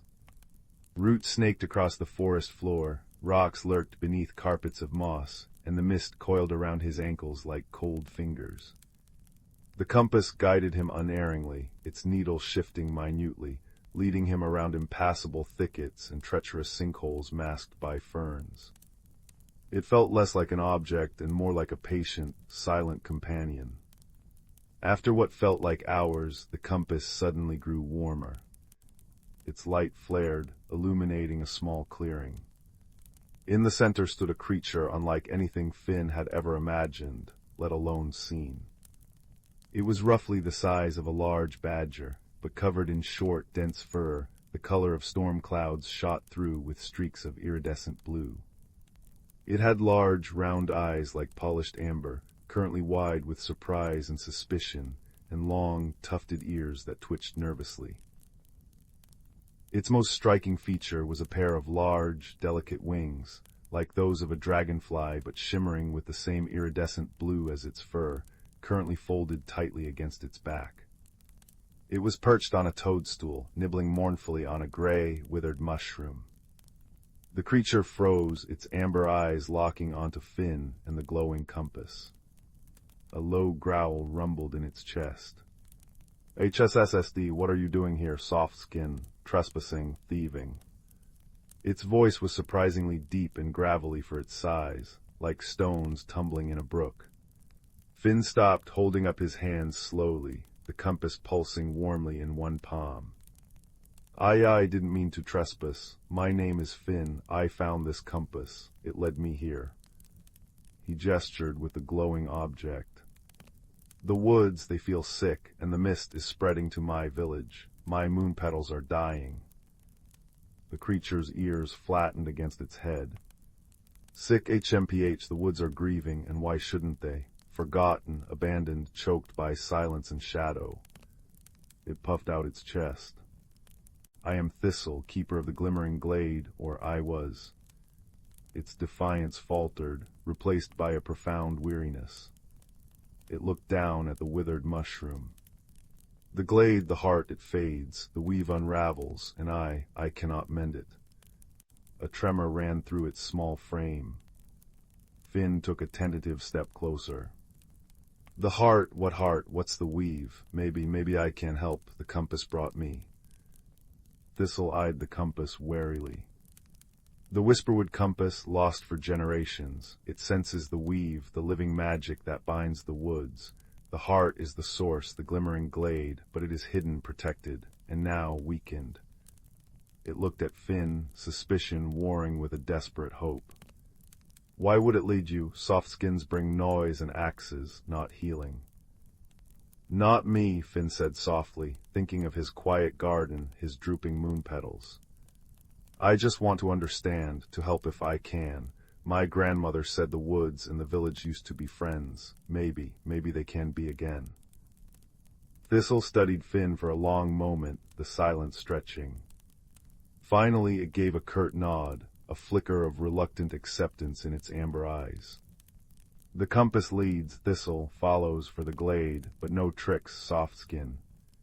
It fluttered down from the toadstool, landing lightly on the moss beside Finn. "Call me Thistle, keeper titles seem hollow now." Thus began an unlikely partnership. Finn, guided by the warm pulse of the Whisperwood compass, and Thistle, navigating the deeper, older paths with an innate knowledge of the forest, moved deeper into the whispering woods. The journey was a revelation. The compass didn't just point the way, it reacted to the forest's ailment. When they passed a cluster of trees whose leaves were turning brittle and gray, the milky stone dimmed, and a faint, discordant chime echoed from it. Near a sluggish, murky stream choked with slime, the compass grew cold, its light flickering erratically. Thistle explained in his gruff way. The weave is the song of the woods, the rustle of leaves, the chatter of streamlets, the buzz of insects, the memories held in ancient roots all woven together. The glimmering glade is the loom, the heart where the song is strongest, but the song is fading. Silence grows, shadows deepen. The mist is the wood's sorrow made visible. They encountered wonders, groves where luminescent fungi painted the ground in soft blues and greens, trees whose bark shimmered with veins of silver light, clear pools reflecting star patterns unseen in the sky above. But each wonder was marred by the encroaching grayness patches of dead, silent ground, streams running sluggish and dark, trees groaning as if in pain. The discordant chimes from the compass became more frequent. One evening, as they sheltered under a giant, hollowed-out willow, its once vibrant leaves now hanging limp, Finn shared his own quiet sorrow, the fading moon petals, the feeling of not quite belonging in the village, his grandmother's stories about the wood's old magic. Thistle, nibbling a slightly less withered mushroom Finn had found, listened intently. Then, hesitantly, Thistle spoke of his own burden. The glimmering glade wasn't just a place. It was sustained by joy, by connection, by the shared memories of all who lived within the woods and those who respected it. As the village grew distant, forgetting the old ways, and as fear replaced wonder, the connection frayed. Thistle felt every fraying thread as a physical ache. He'd tried everything ancient chance, tending the oldest trees, even attempting to sing the weave back into strength, but his own heart was heavy with loneliness and failure. "The song needs many voices," Thistle murmured, his voice softer than Finn had ever heard it. "One keeper's voice is not enough." The compass pulsed warmly against Finn's chest. He looked at Thistle, truly seeing the weariness beneath the bristly exterior, the deep love for the woods masked by grumpiness. Maybe it led me because I can hear the silence too, and maybe we can find more voices together." He offered Thistle a small, slightly squashed berry he'd saved. Thistle took the berry, a flicker of something like surprise crossing his face. He gave a small, almost imperceptible nod. Perhaps Finn, perhaps. Days blurred into nights. They forded streams turned sluggish and cold, climbed moss-slicked ridges where the mist clung thickest, and navigated valleys choked with gray, brittle ferns.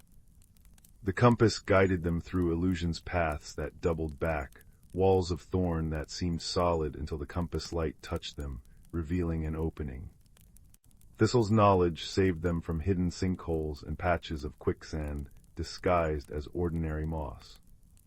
They shared meager rations, Finn's dried bread and cheese, Thistle's knowledge of which forest grubs were surprisingly edible and which berries wouldn't make you see dancing badgers. Slowly, a grudging respect, then a tentative friendship, bloomed between the quiet boy and the gruff keeper. Finn learned to move with the forest's rhythm, to listen beyond the silence. Thistle, in turn, found himself sharing stories of the woods past glory of great gatherings under the moon, of trees that sang, of starlight distilled in dewdrops.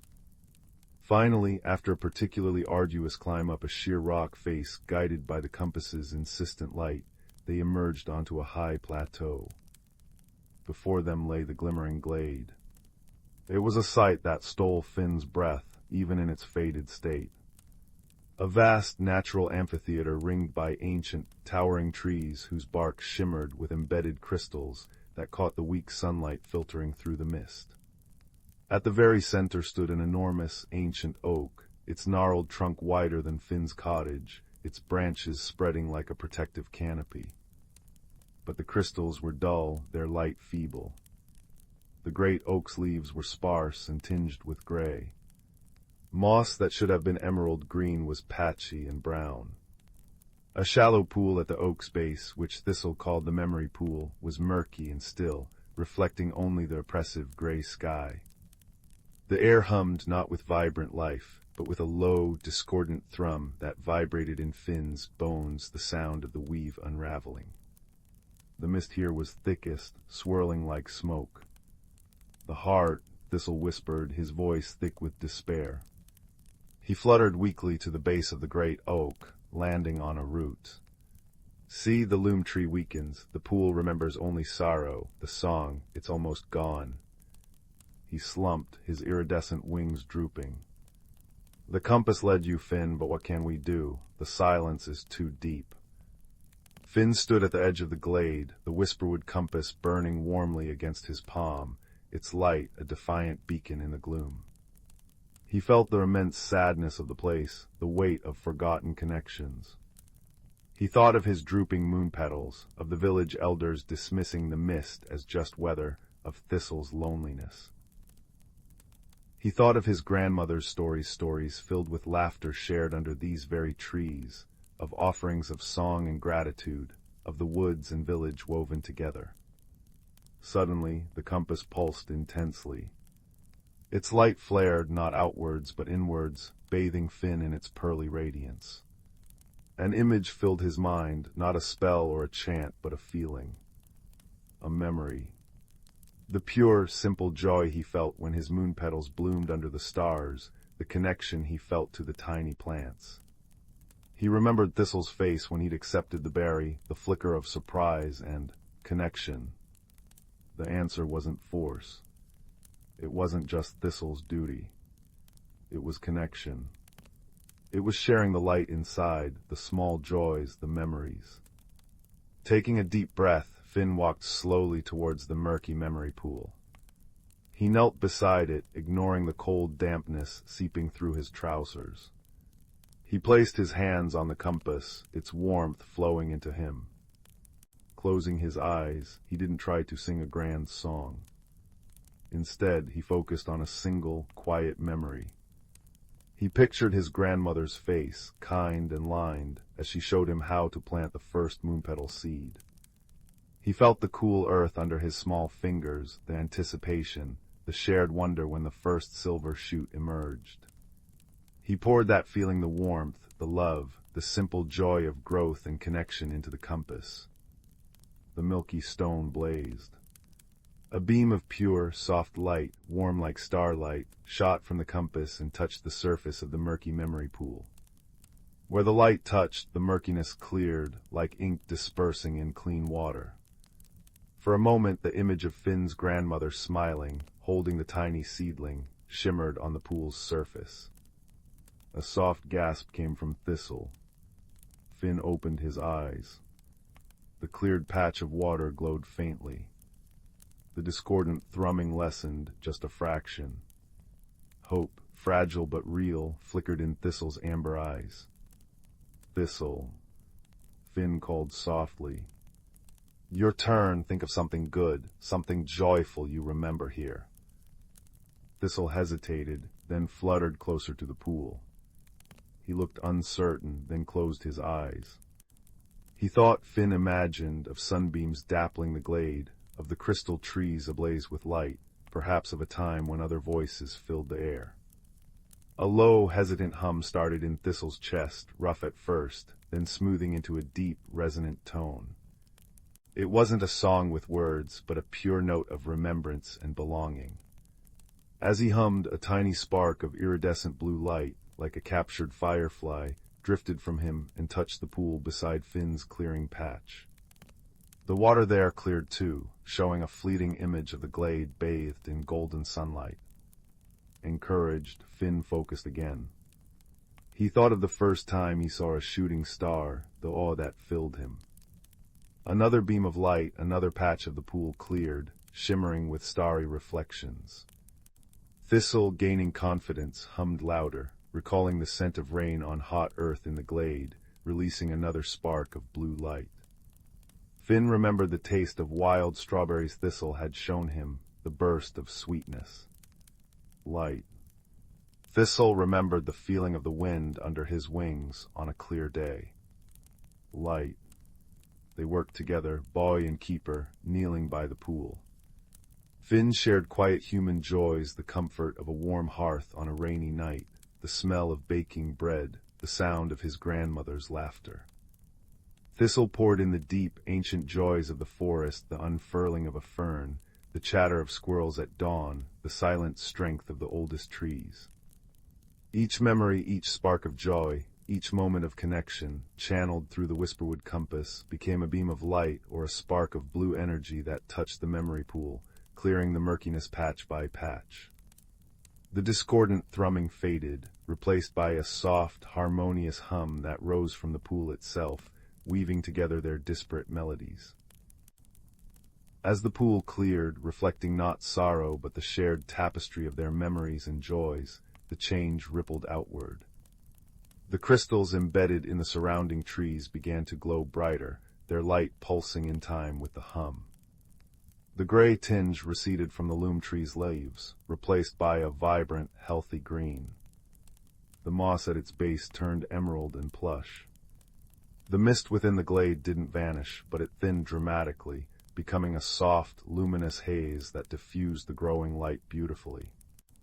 The air itself felt lighter, warmer, alive with the returning song of the weave, a complex, beautiful melody woven from rustling leaves, trickling water, insect buzz, bird calls tentatively starting again in the distance, and the deep, resonant hum of the loom tree itself, strengthened by their offering. Finn and Thistle sat back, exhausted but filled with a profound, quiet awe.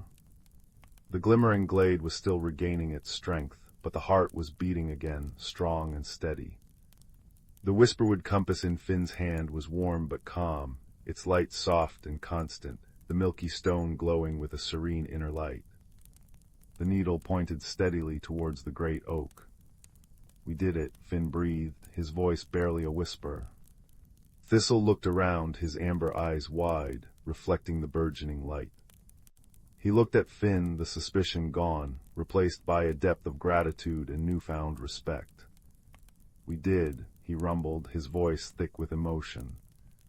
"The song, it remembers, the connection, it lives." He fluttered up and landed gently on Finn's shoulder, a surprising but comforting weight. "You brought the lost voice, Finn, the voice of remembering, the voice of the heart." The journey back felt different. The whispering woods were still healing, but the oppressive silence was gone. Birds tentatively sang melodies. Streams chuckled over stones, clearer now. The mist had receded to the deepest hollows, no longer threatening the village boundary. The gray, dead patches were smaller, showing signs of green shoots pushing through. The compass guided them, but its pull was gentle, content. Finn carried it not just as a guide, but as a symbol of the bond forged. When they finally emerged from the tree line near Finn's cottage, dawn was painting the sky in streaks of pink and gold. Finn's grandmother stood in the garden, her face lined with worry that melted into disbelief, and then radiant joy. For there in Finn's moonpetal patch, every single flower had unfurled fully, their silvery petals glowing with an ethereal light even in the dawn, healthier and more luminous than they had been in years. The creeping gray mist was gone from the village edge. Finn ran to her, Thistle fluttering discreetly to perch on the garden fence, watching. Finn poured out the tale, the compass, the sick woods, Thistle, the fading glade, the journey, the memory pool, the sharing of memories and light. His grandmother listened, tears glistening in her eyes. She nodded slowly. "The old bond," she whispered. "We forgot to listen, we forgot to share our song." News spread through Meadowbrook, not with alarm, but with wonder. Finn, once the quiet boy, became a bridge. He showed the elders the whisperwood compass, though it only glowed warmly for him and his grandmother, and he spoke of Thistle and the glimmering glade. Hesitantly at first, then with growing enthusiasm, villagers began to visit the edge of the whispering woods. Not to take, but to listen. To leave simple offerings of song or stories, or well wishes whispered to the wind. Children left drawings of the woods. The blacksmith, inspired, forged a small wind chime with leaves and acorns, and hung it where the breeze caught it, adding its gentle melody to the forest's edge. Finn visited Thistle often. Sometimes Thistle would grumble about soft-skin noise, but he always met Finn by the old oak stump, and sometimes he'd even venture closer to the village, hidden in the twilight, listening to the laughter and songs drifting out. The keeper was no longer alone. the weave grew stronger, fed by the renewed connection. Finn kept the whisperwood compass on his windowsill. It no longer tugged him into the deep woods, but it often glowed softly, especially on nights when the moon petals bloomed, or when he sat quietly, remembering his journey. It was a reminder that the greatest magic wasn't in grand spells or hidden powers, but in the quiet courage to listen, the willingness to reach out to the unexpected, and the simple, profound power of sharing joy and memory.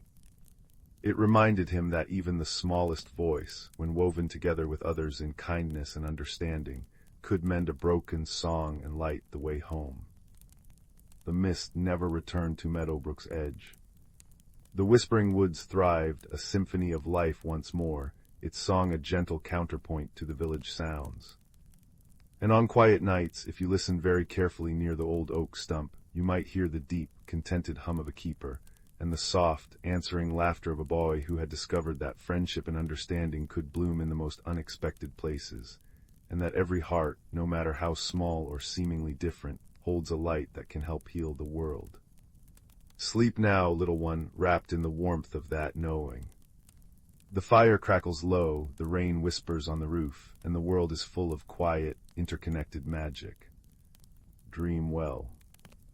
Story 40. Story 41. Story 42. Story 43. Story 44. Story 45. Story 46. Story 47. Story 48. Story 49. Story 50. Story 51. Story 52. Story 53. Story 54. Story 55. Story 56. Story 50. Story 58. Story 59. Story 60. 61. Story 62. Story 63. Story 64. Story 65. In the sleepy village of Eldergrove, nestled between verdant hills and cloaked in the gentle embrace of ancient oaks, there existed a whisper of magic that danced on the crisp, cool air. Eldergrove was a place where time seemed to linger, where the seasons drifted slowly through the landscape, painting it with hues of emerald and gold. The villagers lived simple lives, touched by the subtle magic that flowed like an unseen river beneath their world. In this quaint village, a young girl named Leora found solace in the natural world that surrounded her. With eyes as curious as the morning sun peeking over the horizon, Leora spent her days wandering the meadows, her heart in tune with the rhythms of the earth. Her auburn hair cascaded down her back, catching glimmers of sunlight that danced like fireflies at dusk. She possessed a gentle spirit, one that seemed to draw the whispers of the wind and the secrets of the forest into her being.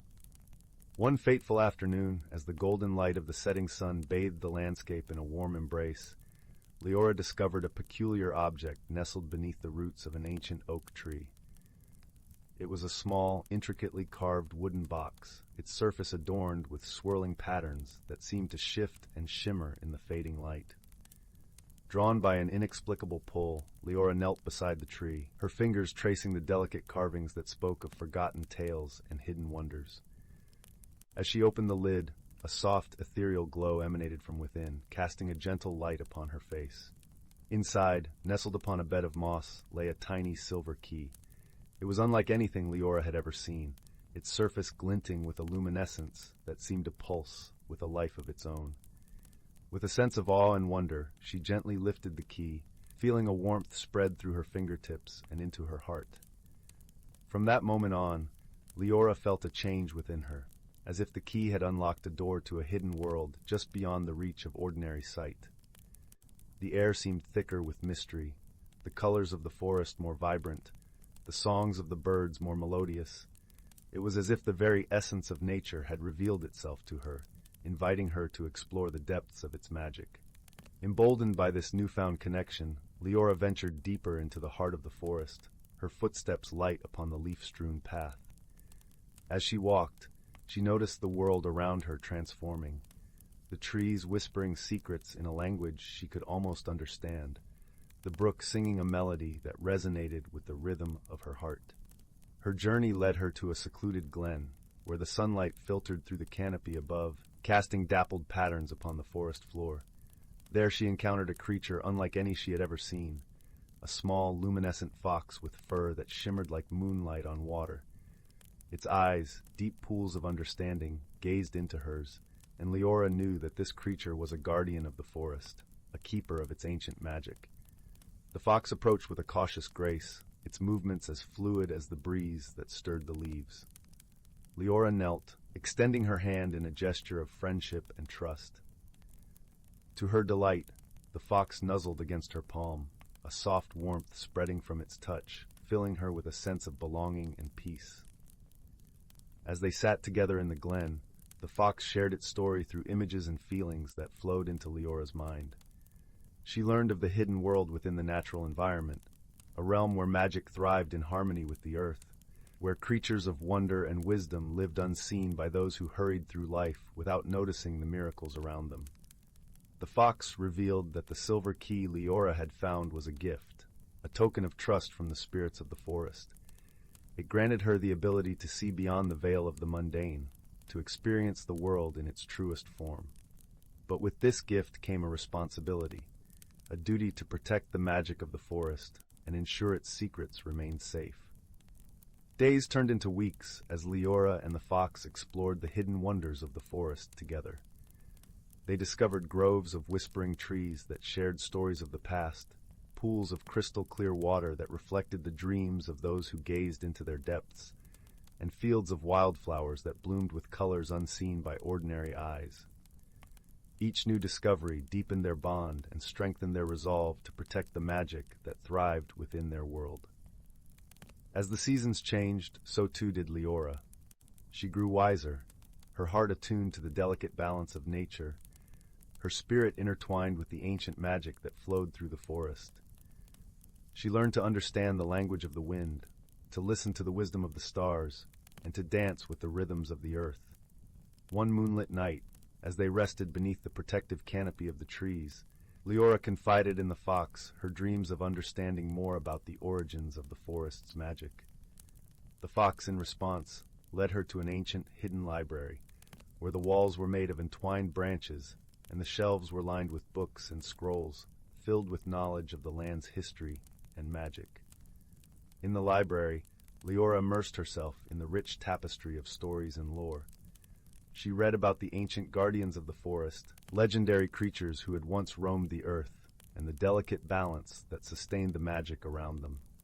She discovered tales of courageous souls who had defended the forest in times of peril, and she felt a kinship with these protectors of old.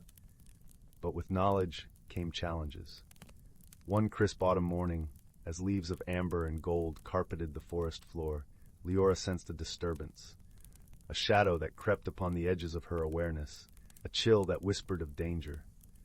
The forest spoke in hushed tones, warning of an impending threat that could unravel the delicate threads of magic that bound their world together. Determined to protect the hidden realm she had come to love, Leora set out with the fox by her side, their path illuminated by the soft glow of the silver key. They ventured to the heart of the forest, where an ancient stone circle stood as a sentinel against the encroaching darkness. The air crackled with energy, the stones humming with a power that resonated deep within Leora's soul. As they approached, a figure emerged from the shadows, a tall, cloaked stranger whose presence seemed to draw the light from the very air. His eyes glinted with a cold, calculating gleam, and his voice was a low, menacing whisper that curled around Leora's heart like a tendril of smoke. "You possess something that does not belong to you," the stranger intoned, his gaze fixed upon the silver key that hung around Leora's neck. "It is a power too great for one so young, so inexperienced." Leora felt the weight of his words, the doubt they sowed in her heart. But she drew strength from the warmth of the fox by her side, from the ancient magic that thrummed through the stones beneath her feet.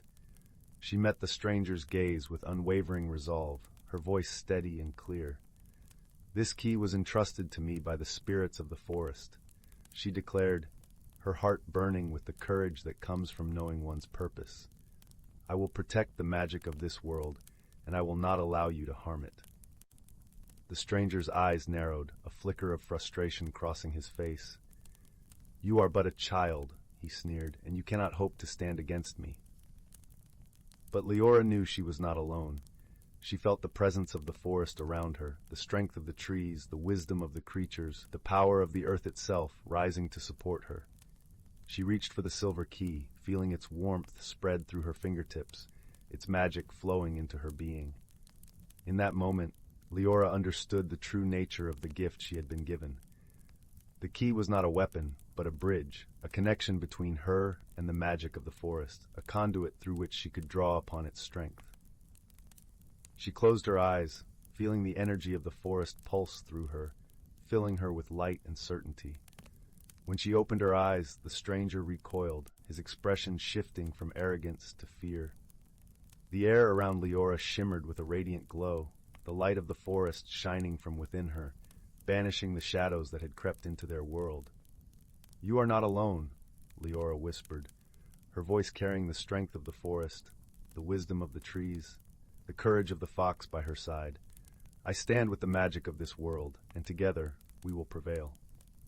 The stranger's form wavered, his image dissolving like mist before the rising sun.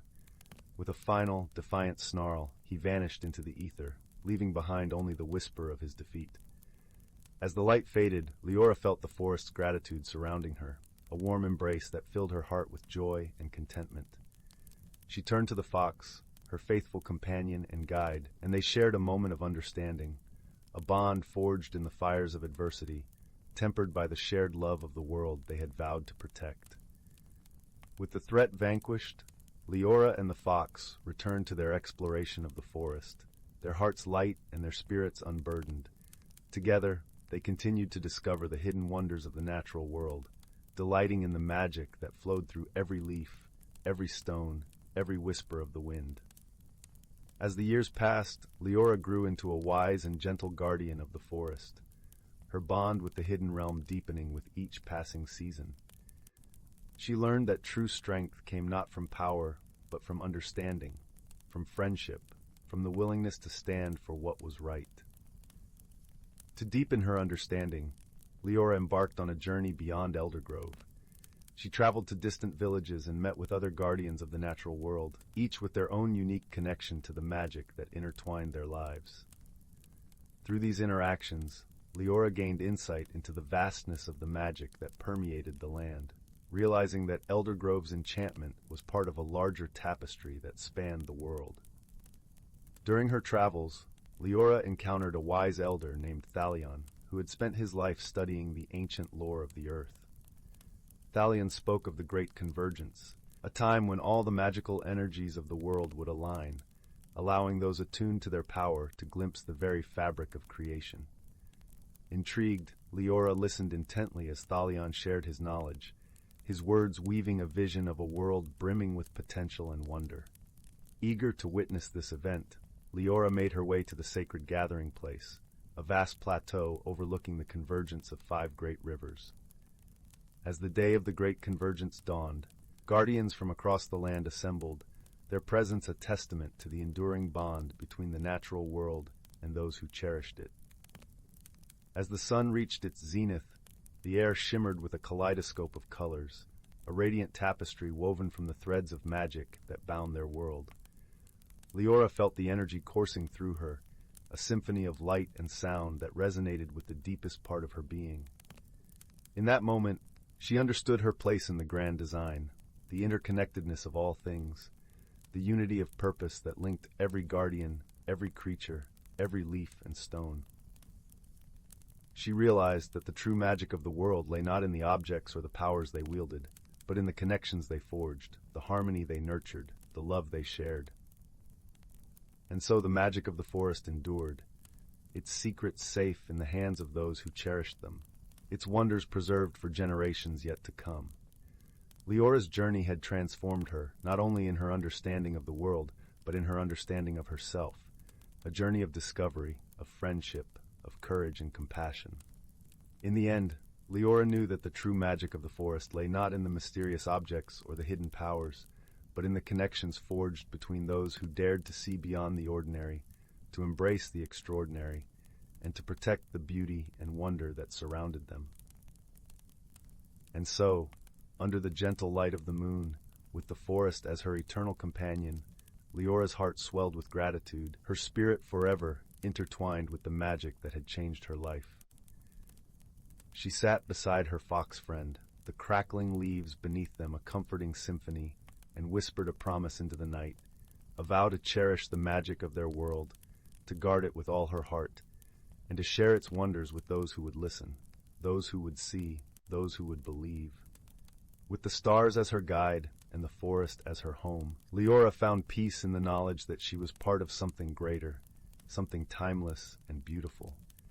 And as the gentle night wrapped its arms around the world, she closed her eyes, the warmth of the fox by her side, and drifted into a dreamless sleep, content in the certainty that she was exactly where she was meant to be. For in Elder Grove, where magic whispered through the trees and danced upon the breeze, there was always a place for those who believed, those who listened, those who loved. And in that enchanted world, Leora had found her home. On a particularly golden autumn afternoon, while the sun dipped low in the sky, casting long shadows across the forest floor, Leora felt a stirring within her heart, a call to return to the ancient oak where her journey had begun. With the fox at her side, she retraced her steps through the woods, the path familiar yet ever-changing in the dance of light and shadow. As they approached the oak, Leora noticed a gathering of creatures, deer, birds, and even a curious squirrel, assembled around the tree, as if drawn by the same mysterious force. The air was thick with anticipation, a gentle hum of energy that vibrated through the ground beneath her feet. Leora knelt before the oak, the silver key in her hand, and placed it gently upon the mossy earth.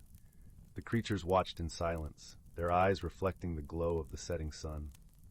As the key touched the ground, a ripple of light spread outward, weaving through the roots and branches, illuminating the tree from within. In that moment, Leora understood the true purpose of the key. It was not merely a token of power, but a symbol of unity, a reminder of the bond between all living things. The magic of the forest thrived on this connection, nourished by the love and respect of those who called it home. With a soft sigh, the oak released a single leaf, its surface etched with delicate patterns that shimmered like gold. The leaf drifted down to Leora, settling in her open palm, a gift from the heart of the forest. Touched by the gesture, Leora felt tears of joy welling in her eyes, a profound gratitude swelling in her chest.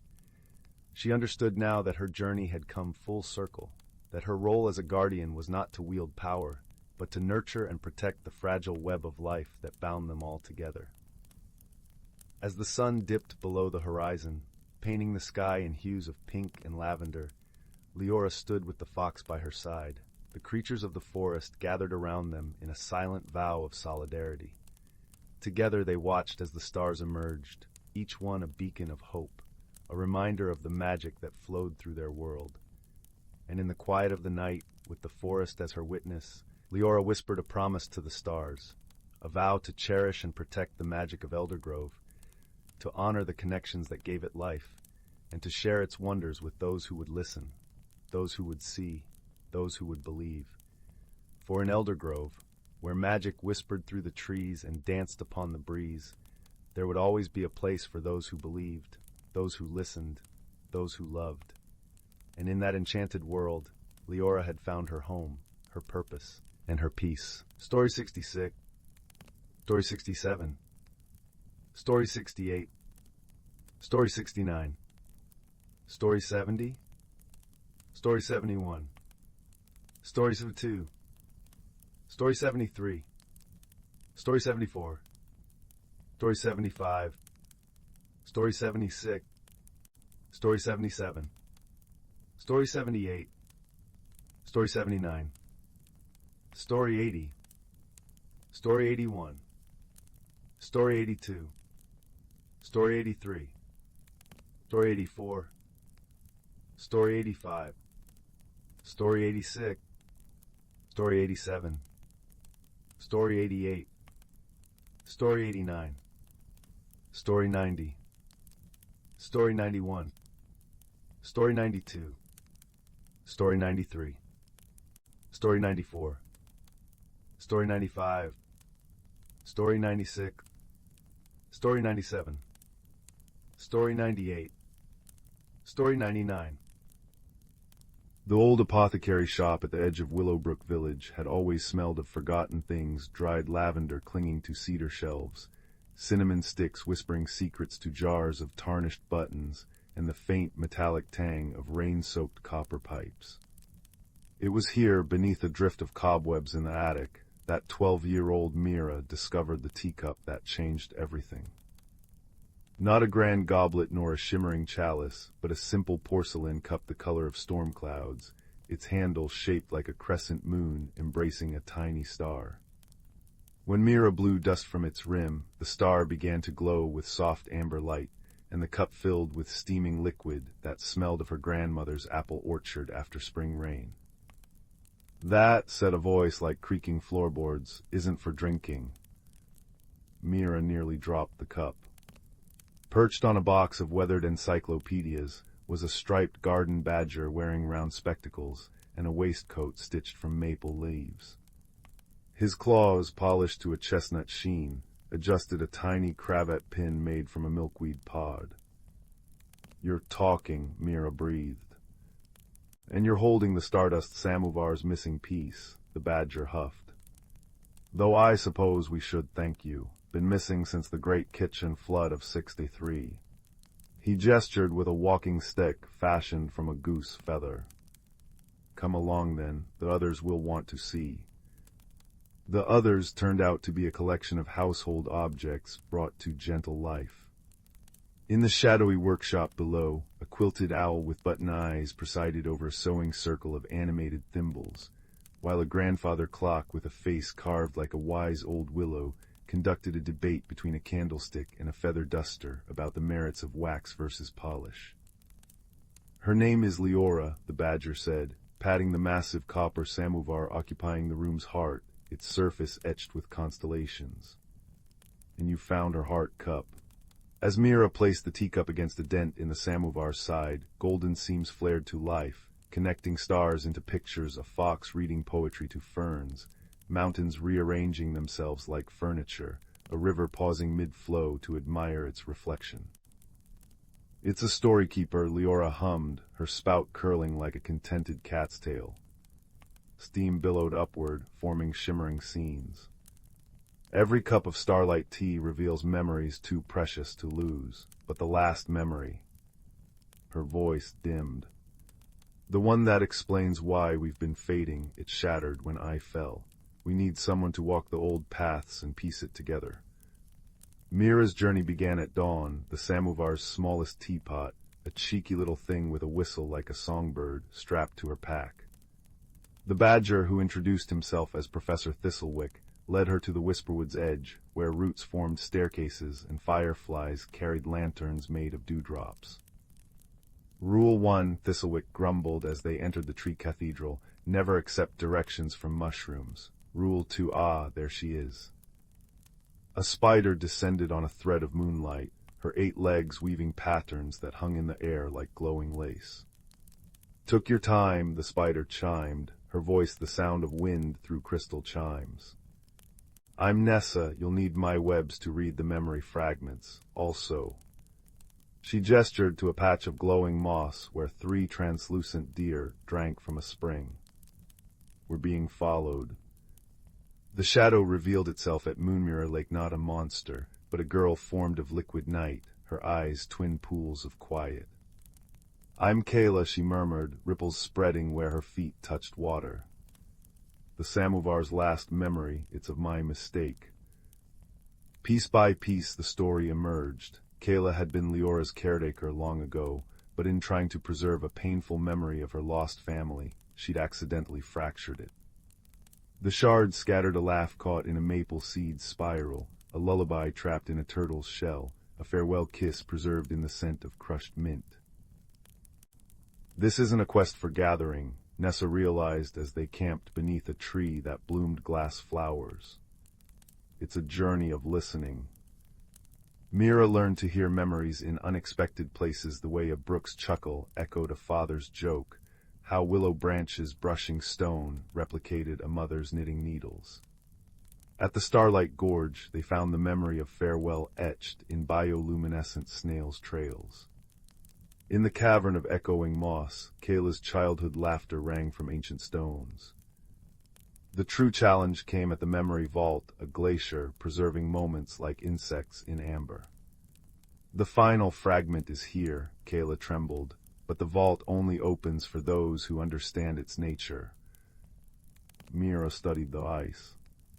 Within its depths she saw not just Kayla's memory, but countless others, a baker's pride in his first loaf, a child's wonder at catching a frog, an old woman's contentment watching sunset paint the hills.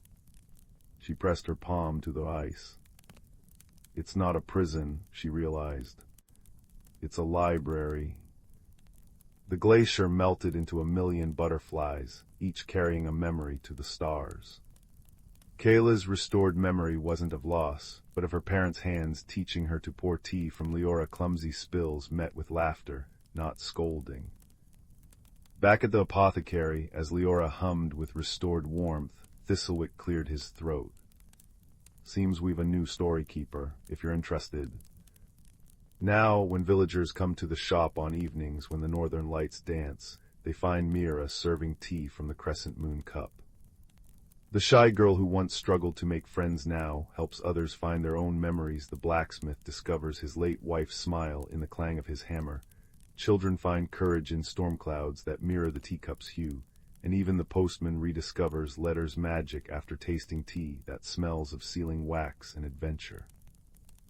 But on quiet nights when the shop is closed, you might spy them, a girl, a badger, a spider, and a shadow sipping starlight tea, as Leora's steam weaves tales of mountain-sized tortoises carrying entire ecosystems on their shells, of libraries where books grow like flowers, and of the simple, extraordinary truth that every moment holds magic if one knows how to listen.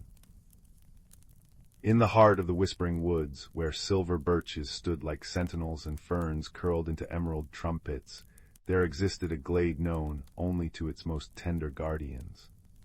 Here the air hummed with the secrets of centuries, and the streams carried melodies older than memory.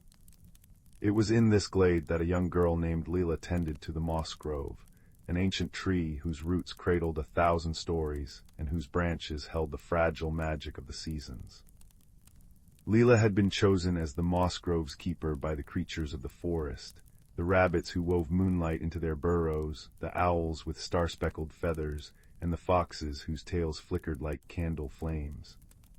Her days were spent listening to the tree's murmurs, learning the language of rustling leaves and creaking bark. But one crisp autumn morning, the moss grove's usual song faltered. Its leaves, usually a tapestry of amber and scarlet, began to curl and gray at the edges.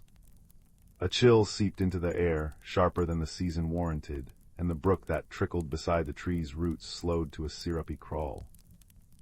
A plump hedgehog named Thistle, his spines dusted with dew, trundled to Layla's side. "The frostfang stirs early," he warned, his voice a gravelly whisper. "It gnaws at the roots of balance. If the moss grove fails, winter will claim the woods before its time and never loosen its grip." Leela knelt, her breath clouding in the unnatural cold. "How do we stop it?" "Seek the emberleaf," Thistle said. "A relic from the time when fireflies were born from sunbeams. It lies hidden in the chamber of echoes, deep within the Stonemire caves, but the path is perilous, and the chamber guards its secrets jealously." Determination kindled in Layla's chest like a tiny flame. She packed a satchel with honeyed chestnuts, a vial of glowshroom light, and a cloak spun from moth silk.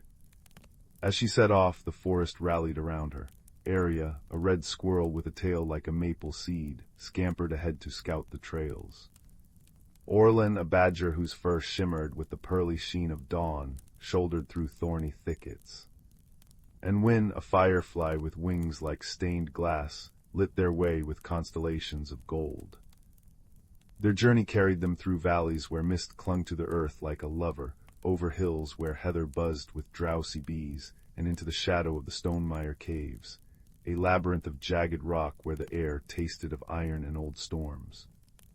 The entrance yawned like a stone throat, and within, the walls pulsed with faint, bioluminescent lichen. "The Chamber of Echoes remembers," Orlin rumbled, his claws clicking against the stone. "Speak only truths here, lest the shadows twist your words." The group pressed deeper, their footsteps echoing in eerie harmony. Strange whispers coiled around them, fragments of long-ago conversations, the laughter of forgotten creatures, the sigh of seasons past. At last they reached a vast cavern where stalactites dripped liquid crystal into pools below. At its center, floating atop a plinth of quartz, was the emberleaf, a single leaf forged of molten copper, its veins glowing with captured sunlight. But as Leela reached for it, the ground shuddered. From the shadows emerged a creature of living obsidian, the chamber's guardian, its eyes two smoldering coals. "Why do you seek the emberleaf?" it intoned, its voice like grinding tectonic plates. Leela stood tall, though her heart fluttered. "To save the moss grove, the frostfang threatens the balance. Without the tree, the seasons will unravel, and all who depend on them, the blooming flowers, the hibernating bears, the migrating geese, will suffer." The guardian tilted its head, sending cracks of orange light spiderwebbing across its form. "And what will you sacrifice to protect this balance?" She hesitated, then drew a small wooden flute from her satchel, a gift from her grandmother, carved from the moss grove's own branches. "This," she said softly, "it's the first thing the forest ever gave me." Without the moss grove, its song would be silence anyway. The guardian's fiery gaze softened. "Your heart understands reciprocity." It stepped aside, and the emberleaf floated into Leela's palms, warm as a sun-baked stone. Returning to the glade, they found the frostfang's blight spreading. Icicles clawed at the moss grove's trunk, and the air bit with glass-sharp cold. Working quickly, Leela placed the emberleaf against the tree's heartwood. Arya gathered last autumn's acorns, planting them in a circle to anchor the magic. Orlin dug channels in the soil, guiding the brook's thawing waters to the roots. Wynn and his kin swarmed above, their light merging with the emberleaf's glow until the glade blazed like a captured sunrise. The moss grove shuddered, then sang, a deep, resonant note that shook loose the ice. New leaves unfurled, tender and green, as the tree drew strength from its allies. The frostfang recoiled, its grip shattered by the warmth of shared purpose. By dawn, balance was restored. The first snowflakes of true winter drifted down, gentle and timely, melting into the moss grove's roots without malice. The creatures gathered, sharing a feast of roasted hazelnuts and elderberry wine, their breath mingling in grateful plumes. "The forest thrives not by one will, but by many," Thistle said, toasting Leela with a thimble of dewdrop cider. "You reminded us that even the smallest light can banish the deepest cold." As seasons turned, the tale of the emberleaf wove itself into the moss grove's bark, a new ring in its eternal story. Leela still plays her flute at dusk, its melody a lullaby to the woods, a reminder that harmony is never a solitary act, but a chorus of rustling leaves, trickling streams, and hearts brave enough to kindle light in the dark.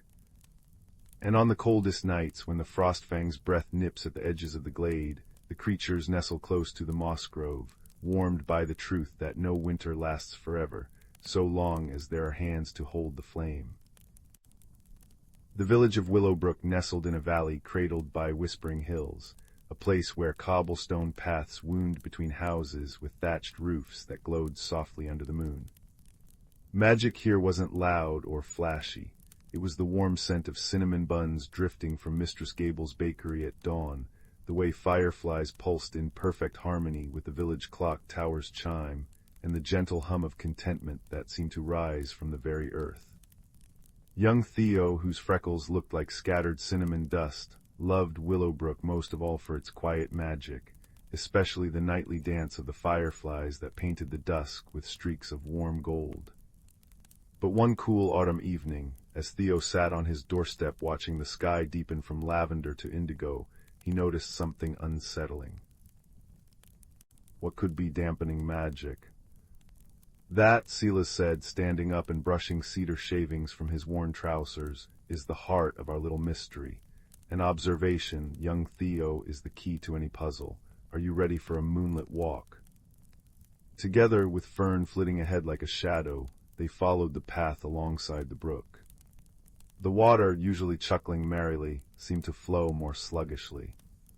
As they neared the crystal springs, the air grew cooler still, and Theo felt a strange hush fall, like the woods were holding their breath. The familiar, comforting hum of magic was faint, muffled. The springs were a small, clear pool fed by water trickling down a mossy rock face. Moonlight should have fractured into 1,000 dancing diamonds on its surface. Instead, the pool looked dull, lifeless. And clustered on the rocks surrounding the pool, Theo saw them, hundreds of fireflies. But they weren't flying. They sat huddled together, their lights flickering weakly, like distant stars obscured by cloud. They're here. Theo breathed, his heart aching at their dim glow. But why won't they fly? Silas knelt by the water's edge, his brow furrowed. Look closely, Theo, not just at the fireflies. Look at the water, look at the rocks. Listen. Theo knelt beside him. He looked. The water wasn't just sluggish, it seemed thicker, almost syrupy near the edges. He saw patches of a strange, dark, slimy substance clinging to the rocks below the waterline. It looked like thick, wet ash. He sniffed the air. Underneath the clean scent of pine and damp earth was a faint, unpleasant odor, sour and metallic, like old pennies left in the rain. He listened. The gentle trickle of the spring was almost silent, choked. What is that slime? Theo whispered, pointing. And that smell, it's wrong. Fern, the moss spriggan, chittered anxiously from Theo's shoulder, pointing a tiny finger emphatically at the dark patches. Ah, Silas murmured, a spark of understanding in his eyes. That, Theo, is bog-rot sludge, very rare, very troublesome. It seeps up from deep underground where minerals clash poorly. It's like a heavy blanket thrown over magic. It dampens sound, dims light, and makes the water heavy and lifeless. It explains everything. The fireflies need the pure, lively water and the bright magic of the springs to power their flight and light, Theo realized, the pieces clicking together. The sludge is smothering it, but how do we get rid of it? It looks stuck fast. Silas smiled gently.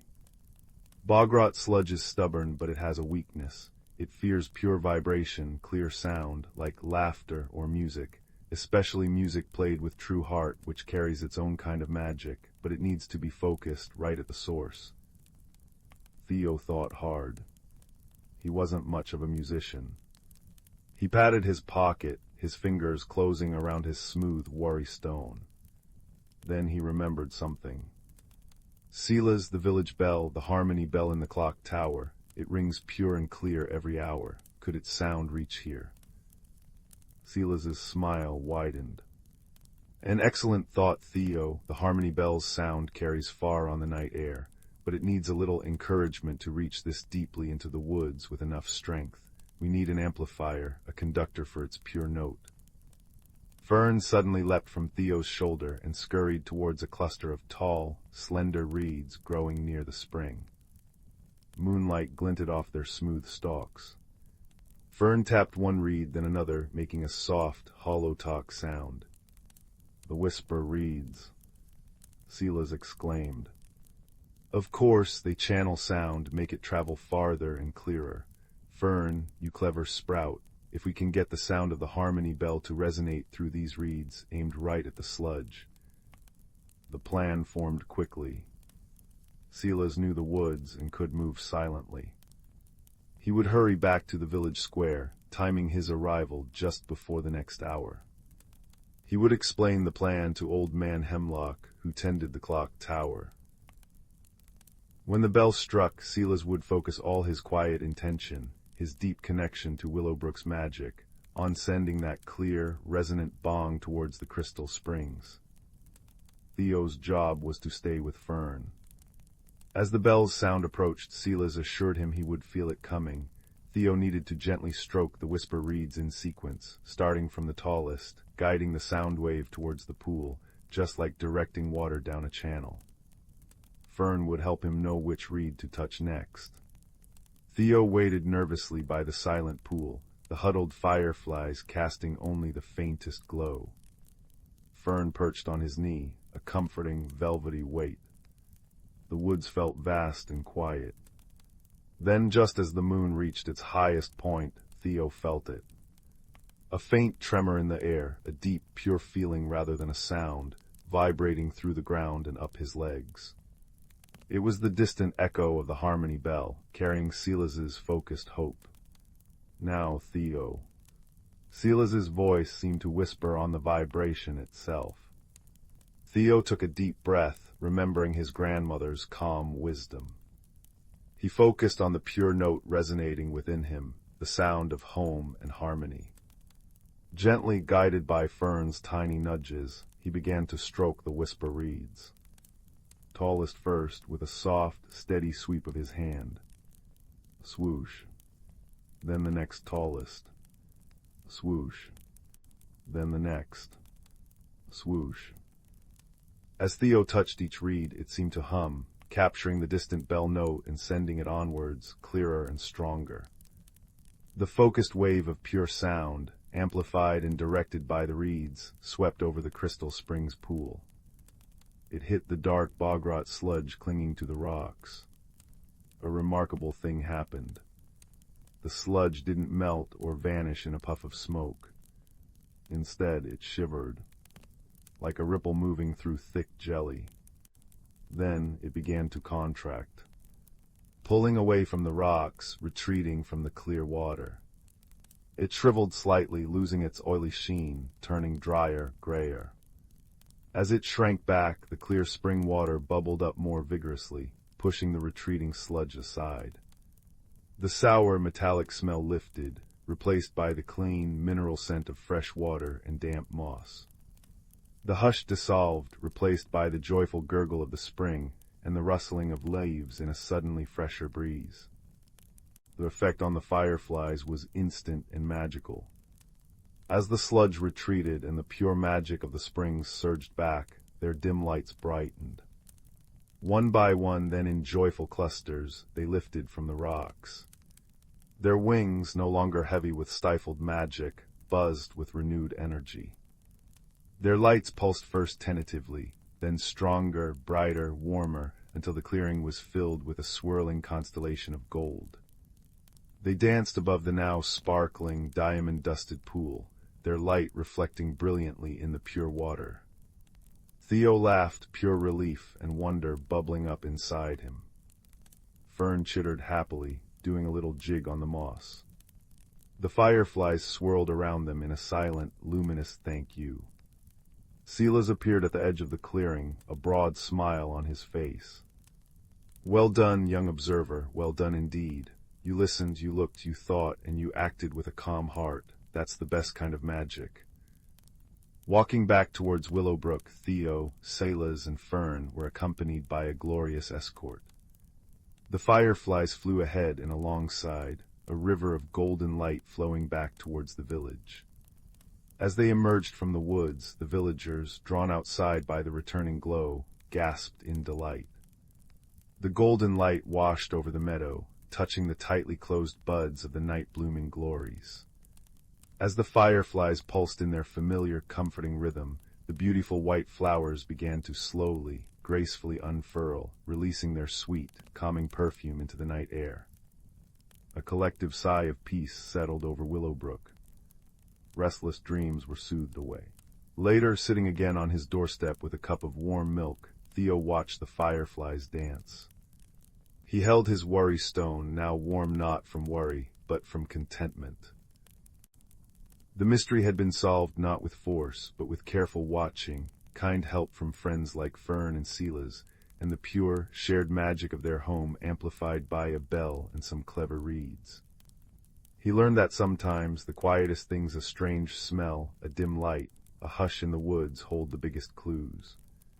And that solutions often lie in connection. Connecting observations, connecting with wise friends, and connecting with the gentle, resilient magic all around. The air was sweet with night-blooming glory. The fireflies painted golden paths on the velvet dark, and the soft chime of the harmony bell echoed faintly, a reminder of the pure note that had cleared the shadows. Theo smiled, the cozy magic of Willowbrook wrapping around him like a soft blanket, and knew that all was well. The gentle hum of the sleeping village was the most comforting sound of all. In a small, sleepy village nestled between rolling hills and whispering woods, where the air was always fragrant with the scent of wildflowers and the gentle hum of bees, lived a young girl named Ada.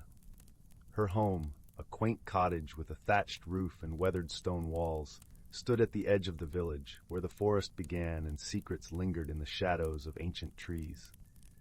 Ada was known for her bright eyes and curious spirit, always eager to uncover the stories hidden in the rustle of leaves or the babbling of the brook that wound its way through the village. Yet, despite her love for tales of yore, Ada knew little of her own family's past.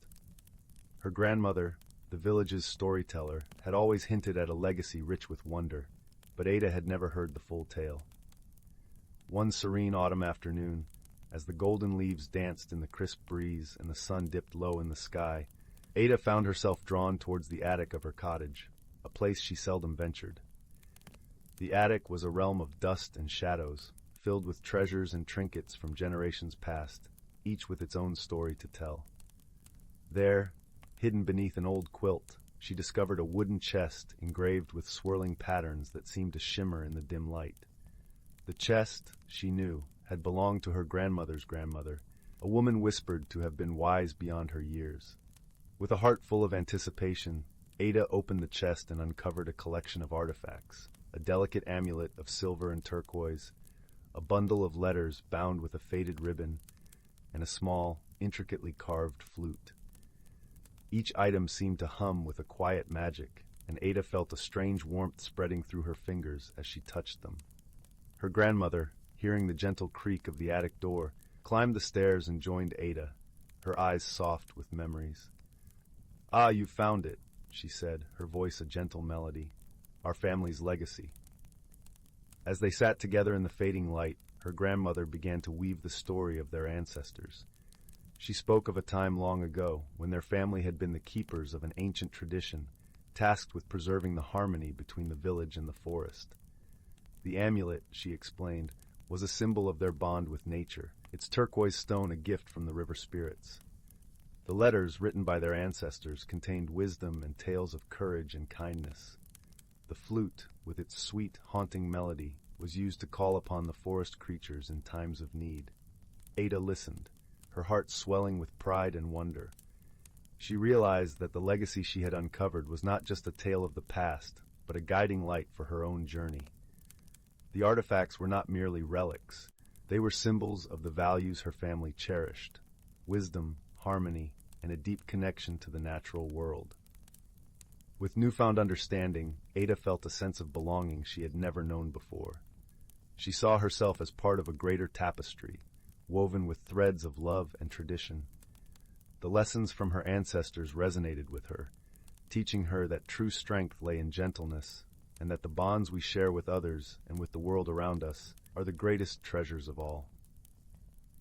As the stars began to twinkle in the velvety night sky, casting a soft glow over the village, Ada and her grandmother descended the stairs from the attic.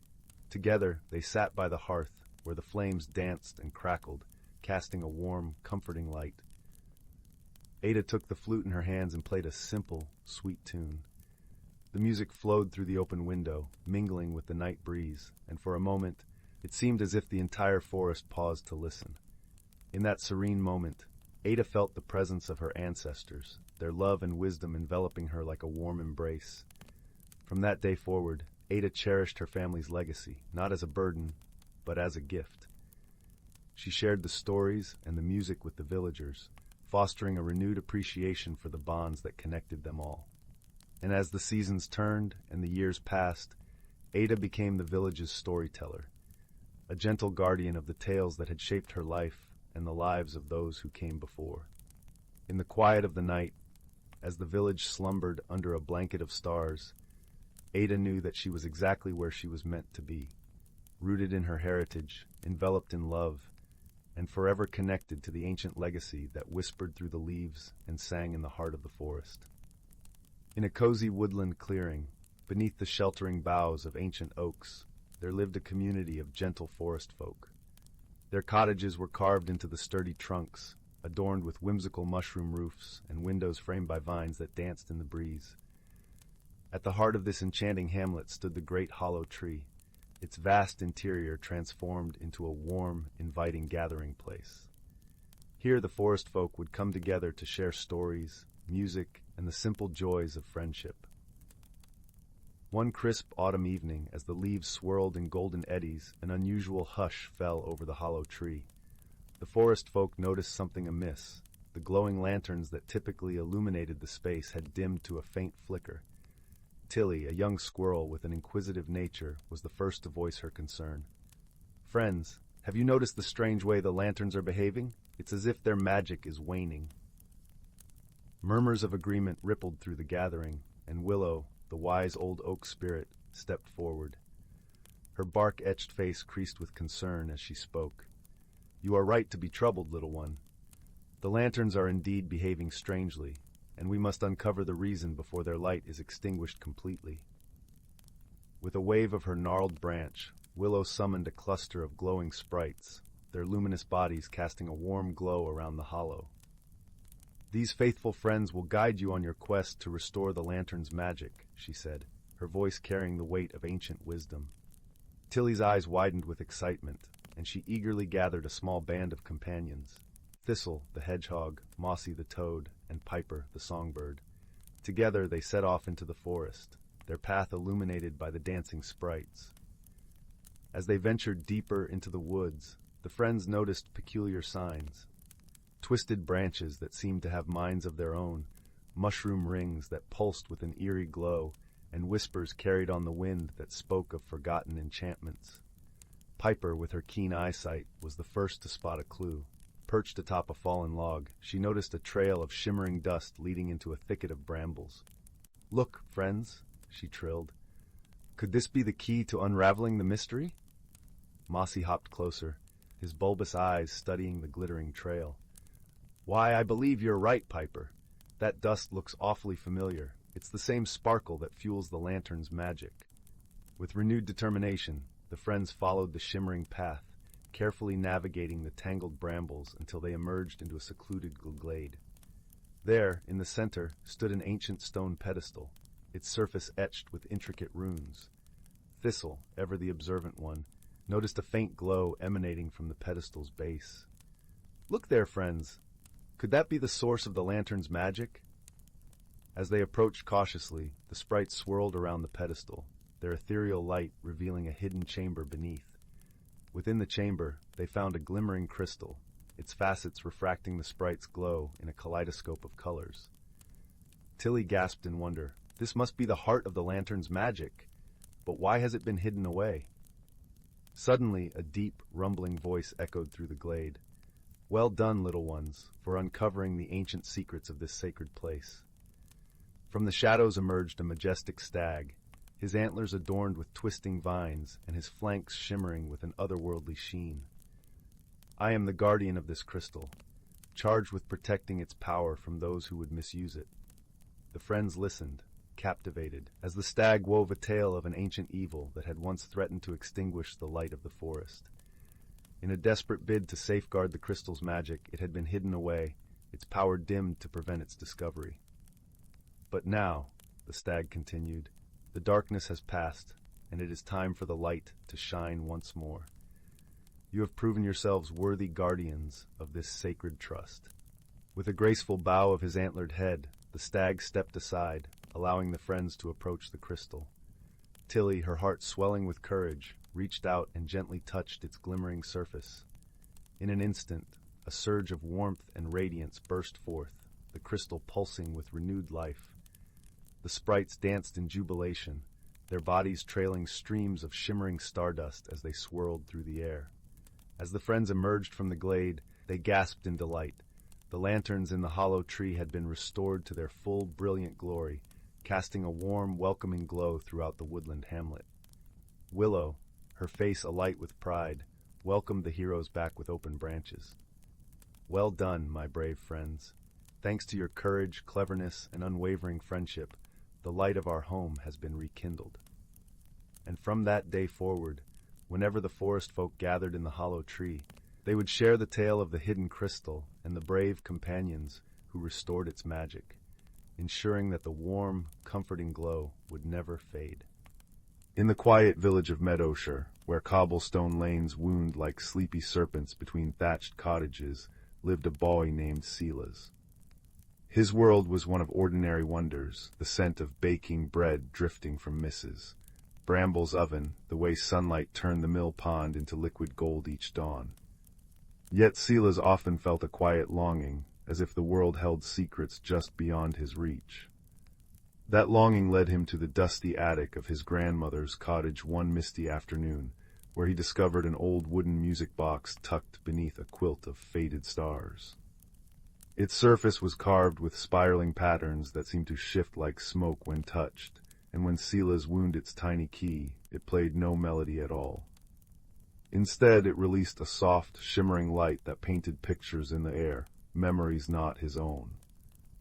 The first vision showed a locket shaped like a teardrop, lost deep within the whispering woods on the edge of the village.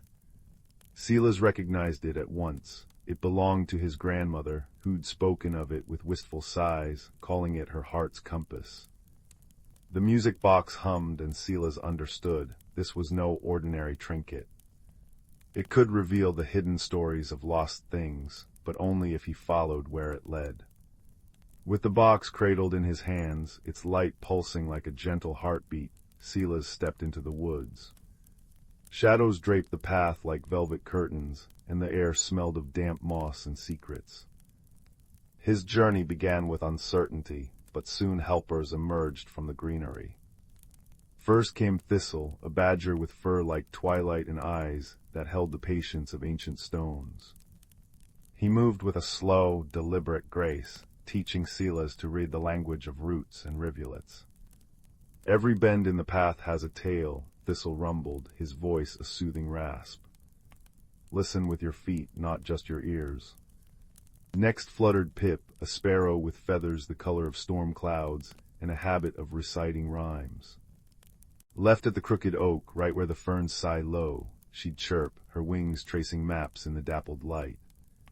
Last was Bramble, a hedgehog whose quills glittered with dewdrops and whose laughter was a soft, rustling sound. She carried a tiny satchel of courage, a thimble-sized cup of honeysuckle nectar that warmed the spirit when sipped. Together they ventured deeper, guided by the music box's glow. It showed them fragments of the locket's past, grandmother as a girl, laughing as she hung it from a branch while chasing fireflies, the day a storm swept it into a burbling creek.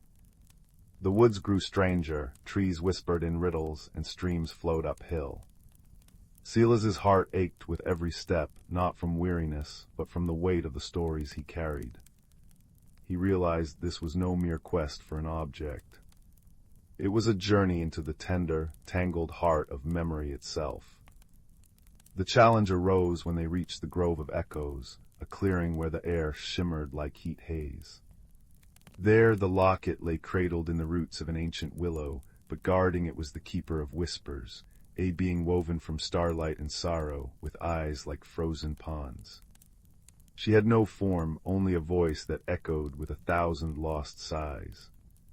"Take this locket," she murmured, "and you steal a piece of someone's soul. Memories are not trinkets to be reclaimed."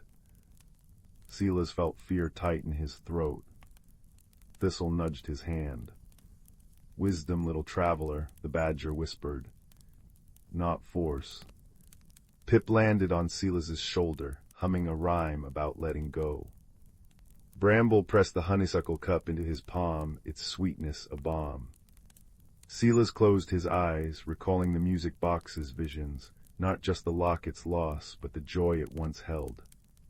He understood then what the keeper truly guarded, not the object, but the right of memories to breathe, to change, to be more than frozen moments. Memories aren't meant to be kept locked away, Silas said softly, his voice steady as a stream. They're like seeds. If you hold them too tight, they never grow. My grandmother's sorrow isn't in losing this locket, it's in forgetting how it felt to laugh when it swung from that branch. He held up the music box, its light swirled, showing the keeper her own memories, of being a sapling kissed by rain, of sheltering fledglings, of seasons turning without regret. Sometimes, Silas added, letting go is how we keep things alive. The keeper's form softened, melting into a shower of silver mist that rained down like tears. Where it touched the earth, forget-me-nots bloomed in a blue circle around the willow. You carry old wisdom in young bones, the keeper sighed, her voice now warm as hearth smoke. Take the locket, but leave a memory in its place. Silas placed his hand on the willow's bark. He thought of this journey, Thistle's steady presence, Pip's guiding rhymes, Bramble's brave giggle. The tree absorbed it, its leaves shivering with contentment. The locket slipped into Silas's palm, cool and light. The return to Meadowshire was lit by a buttery sunset.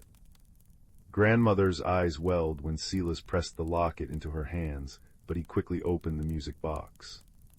Its light wove a new vision, not the past, but the present, the four friends walking home, the willow grove blooming behind them, the village glowing ahead like a promise. The memory isn't in the locket, Grandma, Silas whispered. It's in us, and now we have a new one to share. That night, as crickets sang outside and the cottage breathed with the scent of chamomile tea, Silas wound the music box one last time. Its light danced across the ceiling, painting not just lost things but found joys, the gleam in grandmother's eyes, the badger's wise nod from the garden fence, the sparrow's evening song. And as Silas drifted to sleep, he knew the greatest magic wasn't in objects or visions. It was in the quiet courage to listen, the warmth of companions, and the gentle truth that some journeys don't end, they bloom inside you forever. The scent of pine needles warmed by the afternoon sun hung heavy in the air as Finn shuffled along the familiar path behind the old mill. 10 years old, with eyes the color of storm clouds and a perpetually thoughtful expression, Finn often felt like a misplaced pebble in the bustling stream of Millhaven village. While other children chased frogs in the reeds or played raucous games of tag, Finn preferred the quiet company of the whispering woods. They possessed a peculiar knack, a quiet noticing the intricate pattern on a moth's wing, the precise moment a dewdrop fell from a fern, the subtle shift in a badger's path. It wasn't magic anyone else saw, just Finn's way of being in the world.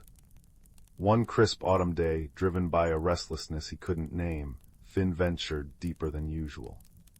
Sunlight dappled through the canopy, painting shifting patterns on the mossy floor. The usual chirps and rustles seemed hushed, expectant. Then Finn noticed something unusual, a cluster of impossibly vibrant blue mushrooms, glowing faintly, circling the base of a colossal, ancient oak. Its bark was deeply furrowed, like the wise face of a slumbering giant. Drawn by an inexplicable pull, Finn placed a small hand against the cool, rough bark.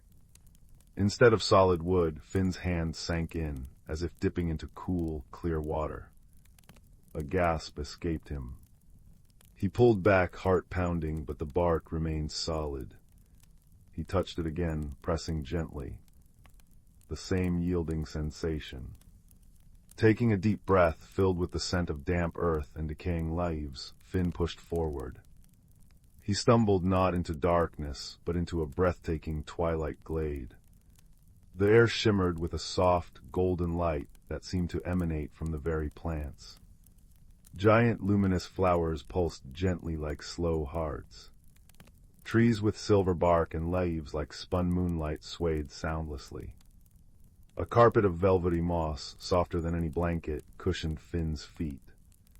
Butterflies with wings like stained glass drifted on unseen currents. This was Whisperwood, Finn realized with a surge of wonder, a world folded within the world, hidden from ordinary sight. In the center of the glade, near a pool of water reflecting the luminous canopy above, sat something. Finn froze. It wasn't frightening, but utterly unexpected. Roughly Finn's height, it appeared sculpted from moss, lichen, and smooth river stones. Twigs formed its limbs, capped with acorns for knuckles. Bright green moss covered its torso, dotted with tiny white star-like flowers. Its face was a smooth, polished gray stone, featureless except for two deep, calm pools of darkness where eyes should be. It radiated a profound sense of stillness and ancient patience. "Hello," Finn whispered, voice barely audible in the profound quiet. The moss being turned its stone face slowly towards Finn. A low, resonant hum filled the air, vibrating deep in Finn's chest. It wasn't speech, but a feeling curiosity, a gentle welcome. An image bloomed in Finn's mind, sunlight filtering through green leaves, the slow drip of water onto stone. "Peace. I'm Finn," he offered, stepping closer. I touch the tree." The being hummed again, a warmer tone this time. An image of Finn's hand touching the ancient oak filled his mind, followed by a sense of recognition, like finding a familiar path. It gestured slowly with a mossy limb towards the pool. Finn peered in. The water wasn't just reflecting the luminous plants. It seemed to hold shifting scenes within its depths, a glimpse of Millhaven's bridge, a flash of the sun on the river, a close-up of a dragonfly's iridescent wing. It was like looking into the forest's own memory. Over the next few days, Finn returned whenever he could, drawn by the quiet magic and the strange companionship. He learned the being's name wasn't a sound, but a feeling thrum. Thrum communicated through resonant hums and vivid, wordless images projected directly into Finn's mind. Finn would talk, sharing stories of the village, his quiet observations, his feeling of being different. Thrum would respond with images of interconnected roots beneath the forest floor, the slow turning of seasons, the vital dance of sunlight and rain. Thrum embodied the deep, patient wisdom of the earth itself. Their unlikely friendship blossomed. Finn showed Thrum the smooth, skipping stones he collected by the river bank.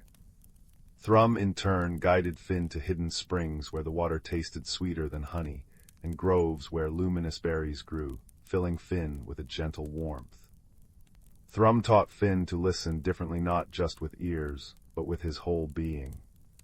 Finn learned to feel the faint tremor in the ground signaling a distant deer, to sense the subtle shift in the wind before rain, to understand the silent language of the plants. His quiet noticing deepened into a profound connection. One afternoon, as Finn sat beside the memory pool, sharing a story about Old Man Hemlock's grumpy cat, the water rippled violently. The serene images shattered, replaced by swirling darkness. A foul, acrid smell, utterly alien to the glade's sweetness, momentarily filled Finn's nostrils. Then the water cleared, showing a distressing scene. The Millhaven River, the village's lifeblood, looked sickly. Its usual clear, sparkling flow was sluggish, murky, and tinged with an unnatural, oily green. Dead fish floated belly up near the banks. The vibrant reeds were wilting, turning brown at the edges. Thrum emitted a low, distressed hum that vibrated through the mossy floor. Images flooded Finn's mind, tangled roots choked with thick sludge, fish gasping for clean water, flowers drooping with poison petals. A wave of profound sorrow emanated from Thrum, mixed with a deep, rumbling anger that felt like the earth groaning. The poison was spreading, Thrum conveyed, seeping into the hidden streams that fed Whisperwood itself. If it reached the heartspring, the luminous pool before them, the source of the glade's magic, Whisperwood would wither and die. Fear, cold and sharp, pierced Finn's wonder. What's causing it? How do we stop it? Thrum projected an image of the river upstream, beyond the village boundaries, near the old, abandoned quarry. Then came images of thick, viscous liquid oozing from cracked barrels half buried in the earth, seeping relentlessly into the soil and groundwater. human carelessness. Poison. The source needed to be found and cleansed, but Thrum's form, rooted in the slow rhythms of the earth, was ill-suited for navigating the human world quickly. Thrum could sense the sickness, understand the flows, perhaps even heal the land, but finding the precise source amidst the tangled human landscape required a different kind of sight. Finn understood. His quiet noticing, his ability to see the small things others missed, wasn't a weakness here. It was a key. "I can find it," he said, determination hardening his voice. "I know the woods around the quarry. I can find where the poison is coming from." Thrum hummed, a complex sound carrying both worry and immense trust. It reached out a mossy hand. In its palm rested a single, perfect acorn. But this acorn shimmered with an inner light, swirling with colors like captured sunlight and deep earth. "Take this," the image came. "It holds a piece of Whisperwood's heart. When you find the source, hold it to the earth. It will show me the way to mend." Finn carefully took the glowing acorn.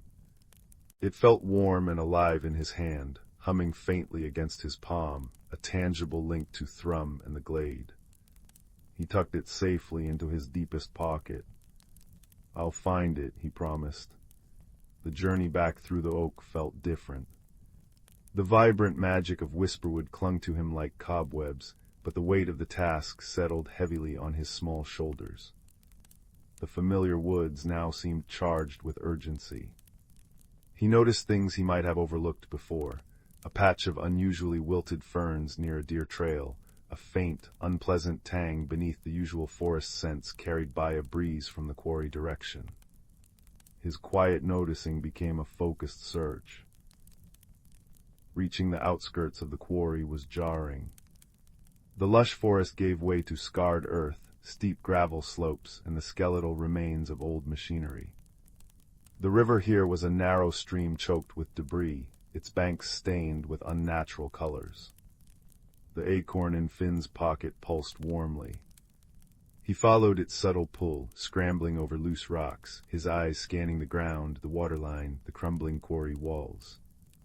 He noticed a cluster of flies buzzing persistently near a crevice at the base of the quarry wall, ignoring the decaying rubbish nearby. Focusing, he saw a faint, dark stain on the rocks below the crevice, almost hidden by loose gravel. Kneeling, he brushed the gravel aside. Beneath it, the earth was dark and slick, smelling sharply of chemicals. Peering into the crevice, he saw the glint of corroded metal, the corner of a rusted barrel, wedged deep within the rock. Thick, greenish-black sludge oozed slowly from a split seam, dripping relentlessly onto the poisoned ground and trickling towards the stream. "This is it," Finn whispered, his heart pounding. He pulled the glowing acorn from his pocket. Its light intensified, casting warm, dancing patterns on the grim surroundings. Remembering Thrum's instruction, Finn pressed the acorn firmly against the poisoned earth right where the sludge dripped. The effect was immediate. The acorn pulsed like a tiny star, its light pouring into the ground. The dark stain seemed to recoil from the radiance. Finn felt a powerful vibration travel up his arm, not from the acorn, but through it, deep into the earth itself. It was Thrum's presence, vast and ancient, reaching across the hidden pathways of the world, guided by the acorn's beacon. He saw in his mind's eye Thrum in the glade, mossy hands plunged deep into the soil beside the heartspring, channeling Whisperwood's pure, life-giving energy along the invisible root lines and water veins straight to this poisoned source. Above Finn, the earth rumbled softly. Tiny cracks appeared in the quarry wall around the crevice. Not destructive cracks, but like the earth stretching. Roots thick and strong and glowing faintly with the same light as the acorn, snaked out from the surrounding soil. They moved with deliberate purpose, not like plants, but like intelligent tendrils. They pushed into the crevice, wrapping around the leaking barrel with surprising gentleness but immense strength. Finn watched, awestruck, as the roots seemed to absorb the oozing sludge, drawing the poison into themselves. The thick, toxic flow slowed, then stopped entirely. The dark stain on the ground beneath the acorn began to lighten, the foul smell dissipating, replaced by the clean scent of damp earth. The roots retracted, pulling the crushed, now inert barrel remnants deeper into the earth, burying the evidence of the poison far below. The cracks in the rock sealed seamlessly, leaving no trace. The acorn's light dimmed, returning to its gentle pulse. Finn felt the deep vibration fade, replaced by a wave of profound exhaustion, but also a surge of pure, clean energy washing over him from the cleansed ground. It was done. Exhausted but triumphant, Finn made his way back to the ancient oak. He touched the bark, felt the familiar yielding coolness, and stepped back into Whisperwood. Thrum was waiting by the heartspring, which now shimmered with renewed vigor. The distress in the glade had lifted, the air hummed with pure, vibrant life. Thrum's stone face seemed to radiate warmth. A deep, resonant hum of pure gratitude and joy filled the glade, shaking the luminous petals of the giant flowers. Images flooded Finn's mind, clear water rushing through the Millhaven River, fish darting silver flashes through the reeds, wildflowers blooming brightly on the banks. The village saved. Whisperwood safe. The connection between their worlds strengthened. Thank you, Seeker, the feeling resonated. Your seeing eyes found the wound. Your courage brought the cure. Finn sat beside Thrum, the glowing acorn resting in his palm. He didn't feel like a misplaced pebble anymore. He felt like a bridge, a vital connection between the bustling world above and this hidden, whispering world below. He had used his quiet gift not just to observe, but to act, to heal. He had found friendship in the most unexpected form, and discovered his own place in the vast, interconnected web of life. The following days in Millhaven were filled with relieved chatter. The river cleared miraculously overnight, the fish returned, and the wilting reeds sprang back with astonishing vitality. Old Man Hemlock declared it a blessing, while the village elders scratched their heads, mystified. Finn listened, a small, secret smile playing on his lips. He noticed the cleaner scent of the water, the brighter song of the birds, the renewed vigor in the plants along the bank. He noticed the way the ancient oak by the mill path seemed to stand just a little taller, its leaves a deeper green. He visited Thrum often, sharing stories of the village's recovery. Thrum shared the deeper healing, how the poison streams beneath the earth were slowly clearing, how the heartspring pulsed with strong, clean energy. Their friendship deepened, a silent understanding passing between the boy who saw the small things and the ancient spirit who understood the vast flow of life. One crisp evening, as the first stars began to prick the twilight sky above Millhaven, Finn stood on the bridge, watching the river flow clear and strong beneath him. He felt a familiar warmth in his pocket. He pulled out the glowing acorn. Its light was soft, steady, a tiny piece of Whisperwood's heart beating in rhythm with his own. He closed his fingers around it, feeling the deep, quiet hum of connection. He wasn't just Finn anymore. He was the seeker, the bridge, the quiet guardian of the hidden glade. He looked up at the dark silhouette of the woods, knowing Thrum was there, a sentinel of moss and stone, watching over the deep magic. The world felt bigger, more mysterious, and infinitely more connected than it ever had before. He took a deep breath of the cool, clean air, scented with wood smoke from the village chimneys and the damp earth of the riverbank. A profound sense of peace settled over him, warm and comforting as a blanket by the fire. The adventure was over, but the friendship, the connection, and the quiet magic would endure, a secret strength tucked away in his heart, and in the gentle glow of an acorn, forever linking his world to the whispering heart of the woods. The river murmured its constant song below, a lullaby of renewal as Finn turned for home, the path lit by the first silver rays of the moon and the quiet, enduring light within. The village of Willowvale nestled in a valley, where moonlight pooled like liquid silver and dawn, arrived in a hush of peach and lavender. Chimneys puffed sleepy spirals of wood smoke that carried the scent of cinnamon and damp earth. In a cottage with ivy-laced windows, young Clara stirred beneath her patchwork quilt, listening to the familiar morning chorus, the chirp of sunfinches, the rustle of the old oak outside, and the distant chime of the village baker's bell. But today, a murmur of unease threaded through the air. Clara's grandmother, Alara, stood at the garden gate, her brow furrowed as she surveyed the chaos. Overnight, their lovingly tended plot had become a tapestry of upheaval. Marigolds lay uprooted, their golden heads drooping in the dirt. Carrot tops peeked haphazardly from furrows torn asunder. Even the protective charm Alara had woven from moonbeam threads and rosemary sprigs, a shimmering net draped over the soil, lay in tatters, glinting weakly in the pale light. Third morning in a row, Alara sighed, her voice as soft as crumbling autumn leaves. An old man Hemlock's prize pumpkins were scattered clear across the brook yesterday. Whatever's causing this slips through magic like water through a sieve. Clara pulled on her woolen socks, the mystery coiling in her chest like a curious kitten. Willowvale was a place where dew fairies polished cobwebs at dawn and hedgehogs delivered lost thimbles, but this felt different, an anxious rustle beneath the valley's usual peace. After breakfast, oatmeal sweetened with honeycomb from the bees who hummed lullabies, Clara tied her cloak and ventured out. The village green buzzed with puzzled voices. Mrs. Gable's herb spirals were unraveled into tangles, and the miller's daughter wept over trampled moon petals, their luminous blooms crushed into the mud. "No tracks bigger than a field mouse," said Benji the blacksmith, kneeling by his flattened cabbages. "But mice don't shred moonbeam charms." A collective shiver ran through the crowd. Magic was Willowvale's bedrock. Its failure felt like a stone skipping across their pond of tranquility. That afternoon, Clara sought the wisdom of the whispering woods.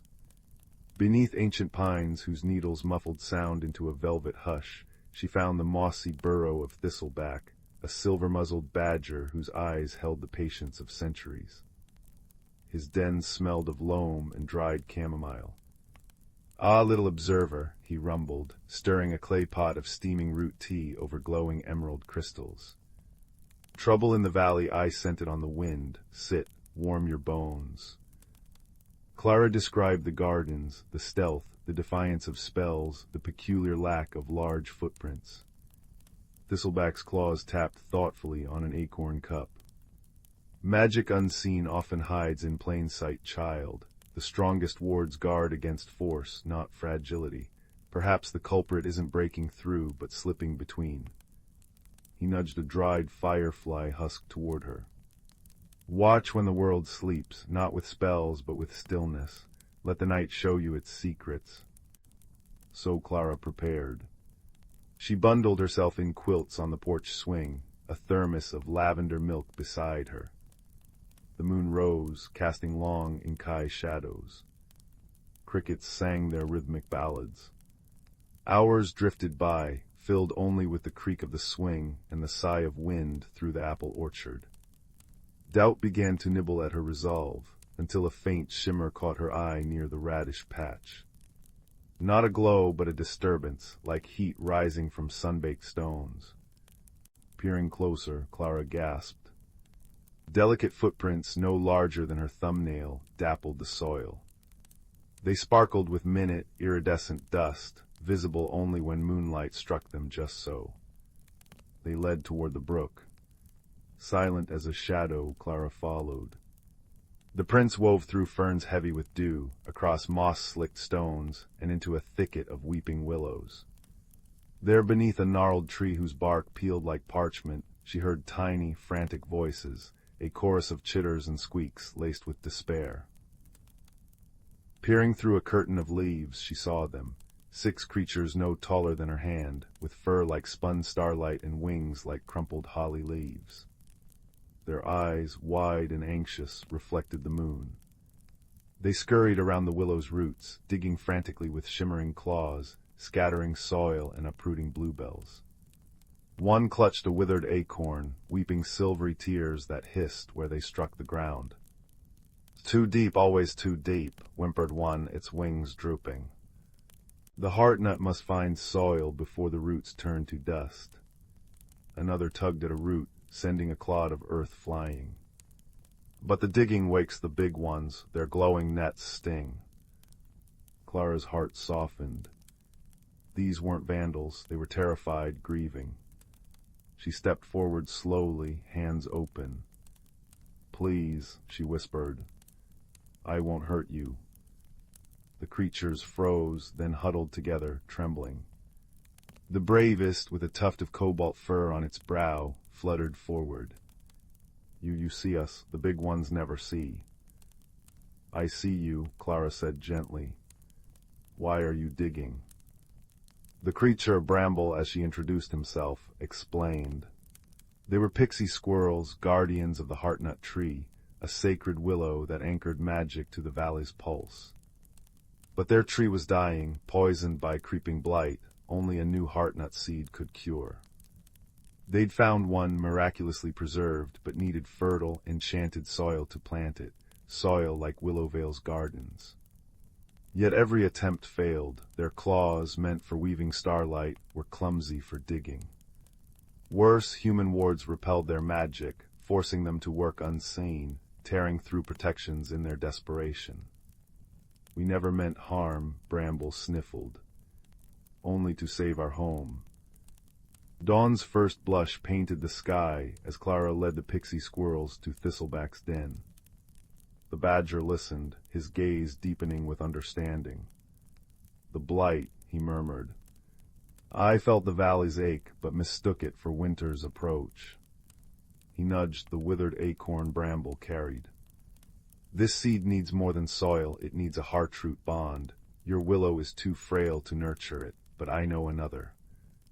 He led them to a sun-dappled clearing where a young, vibrant willow stood beside the brook, its leaves singing softly in the breeze. This sapling grew from a seed carried by the last heartnut tree, centuries ago. Its roots remember.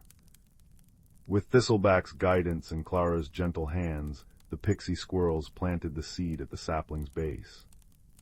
Villagers gathered, drawn by whispers of the solution. Benji brought a tiny, polished trowel.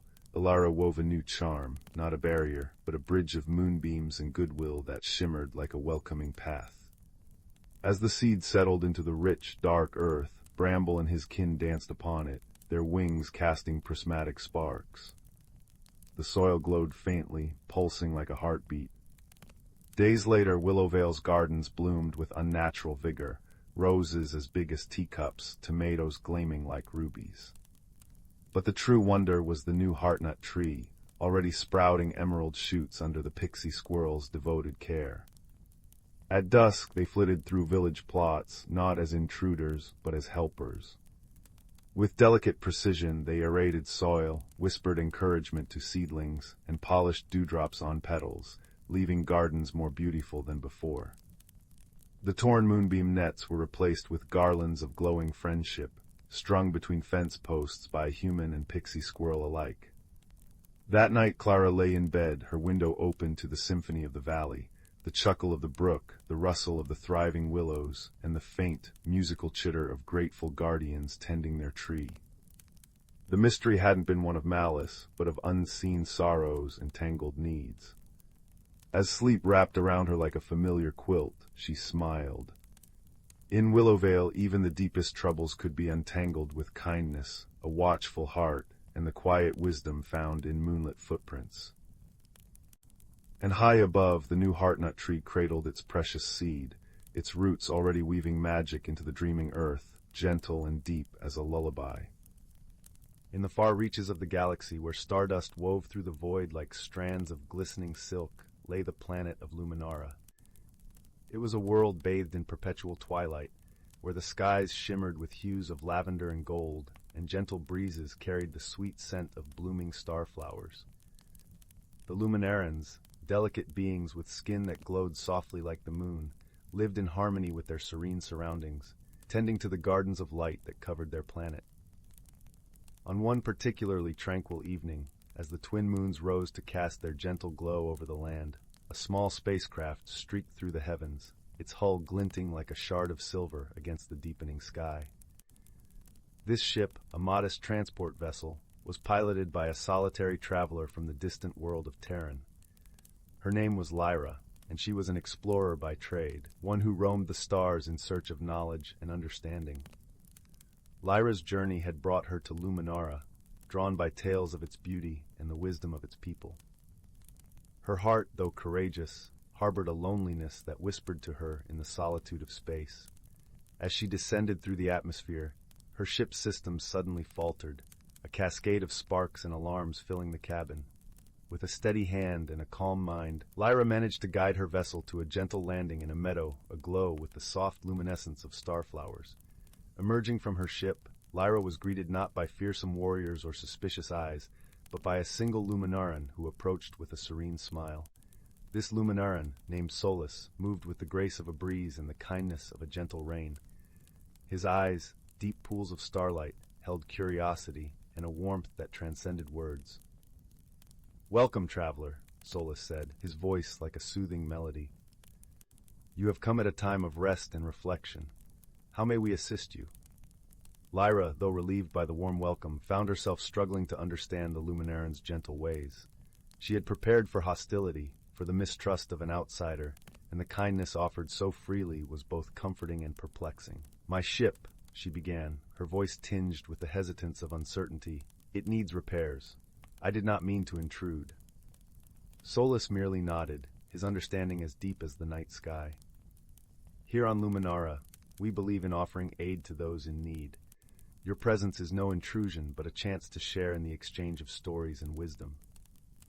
As days turned into weeks, Lyra found herself enveloped in the rhythms of Luminaran life. Guided by Solus, she learned the ways of the starflower gardens, their petals soft and fragrant, their glow a gentle caress against the skin. The Luminarans, in turn, listened with rapt attention to Lyra's tales of distant worlds and the marvels she had witnessed among the stars. Yet, not all was smooth in this newfound companionship. Misunderstandings arose, as they often do between those of different worlds. Lyra, eager to help, had attempted to rearrange a section of the garden, believing she was improving it. The Luminarans, who cultivated their gardens with deep reverence and tradition, were taken aback by the changes, though they remained kind in their expressions. Solus, sensing the discomfort that lingered like a shadow, approached Lyra with gentle understanding. "We cherish your enthusiasm, Lyra," he said, his voice a balm to her troubled heart. "But our ways are woven with the fabric of our being. Perhaps, together, we can learn from one another." Her cheeks flushed with embarrassment. Lyra nodded, her voice a whisper of contrition. "I meant no disrespect. I wished only to contribute, to belong." In this moment of vulnerability, a bond began to form, a bridge of understanding between two souls who had once been strangers. Solus, with patience and wisdom, showed Lyra the intricate dance of their traditions, explaining the balance of light and dark, of growth and rest. As they worked side by side, a challenge arose that would test their burgeoning friendship. A rare celestial event, the eclipse of shadows, was approaching, a time when the twin moons would align and cast the land into temporary darkness. During this period, the gardens required careful tending, as the absence of light could harm the delicate starflowers. Together, Lyra and Solus faced the eclipse, their efforts a seamless blend of Terran ingenuity and Luminaran tradition. Lyra's knowledge of technology complemented Solus's deep understanding of the gardens, and their collaboration ensured the starflowers continued to thrive even in the absence of light. In the quiet hours of the eclipse, as they rested beneath the canopy of stars, Lyra spoke, her voice a gentle murmur in the darkness. "I have traveled far, seeking knowledge and adventure, yet it is here, in your gardens, that I have found something truly precious, a friend." Solus, his glow a gentle beacon in the night, nodded in agreement. "Our paths are like rivers, Lyra, flowing from different sources but meeting in the same ocean. Through understanding and friendship, we have enriched our journeys." The eclipse passed, and with it came the dawn, a warm embrace of light that painted the world in hues of gold and lavender once more. Lyra's ship, now repaired with the help of her new friends, stood ready for departure. Yet, As she prepared to leave, her heart was filled not with the ache of parting, but with the warmth of connection. Solus and the Luminarans gathered to bid her farewell, their luminescent presence a reminder of the gentle strength found in unity. "Wherever your travels take you, Lyra," Solus said, his voice carrying the promise of their friendship across the distance, "know that you are always welcome here, a part of our story." With a heart lighter than it had been in many years, Lyra embarked on her journey once more, the stars her companions, and the lessons of Luminara her guiding light.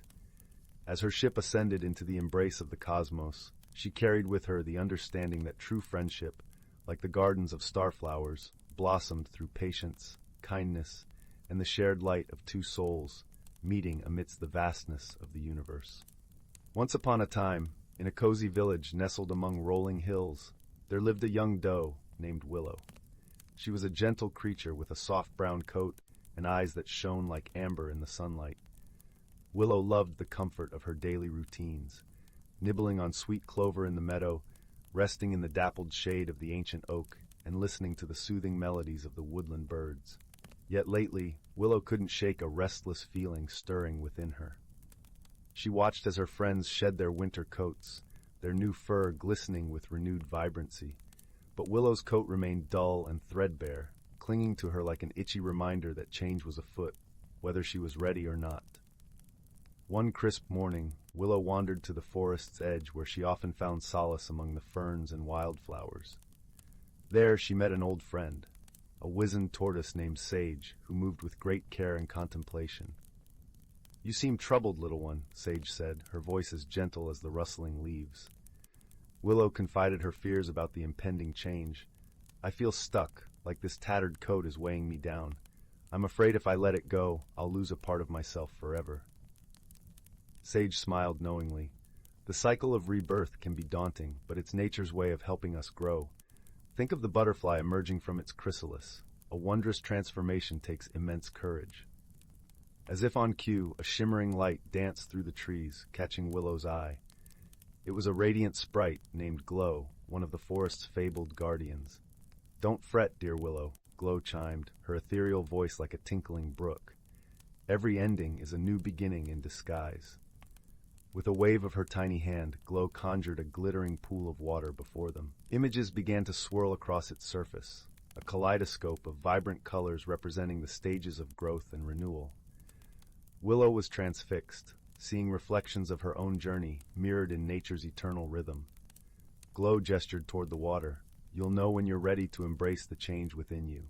Trust in the magic that guides all living things." Heartened by her friend's wisdom, Willow realized her fears were rooted in resistance to the unknown. As the days passed, she moved through the transition with newfound grace, allowing her tattered coat to shed naturally. Beneath the weathered exterior, a lustrous new coat emerged, its rich chestnut hues shimmering like sunlight on autumn leaves. Willow felt lighter, revitalized, as if she were seeing the world through fresh, wondering eyes. From that day on, she greeted each season as a wondrous teacher, honoring the continual cycle of transformation as the greatest magic of all. For in surrendering to change, Willow discovered her truest self, resilient, radiant, and beautifully renewed. The world beyond Thistle's familiar burrow was usually painted in the comforting greens and browns of the sun-dappled meadow. But tonight, drawn by the unusually large silver moon hanging low in the velvet sky, the little rabbit felt a peculiar tug in his chest. A whisper on the cool night breeze seemed to call him towards the edge of the ancient whispering woods, a place his elders spoke of in hushed tones, filled with unseen wonders and moonlit secrets. Taking a deep breath, his soft white fur ruffled by the night air, Thistle hopped forward, his heart a tiny drum against his ribs. The moment he crossed the mossy threshold beneath the first towering, ancient oak, the air changed. It grew cooler, sweeter, carrying the scent of damp earth, crushed pine needles, and something else entirely, like starlight made into perfume. The familiar chirping of crickets faded, replaced by a gentle, chiming sound, as if thousands of tiny crystal bells were swaying in an unfelt breeze. Looking up, Thistle gasped. High in the branches, glowing softly like captured moonlight, were clusters of luminous, bell-shaped flowers. They chimed softly as they moved, casting shifting patterns of silver light on the forest floor below. This was the Glimmerwood. The path ahead was carpeted not with leaves, but with soft, bioluminescent moss that pulsed with a gentle green light beneath his paws, guiding him deeper. Strange mushrooms like tiny lanterns dotted the undergrowth, casting warm amber and violet glows. Curiosity, warm and bright, began to outpace Thistle's initial nervous flutters. He hadn't gone far when a soft, blue light flickered near a cluster of giant, glowing toadstools. It zipped closer, resolving into a creature no bigger than Thistle's paw. It had delicate, translucent wings like spun glass, and a body that glowed with an internal, shifting blue luminescence. Its large, kind eyes blinked at him with gentle curiosity. "Lost your way, little traveler," it chimed in a voice like tiny bells, surprisingly clear despite its size. I'm just exploring," Thistle replied, his voice a little shaky. "It's so beautiful here. What are you?" "I am a glimmerfly," it hummed, doing a little loop in the air. "We tend the moon petals and light the paths for those who wander kindly. You seem kind. Would you like to see the heart of the Glimmerwood? Few venture so far." The invitation sent a fresh thrill through Thistle, mixed with a prickle of apprehension. The heart of the Glimmerwood. It sounded vast and unknown. But the Glimmerfly's gentle light and kind eyes felt reassuring. "Yes, please," he said, his courage finding its voice. Their journey led them deeper. They crossed a bridge woven from living, glowing vines that hummed softly beneath their feet. They passed a clearing where tall, slender reeds swayed, playing hauntingly beautiful melodies as the night wind passed through their hollow stalks the singing reeds. Thistle paused, mesmerized, feeling the music vibrate gently in his own chest.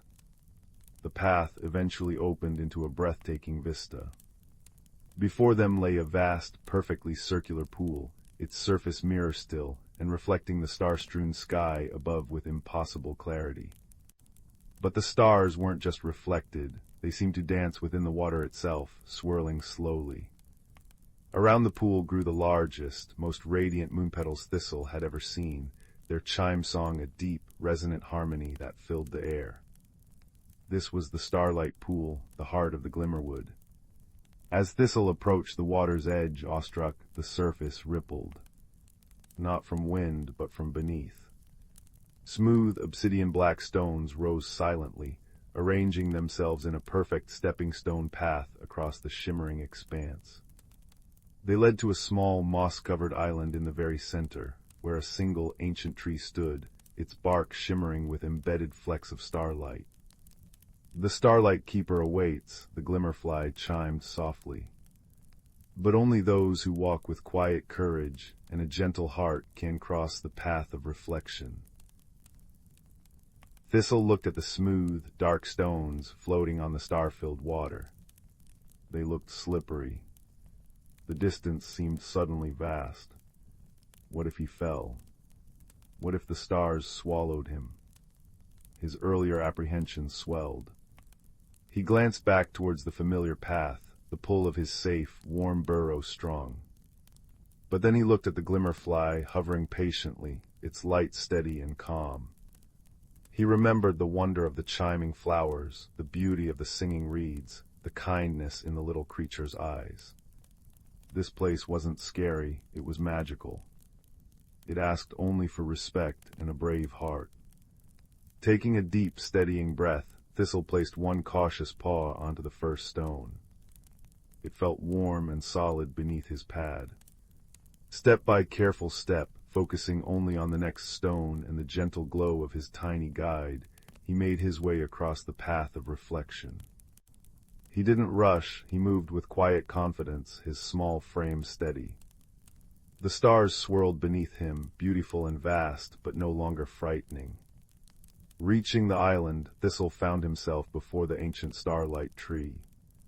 Its gnarled roots cradled a being formed of shifting constellations, points of light, connected by threads of pure starlight, vaguely rabbit-shaped but vast and ancient. Its eyes were swirling nebulae, kind and infinitely deep. "Welcome, small one," the keeper's voice resonated, not in the air, but within Thistle's own mind, warm and comforting like sunlight on fur. "You walk the path with courage born not of fierceness, but of wonder and trust. That is a rare and precious strength." The keeper didn't offer grand treasures or powerful secrets. Instead, it gently nudged a smooth, ordinary-looking pebble resting among its roots with a tendril of starlight. The pebble rolled towards Thistle. As he picked it up, it felt warm and hummed faintly. Instantly, a wave of profound peace washed over him, a deep sense of belonging not just to his meadow burrow, but to the vast, starlit night itself. He understood without words that courage wasn't the absence of fear, but the choice to step forward with kindness and curiosity anyway. And that true exploration often leads you back to yourself, carrying a little piece of the wonder you found. "Carry this warmth," the keeper's voice echoed softly. "It is the memory of the Glimmerwood's heart, and the knowledge that you carry your own light within." The journey back felt different. The Glimmerfly guided him, but Thistle felt he knew the luminous path. The chiming flowers seemed to chime a little sweeter for him. The singing reeds played a softer melody. He felt lighter, braver, filled with the quiet warmth of the pebble in his paw and the keeper's words in his heart. As he stepped out of the whispering woods, the first pale hints of dawn were lightening the eastern sky. The giant silver moon was setting, casting long, soft shadows. He looked back once at the Glimmerwood, now seeming like an ordinary, though deeply peaceful, forest in the pre-dawn light. Had it all been a dream? But the warm, humming pebble nestled safely in his paw was real. Thistle hopped back towards his burrow, the familiar sense of clover and warm earth welcoming him. He didn't feel smaller for returning, he felt larger inside. He had seen the stars dance in water, walked on light, and spoken with constellations. He had faced the unknown with a quiet heart and discovered that courage was simply the willingness to follow wonder, one careful step at a time. Curling up in his soft nest of dried grass, the humming pebble tucked close, Thistle closed his eyes. The gentle chime of the moon petals echoed softly in his memory, a lullaby of starlight and courage, promising that even the smallest creature, filled with kindness and curiosity, could find magic in the velvet dark and carry its comforting warmth home. Sleep wrapped around him as gently as the Glimmerwood's light, deep, peaceful, and filled with the quiet joy of a journey beautifully made. The distant hum of the Stardust Weaver's engines was usually a comfort to Kip, a small, fur-covered botanist from the mist-shrouded planet of Glimmerfell. Tonight, however, it felt thin and strained against the backdrop of the unfamiliar void. Kip clutched a sprig of luminous moon moss, its soft blue glow reflecting in their wide, dark eyes as they studied the ship's other occupant, Borvan. Borvan hailed from Xerxes Prime, a world of scorching sands and towering mesas. He was easily 3 times Kip's size, his body covered in plates of smooth, heat-resistant stone that shifted subtly with his movements. His eyes, deep-set in obsidian black, seemed to absorb the light. He was the ship's engineer, a stoic figure who communicated mostly in low rumbles and practical actions.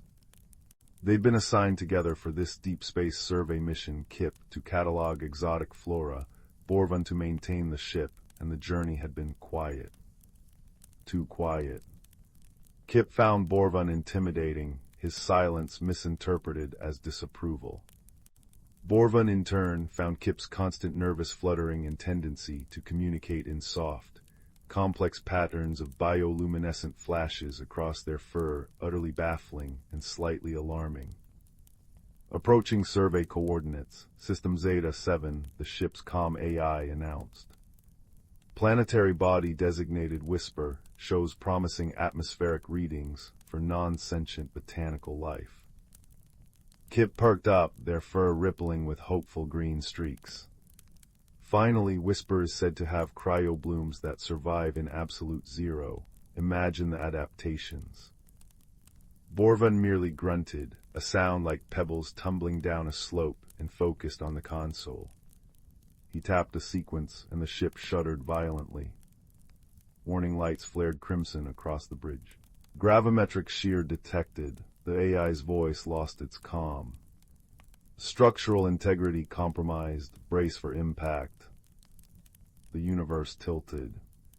Kip let out a high-pitched chirp, instinctively flashing frantic red patterns of fear.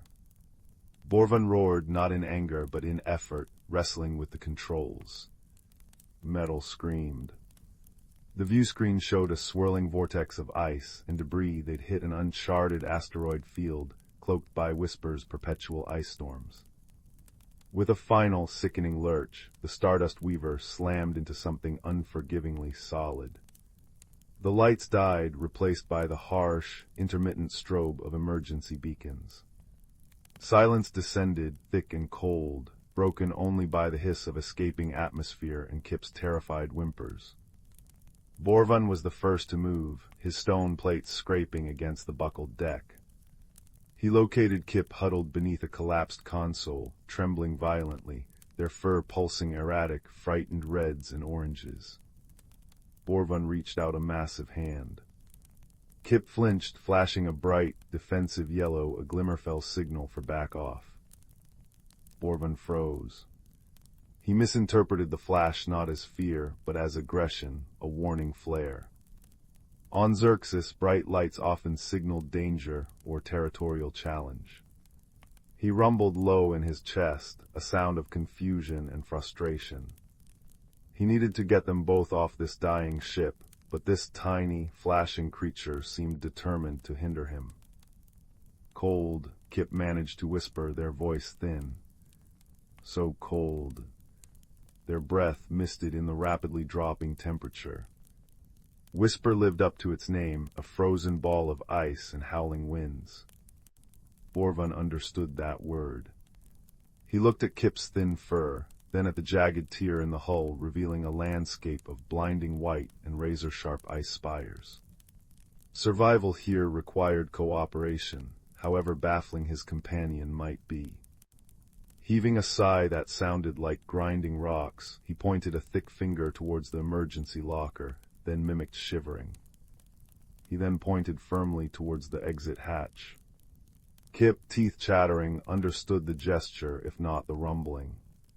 Survival. They needed to get out. Nodding shakily, their fur dimming to a wary, pale blue, they scrambled towards the locker. Inside were thermal suits. Kip struggled with the bulky, human-sized suit.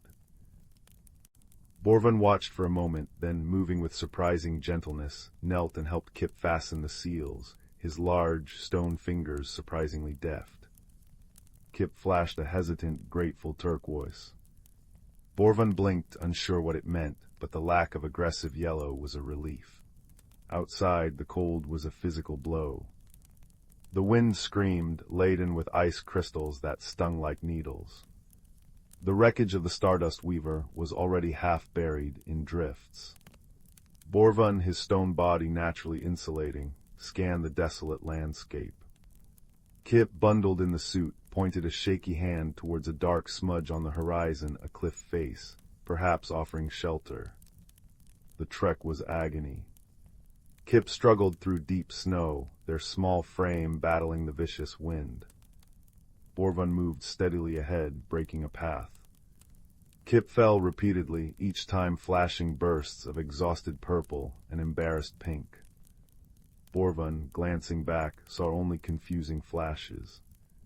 He mistook the purple for distress signals he didn't understand and the pink for something else entirely unknown. Frustration mounted. Why wouldn't this creature just say what it needed? Suddenly, the ground gave way beneath Kip with a sickening crunch. They vanished into a hidden crevasse, a yelp swallowed by the wind. Borvan lunged forward, peering into the dark fissure. Kip dangled precariously, held only by a tangle of frozen roots, their suits snagged on jagged ice. Their fur was flashing pure, terrified white. This flash Borvan understood implicitly. terror, immediate danger. Without a second thought, he lowered himself, bracing his immense weight on the unstable edge. Ignoring the biting cold and groaning ice, he stretched his long arm down. "Grab," he bellowed over the wind, the single word thick with urgency. Kip looked up, seeing not the intimidating stone giant, but a lifeline. They reached, their small gloved hand grasping Borvan's massive stone fingers. With a grunt that shook the ice, Borvan hauled Kip up, cradling them against his surprisingly warm chest plate for a moment before setting them down on solid ground. Kip's fur pulsed with warm, steady gold, the glimmerfell color for profound gratitude and relief. Borvan felt a strange warmth spread through his own core, unrelated to the cold. He hadn't been thanked like that before. He nodded stiffly. "Careful," he rumbled, the word softer this time. They found the dark smudge the entrance to a vast ice cavern. Inside, the howling wind faded to a mournful sigh. It was still bitterly cold, but sheltered. Kip immediately spotted what Borvan had missed, strange, gnarled roots snaking across the walls and floor, glowing with a soft, internal light. Cryobloom roots.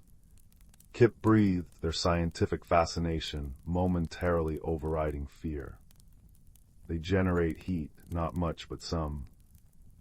Working together in silent, newfound understanding, they gathered dry, fibrous sections of the roots. Borvan used his strength to break off larger pieces.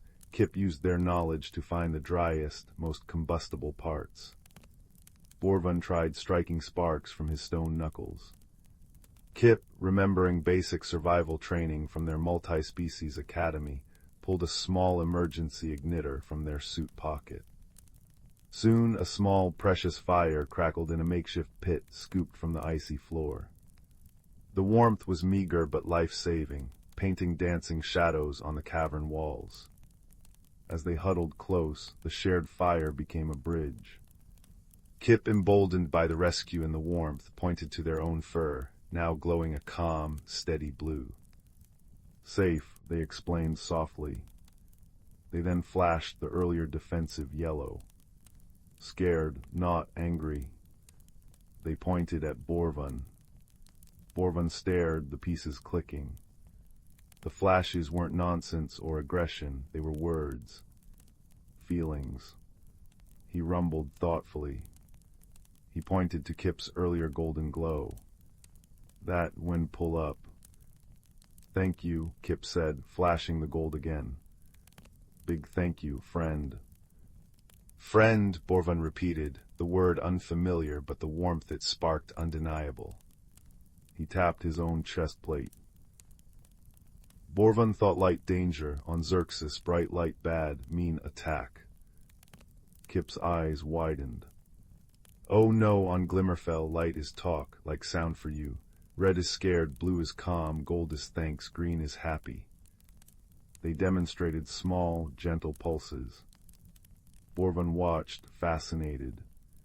He tried to mimic a rumble, but it came out as a gravelly purr. Kip giggled, a sound like tiny bells, and flashed cheerful green.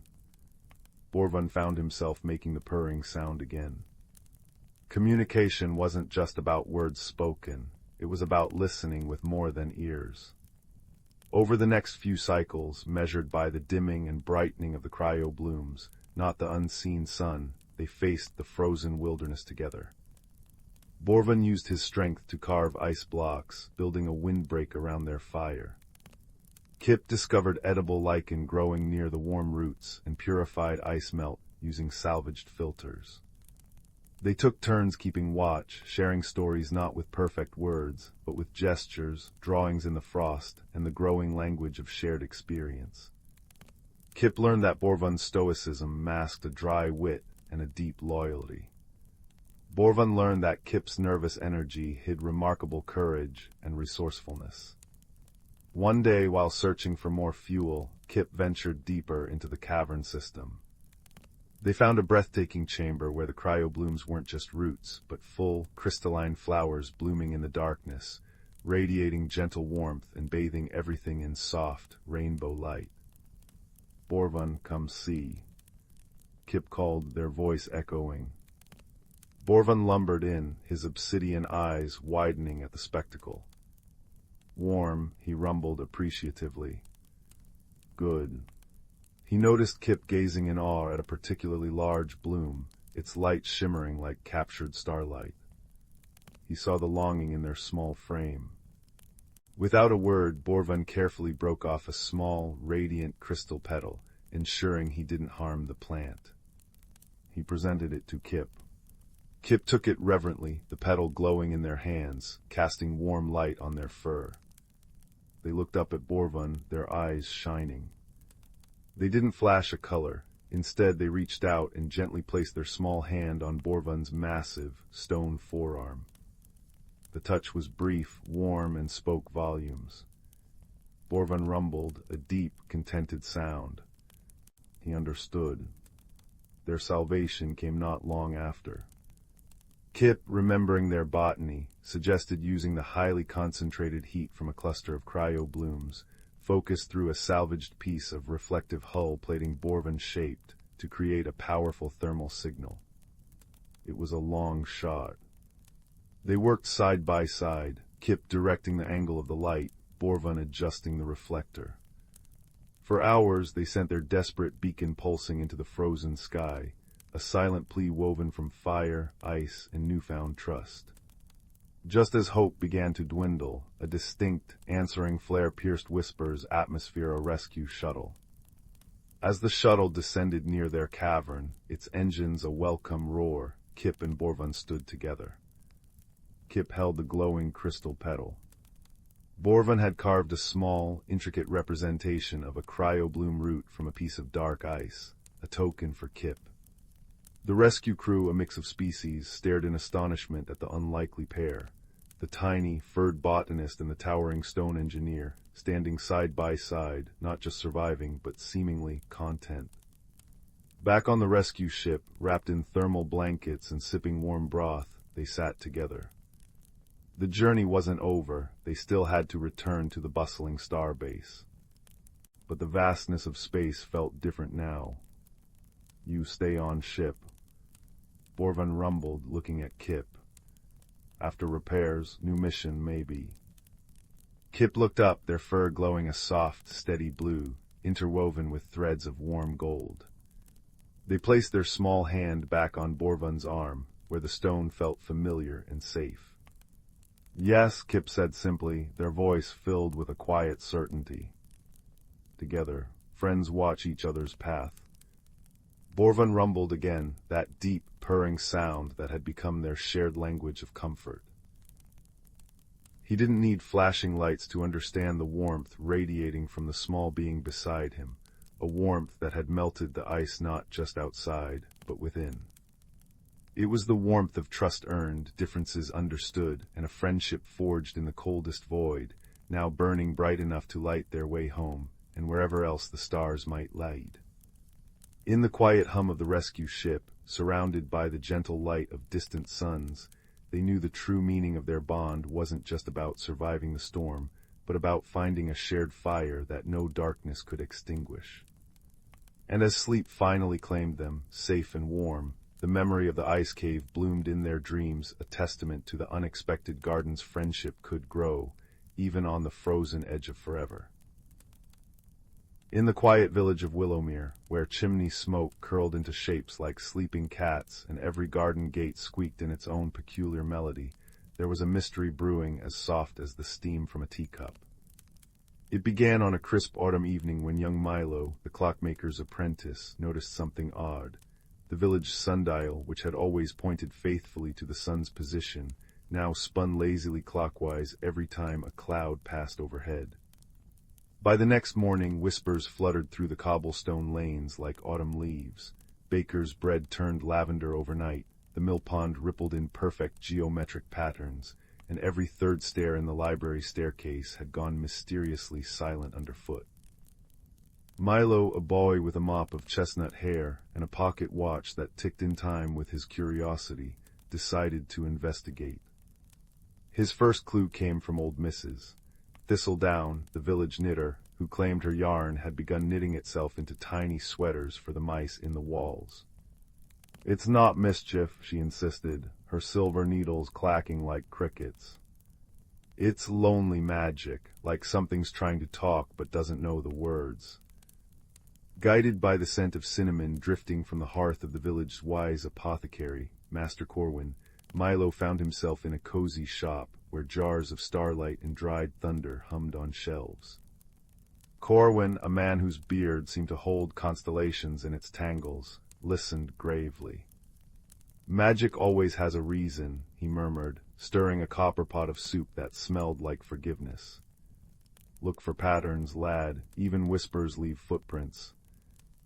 The next day Milo noticed the anomalies followed a rhythm. The sundial spun fastest at noon, the bread turned lavender only when the wind blew east, and the library's silent stairs formed a perfect spiral. That night, under a moon the color of buttercream, he followed the trail of a glowing moth, a creature with wings like stained glass, to the edge of the whispering wood. There, beneath an ancient oak with roots like knuckles, he found a small, shivering creature, a dust hare, a rare magical being made of powdered starlight and autumn thistledown. Its ears drooped like wilted petals, and its eyes held the ache of 1,000 unsung songs. "I didn't mean to cause trouble," it hiccuped, voice like a rustling diary.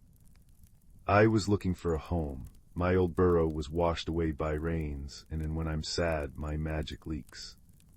It gestured weakly to the air, where motes of its stardust swirled into shapes, a spinning sundial, a lavender loaf, a silent stare.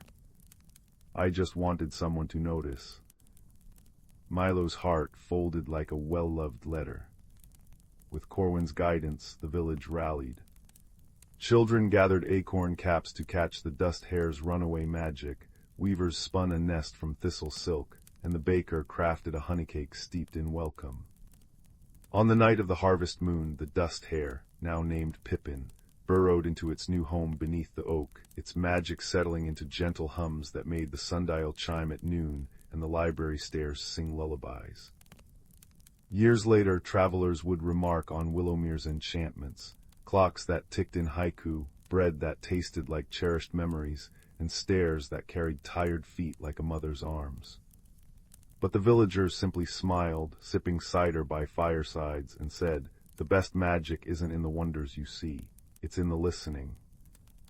And in the heart of the whispering wood, under an oak tree that glowed softly on lonely nights, a little creature who'd once been lost sighed contentedly, its stardust weaving dreams for every soul who'd learned to hear the world's quietest, kindest whispers.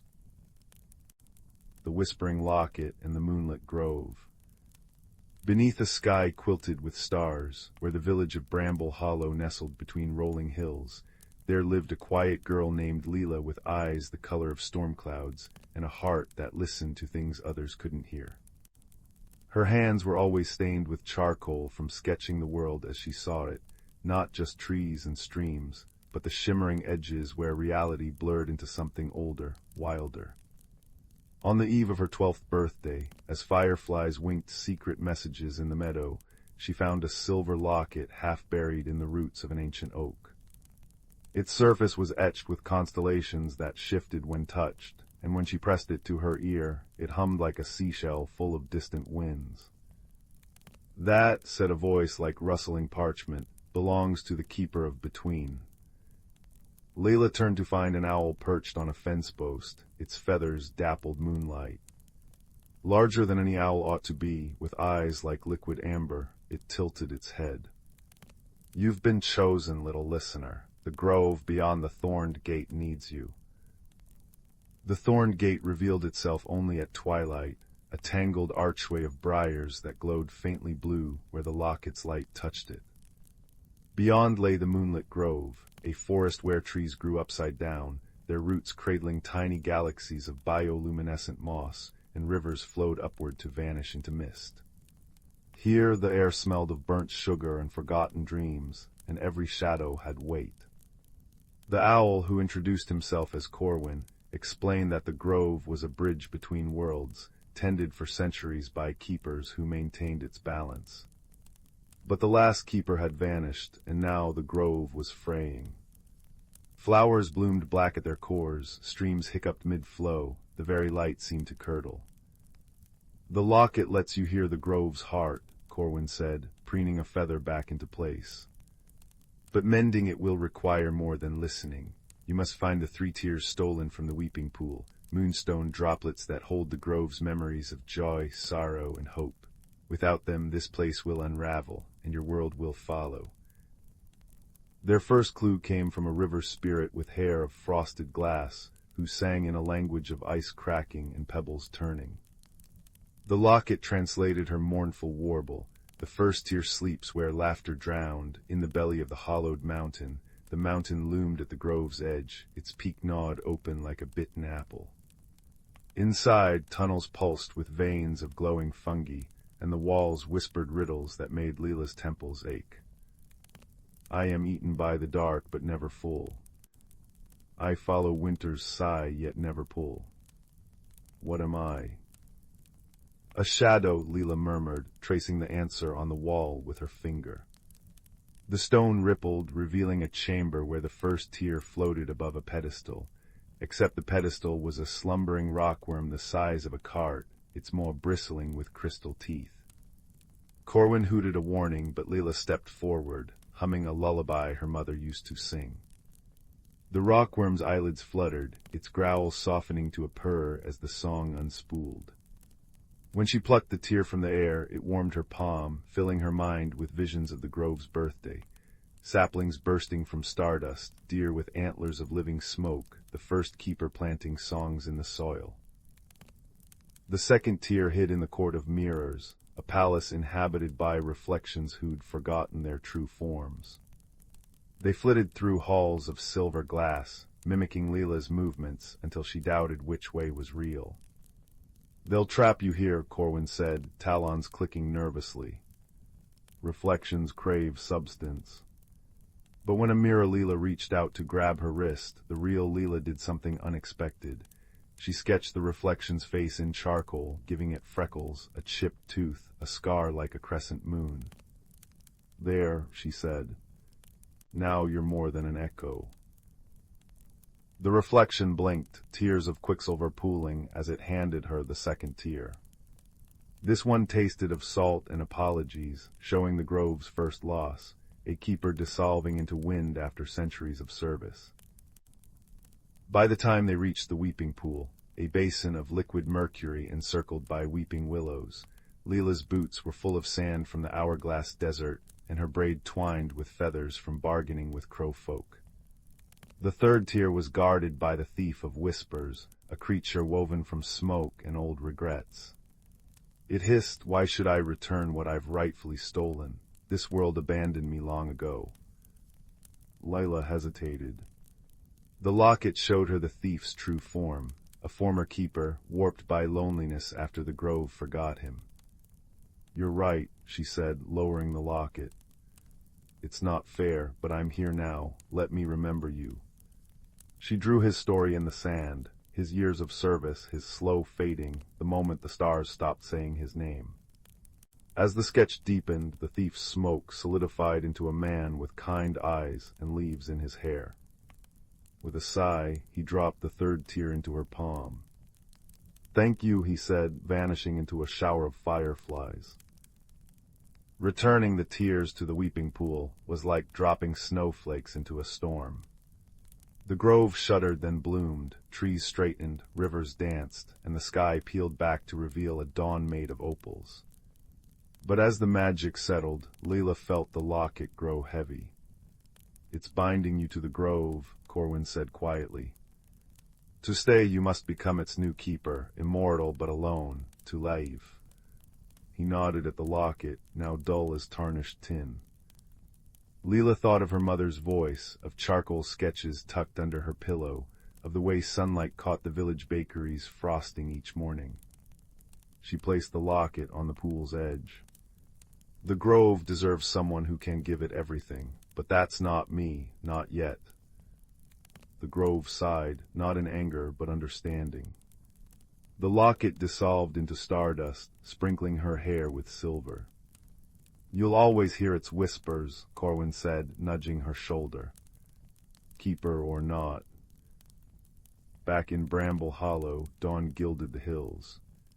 Leela's mother found her asleep under the oak, clutching a charcoal sketch of an owl and a silver locket. Just a dream, her mother murmured, tucking the blanket closer. But Layla knew better. That night, she left a bowl of milk by the window. When she woke, it was empty, and a single amber feather lay on the sill. Outside, the meadow grass swayed in patterns too deliberate to be wind, and the shadows beneath the thorned gate hummed a familiar lullaby. Years later, when townsfolk asked why Leela's paintings seemed to breathe, why lost children always found their way home near her cottage, she'd simply smile. The world's fuller than it looks, she'd say. And if you pressed your ear to her garden wall at midnight, you might hear it too, the soft, sweet sigh of a grove remembering its friend. Deep within the whispering woods, where ancient oaks stretched gnarled fingers toward a sky veined with starlight, lived a world unseen by human eyes. Here the mossy earth breathed secrets, and the boundary between earth and enchantment shimmered like heat haze.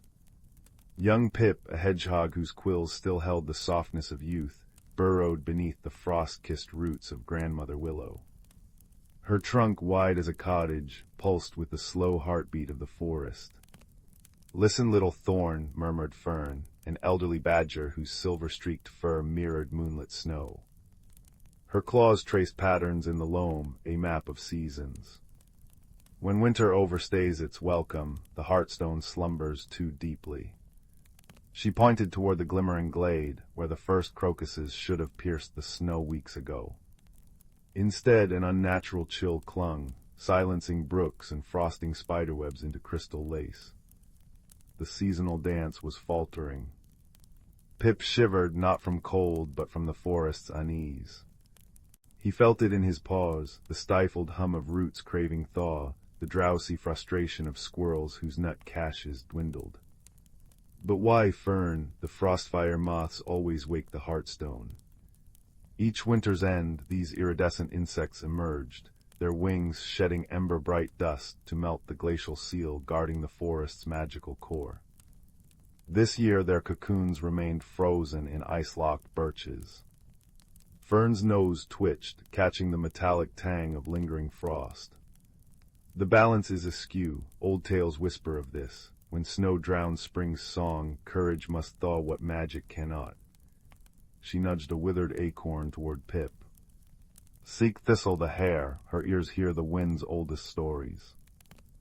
Thus began Pip's pilgrimage beneath a sky bruised purple with unseasonable cold. Crunching through snow like shattered quartz, he passed ice-encased ferns that tinkled like wind chimes. He inhaled the crisp scent of pine sap bleeding from frozen bark and touched hoarfrost that melted into dew on his paw pads.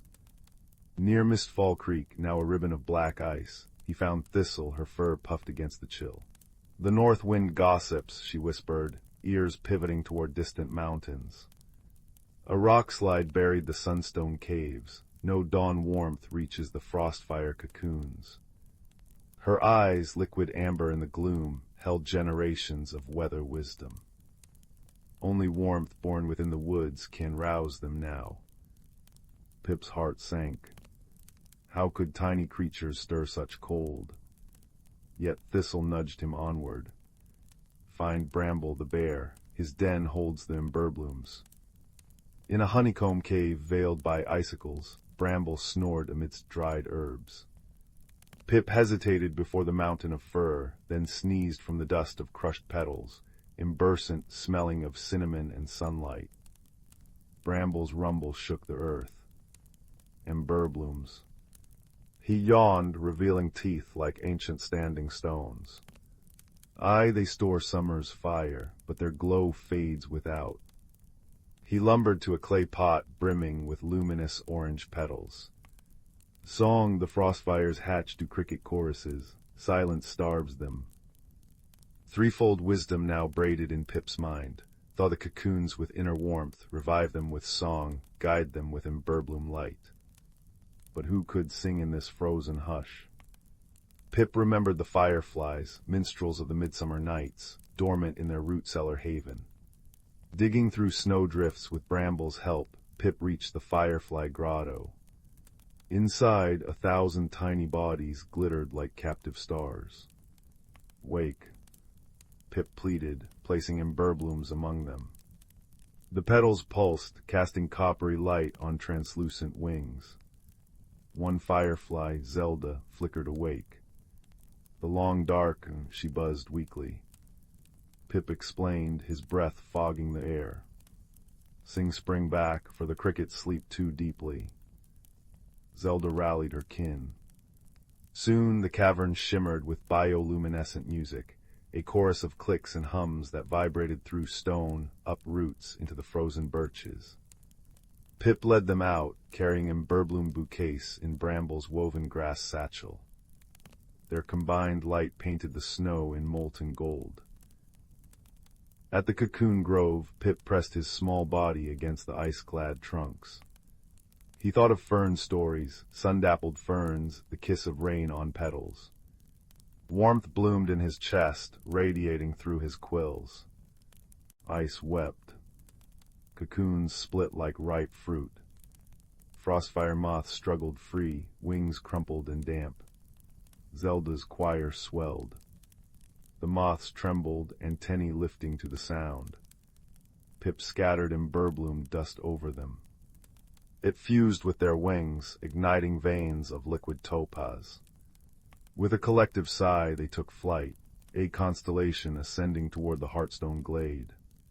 Pip followed their comet trails.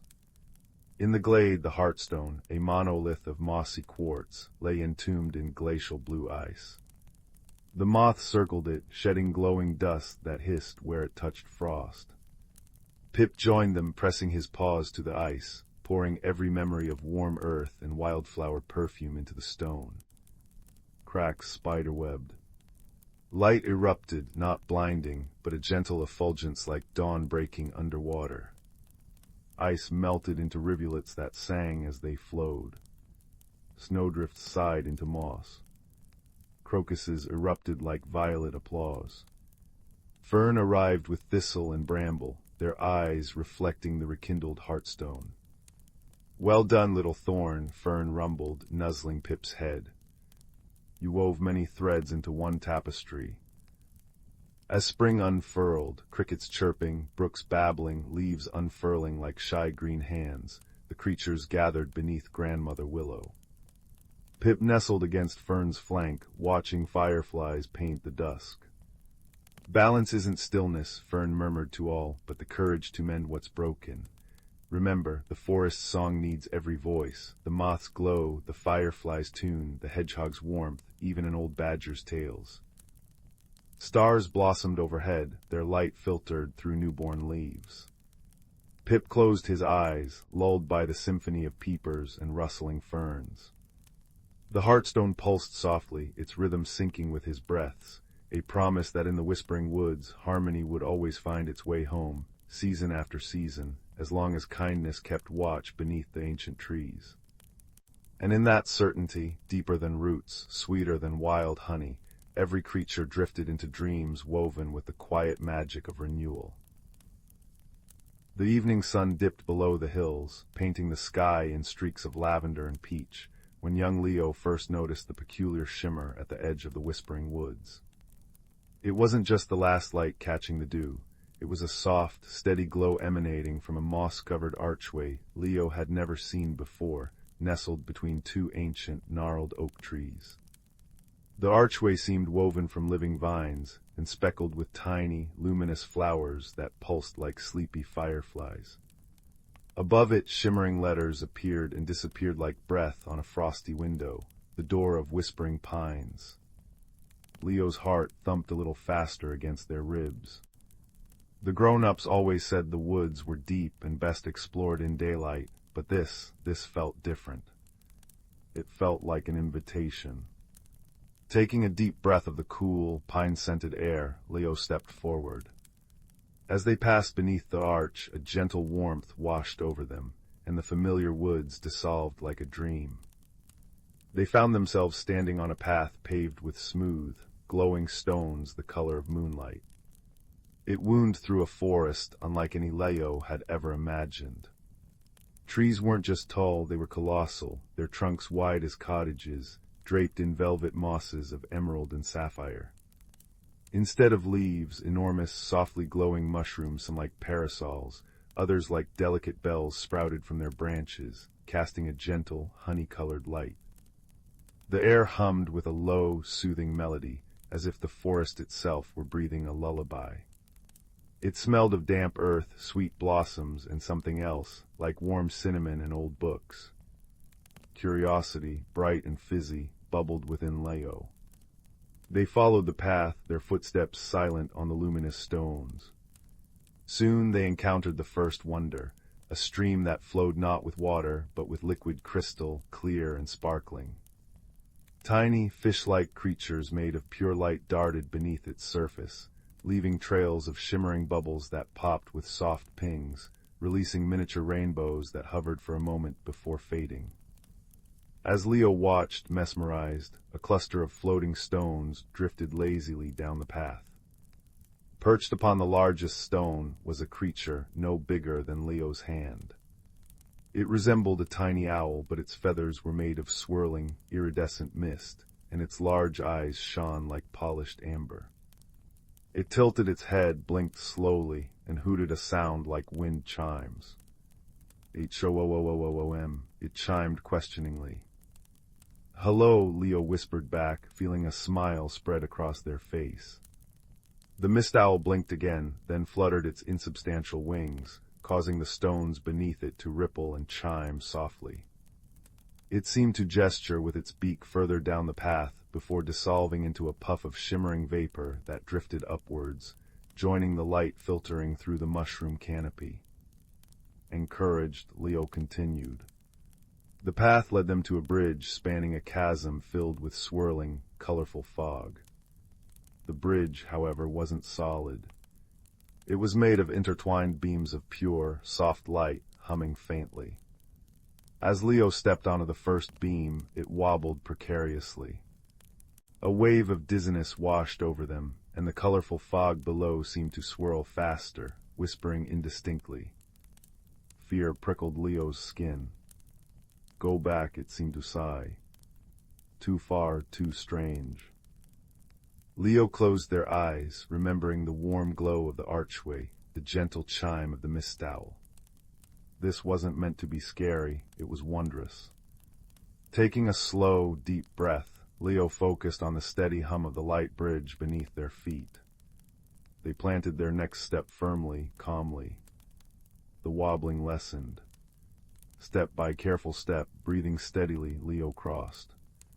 On the other side, the humming softened into a comforting purr, and a cluster of luminous blue butterflies, their wings edged in silver, fluttered around Leo's head in a brief, silent dance of approval before vanishing into the giant ferns. Further along, the path opened into a clearing dominated by a single, magnificent tree.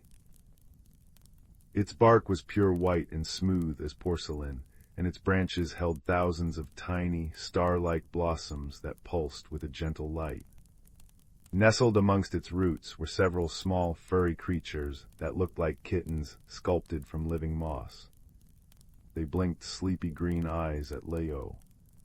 One, bolder than the rest, padded forward and nudged Leo's hand with its cool, velvety nose. It made a soft, purring sound like rustling leaves. Suddenly a cool breeze sighed through the clearing, carrying with it a deeper chill. The star blossoms on the tree dimmed slightly. The moss kittens shivered and huddled closer together, their purrs turning into tiny whimpers. Leo felt the cold seep into their own bones. Looking around, they spotted a small, dark cave mouth at the base of the white tree. The cold seemed to be flowing from it. A low moan echoed from within. Leo's instinct was to back away. Darkness and cold felt ominous. But seeing the shivering moss kittens, their green eyes wide and trusting, stirred something else. Courage wasn't just about facing big dangers, Leo realized, Sometimes it was about offering warmth in the face of coldness. Remembering the cozy feeling of their own blanket at home, Leo knelt beside the moss kittens. Gently, carefully, they gathered the little creatures close, sharing their own body warmth. The kittens stopped shivering, their purrs returning louder this time, a soft vibration against Leo's chest.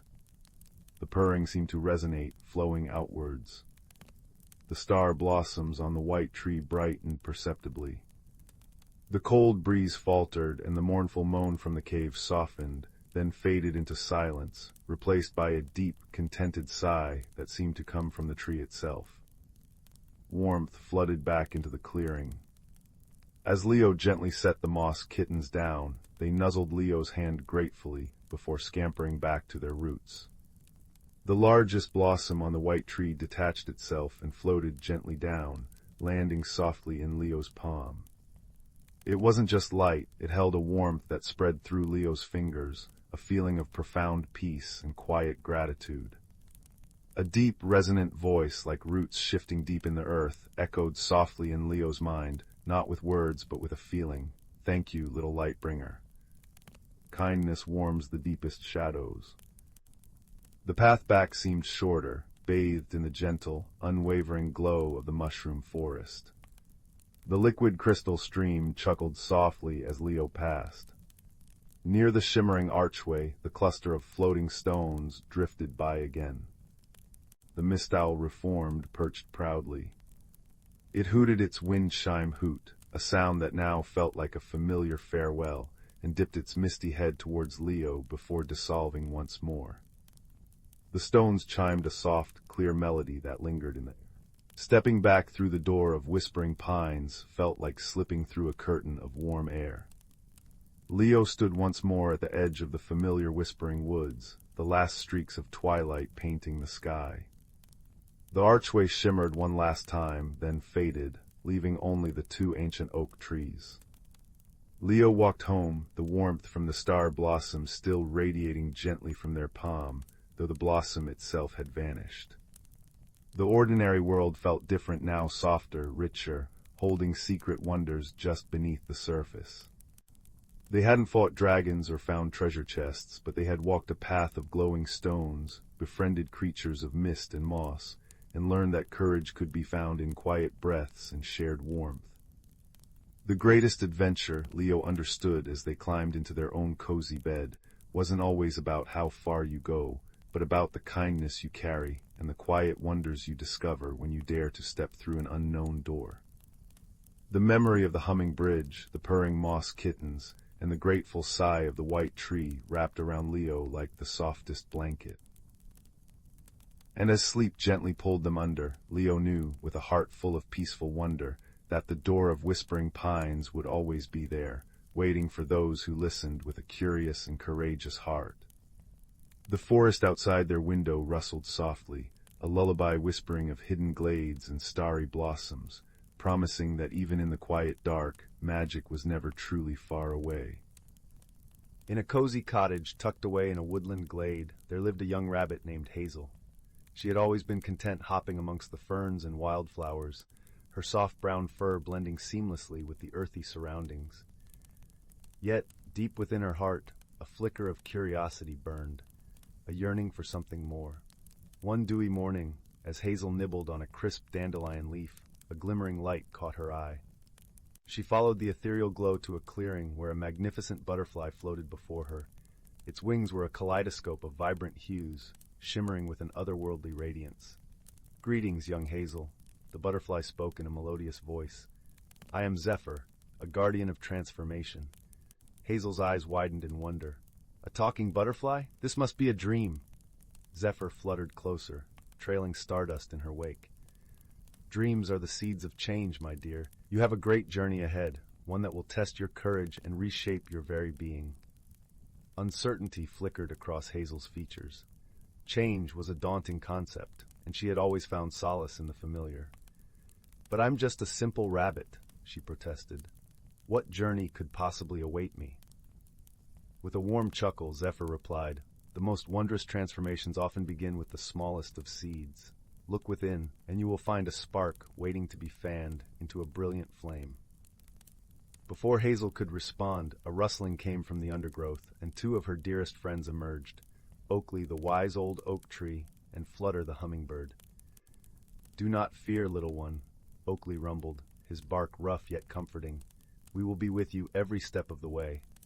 Flutter zipped excitedly around Hazel's head.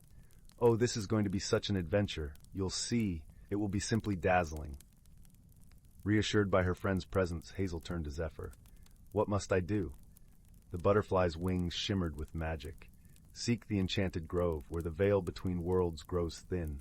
There, you will undergo a transformation that will reveal your true self." With a deep breath, Hazel nodded.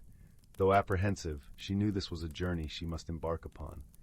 And so, with Oakley and Flutter by her side, Hazel set off into the unknown, her paws treading paths she had never dared explore before.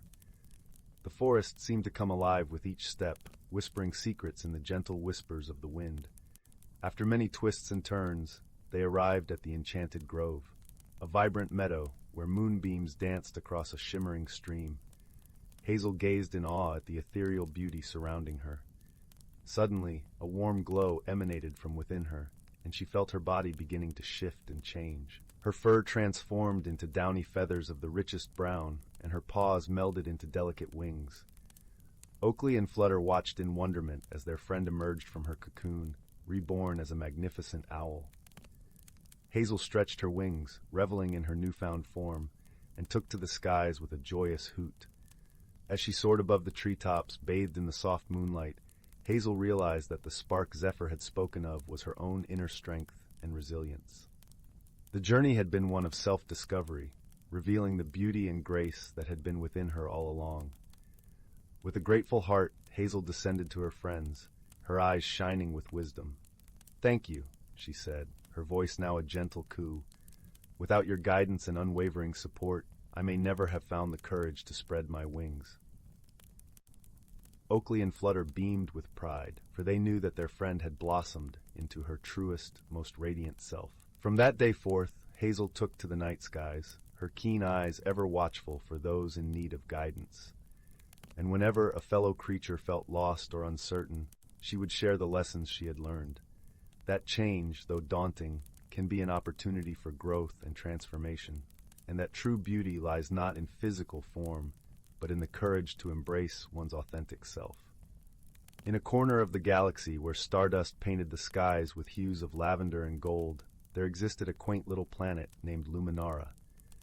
This planet was home to the lumens, gentle beings who glowed softly in the dark, their light a beacon of warmth and kindness. They thrived in harmony, living amidst forests of shimmering crystal trees and lakes that reflected the swirling galaxies above. One evening, as the lumens prepared for their nightly glow gathering, a time when they would sing and share stories, a peculiar event disrupted the gentle rhythm of their lives. A streak of fiery light tore through the velvet sky, crashing into the heart of their tranquil forest. The lumens, curious and concerned, gathered around the smoking crater that had formed amidst the crystal trees. From the crater emerged a creature unlike any they had ever seen. It was a mechanical being, a construct of metal and wires, with eyes that flickered like tiny screens. It was a Arzan, a species known across the cosmos for their technological prowess and analytical minds.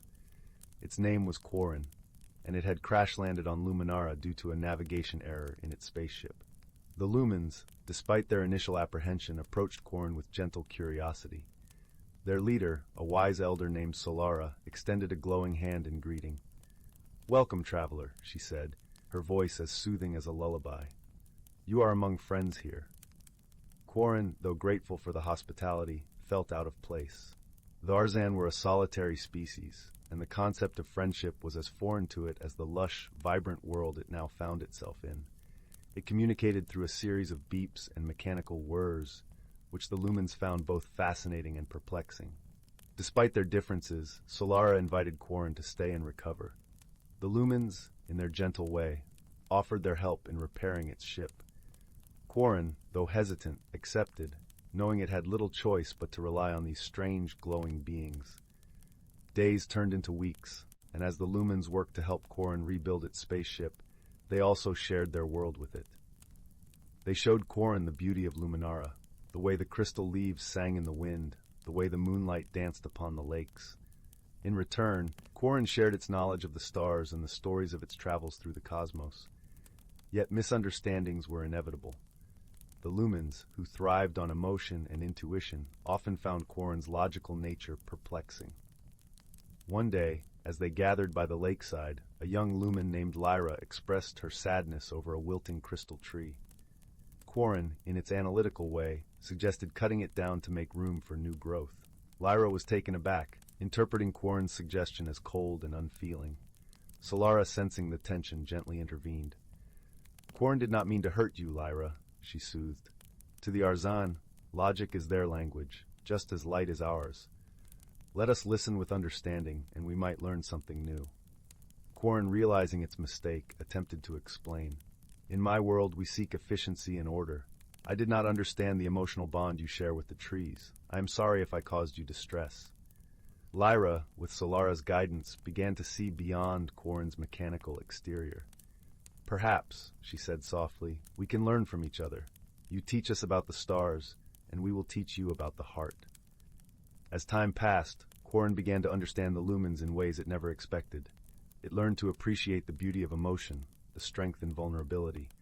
In turn, the lumens adopted some of Quarren's logical insights, finding ways to strengthen their homes and improve their community. Their bond deepened when a sudden storm threatened Luminara. Dark clouds loomed, and fierce winds howled through the crystal trees.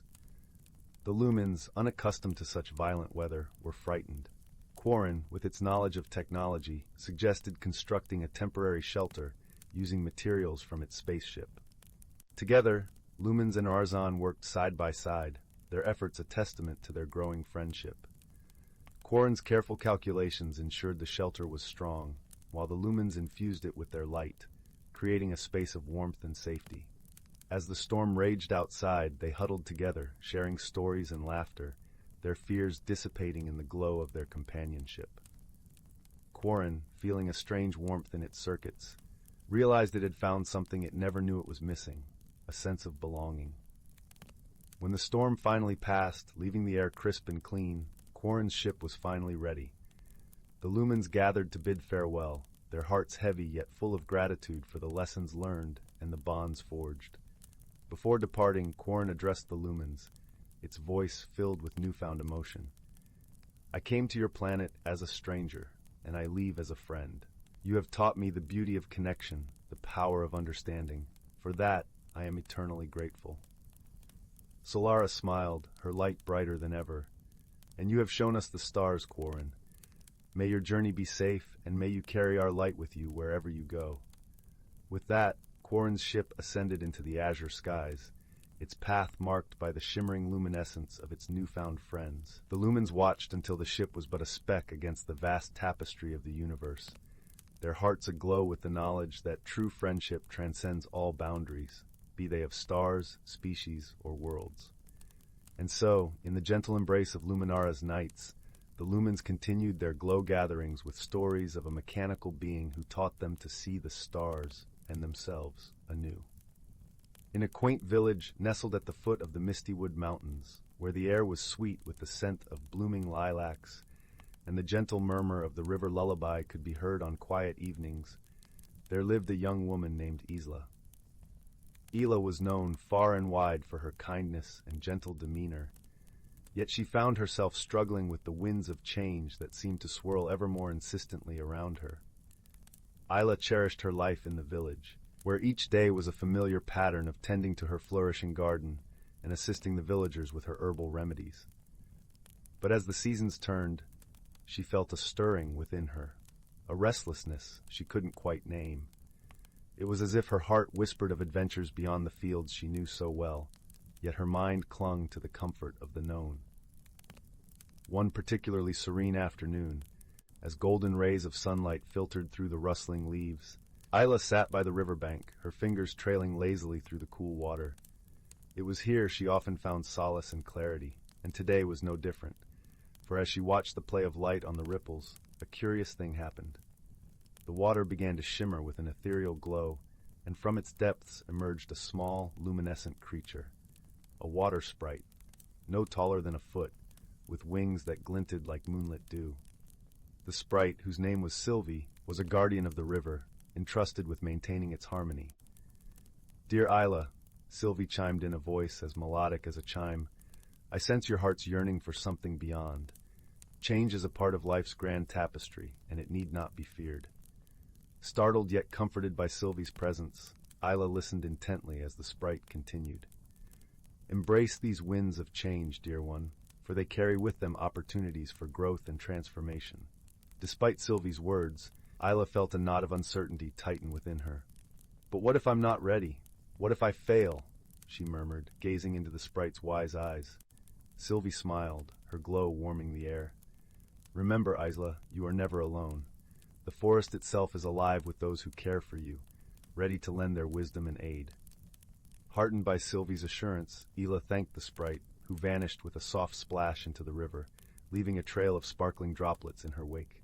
With a newfound resolve, Isla rose and made her way back to the village, determination blossoming alongside the lilacs.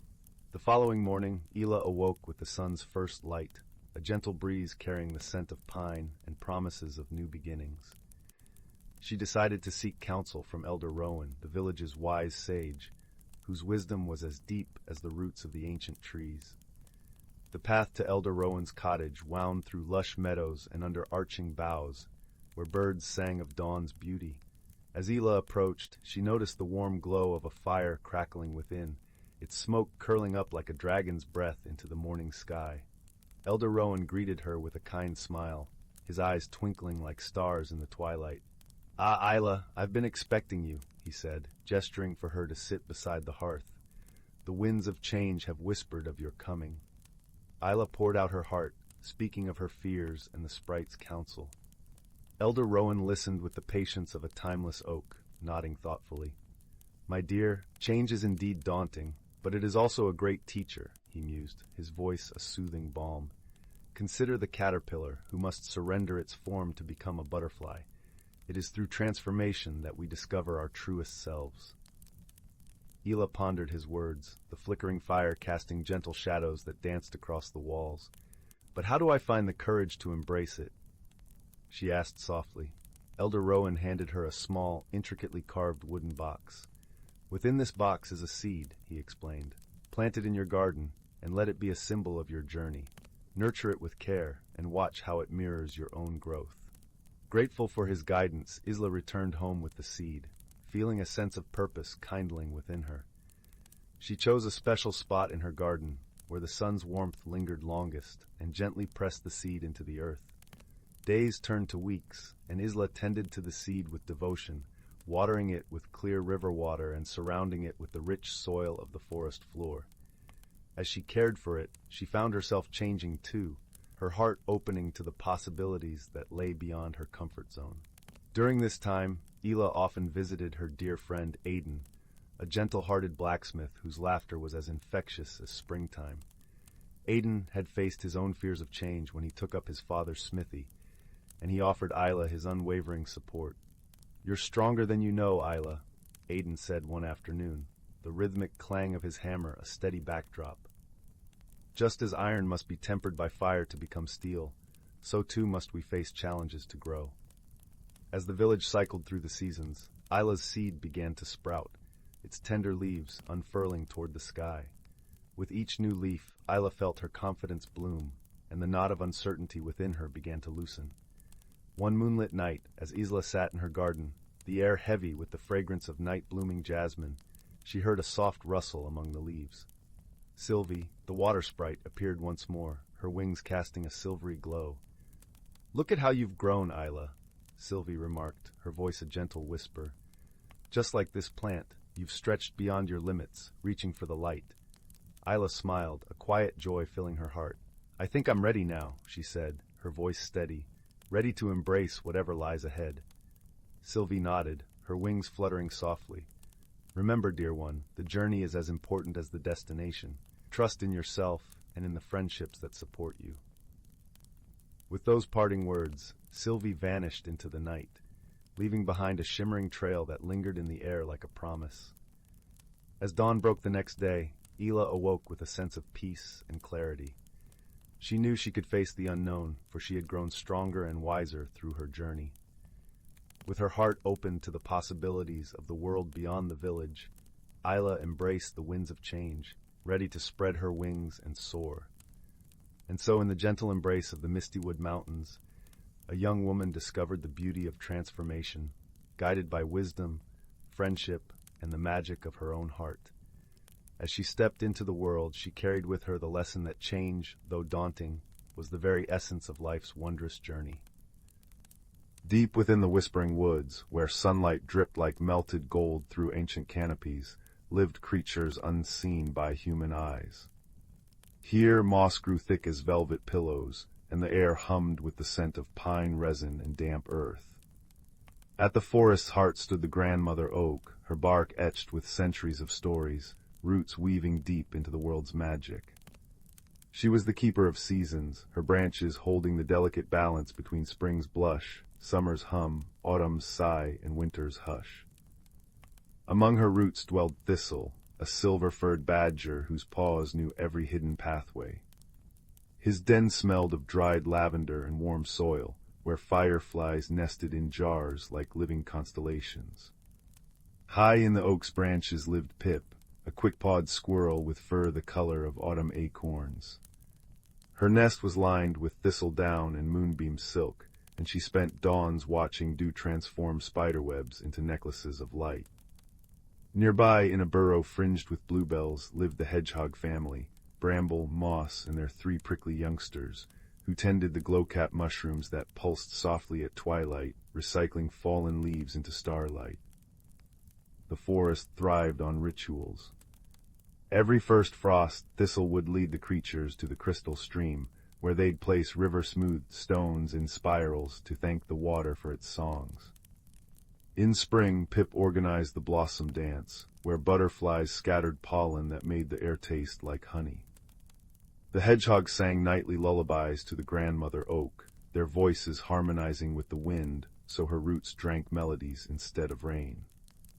All things breathed together. Elder Fern, the oldest turtle, would murmur from her sun-warmed rock. Upset one thread and the whole tapestry trembles. But one sultry summer evening, as fireflies painted the dusk, an unnatural chill crept in. Frost feathered over ferns that should have been lush, silencing crickets mid-chirp. Pip shivered on her branch, watching her breath mist in the air. Thistle emerged from his den, whiskers stiff with ice crystals.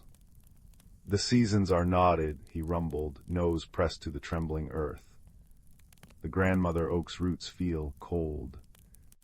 They gathered beneath the oak, where moonlight usually pooled like liquid silver. Now the clearing was eerily still.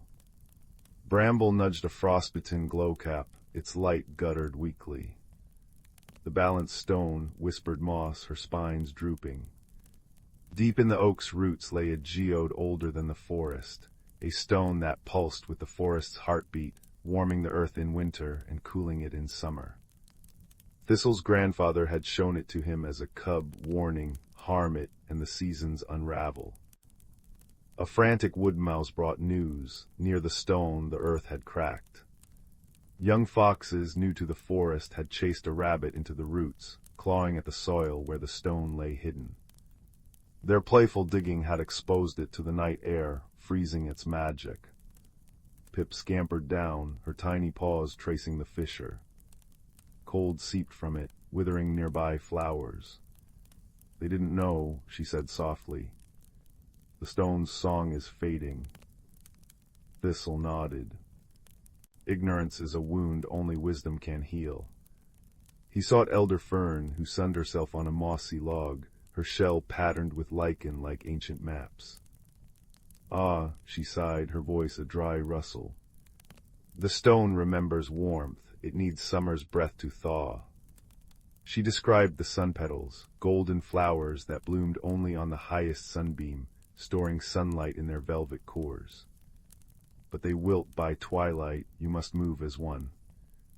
Hope flickered. Pip scrambled up the grandmother oak, leaping across branches toward the canopy's sunlit crown. Thistle dug tunnels through frosted soil, creating safe passage. The hedgehogs rolled glowcaps into the cracks, their faint light guiding the way. When Pip reached the sun-drenched treetops, she found the sun petals, a cluster of golden blooms warm as baked bread. But as she gathered them, a gust shook the branches. One precious petal tumbled downward. Below, the young foxes watched, ears flat with shame. The smallest, her fur russet as fallen leaves, saw the falling petal. With a yip, she darted forward, catching it gently in her mouth. Pip froze, but the fox placed the petal in Thistle's paw, whimpering, "We didn't mean to still the seasons." "Come," said Thistle gently. "Help us reweave what was frayed." Together they hurried to the exposed balanced stone, now glazed with ice. The hedgehogs lined the fissure with glowing mushrooms. Pip laid the sun petals on the stone's frozen surface, their warmth seeping into the geode. Thistle and the foxes pushed rich, dark soil over the roots, their paws working side by side. As the last shovelful settled, bramble and moss began a low, humming song, joined by the fox's hesitant yips and Pip's chittering melody. The grandmother oak's leaves shimmered, absorbing their voices. Slowly, the frost retreated like a shy creature. Warmth radiated from the stone, melting ice into dewdrops that glittered on spiderwebs. Flowers straightened, crickets resumed their symphony, and the glowcaps brightened, casting buttery light over the smiling faces. Elder Fern crept close, nudging the young foxes. "Remember this night, wisdom isn't knowing everything, it's listening to the world's whispers." The foxes bowed their heads. "We'll protect the balanced stone," promised the russet one, "and teach others its song." Seasons flowed smoothly once more. Autumn arrived in a cascade of amber and crimson, leaves pirouetting to the hedgehog's harvest hymns. Winter wrapped the forest in snowy silence, the foxes now guarding the oak's roots while Thistle told tales of stars by the hearth. When spring returned, painting the woods in wildflower confetti, the creatures gathered beneath the grandmother oak. Pip strung dewdrop necklaces for the fox kits, while bramble and moss served nectar-sweetened hazelnuts on birch bark plates. As twilight deepened, fireflies rose like embers in a gentle wind, their light blending with the glowcaps and the oak's soft luminescence. Thistle watched them, his old bones warmed by contentment. The forest breathed, a sigh of soil, rustle of leaves, ripple of stream, each note a thread in an eternal harmony. High above, the first star winked, casting silver over creatures curled in drowsy heaps, their dreams woven from the safety of roots and the promise of tomorrow's sun. And deep in the earth, the balanced stone pulsed steadily, a warm, silent lullaby for the sleeping woods. The evening mist curled around the village of Willowbrook like a silvery blanket, tucking the thatched roofs and cobblestone lanes into twilight's embrace. In a cottage near the ancient woods, young Leo traced frost patterns on his window pane, feeling as invisible as the breath fogging the glass. While other children chased fireflies, Leo preferred quiet corners, his heart attuned to the rustling leaves and distant owl calls drifting from the whispering woods, a forest rumored to speak secrets to those who listened. No one ever noticed Leo listening. One crisp autumn afternoon, while gathering acorns near the tree line, Leo stumbled over a gnarled root. As he brushed damp earth from his knees, a soft, amber glow pulsed beneath a carpet of crimson ferns. He pushed the fronds aside, revealing a stone the size of his palm, warm as fresh bread and humming with a gentle vibration. Its surface swirled with veins of liquid gold, casting dappled light on the moss. When Leo tucked it into his pocket, the stone nestled against him like a contented heartbeat. That night beneath his quilt, the stone's glow intensified, painting his ceiling with dancing constellations. A whisper, featherlight yet clear, brushed his mind. "Come, finder, the woods await," heart drumming, Leo slipped outside. Moonlight silvered the path as the stone flared brighter near a colossal oak. Its trunk shimmered, revealing a hidden archway woven from ivy and starlight. Holding the stone aloft, Leo stepped through. Air, sweet with jasmine and damp soil, washed over him. He stood in Lumina, a hidden realm where trees bore lantern-like fruits, casting pools of violet and emerald light. Mushrooms glowed like scattered coins, and streams flowed with liquid sapphire. Yet beneath the beauty, a sorrow lingered. Flowers drooped, their light dimming, the air hummed with a weary sigh. Before Leo could marvel further, a creature scurried from behind a toadstool. No taller than his forearm, it had bark-like skin, eyes like dewdrops and twiggy fingers. It chirped, a sound like wind chimes. "I'm Twig," it said, voice rustling like autumn leaves. "You bear the Hearthstone fragment, Lumina fades without it." Twig explained that the great crystal, source of all magic, lay fractured in a distant cavern. Without its light, Lumina and the whispering woods beyond would wither into eternal shadow. The stone Leo found was a missing shard. "But the way is perilous," Twig warned, pointing a slender finger toward mist-shrouded mountains. "And the guardian of shadows blocks the crystal's heart." Their journey began at dawn's first glow. Lumina's wonders unfolded, bridges spun from spider silk, groves where butterflies sang in harmonies, and pools reflecting dreams instead of faces. Yet decay crept at the edges, patches of gray moss devouring color, streams running sluggish and silent. Leo shared his bread with Twig, who nibbled it delicately. "Why help me?" Leo asked. Twig's eyes softened. "The stone chose you, and kindness is a language even shadows understand." Their first trial came in the Canyon of Echoes. Towering cliffs amplified every whisper into a cacophony. "Turn back, you're too small, the shadows will swallow you." The voices twisted Leo's doubts into paralyzing fear. Clutching the warm stone, he closed his eyes. "Listen deeper," it seemed to murmur. Beneath the chaos, he heard Twig's steady breath and the stone's soft hum. "Follow my voice," Leo called, cutting through the noise. Step by step, they navigated the labyrinth, Leo realizing true direction came from within. Days later, they faced the river of reflections. Its waters showed not their faces, but their fears. Leo saw himself ignored in a bustling village square, his words dissolving unheard. Twig saw Lumina crumbling to dust. "I'm nobody special," Leo whispered, tears pricking his eyes. Twig clasped his hand, Twig's surprisingly strong. "You crossed worlds with courage, you see what others overlook. That is your magic." Wading through the icy water, Leo faced his reflection. "I am enough," he declared. The river stilled, clearing like glass. Exhausted but resolute, they entered the grove of whispers. Ancient trees murmured temptations. "Leave the stone, its light is a burden," doubt coiled around Leo's heart. Twig shivered beside him. "They feed on loneliness," the creature murmured. Leo knelt, placing the glowing stone on a root. "We carry our light together," he said firmly. The whispers faded, replaced by a single warm breeze carrying the scent of blooming night blooms.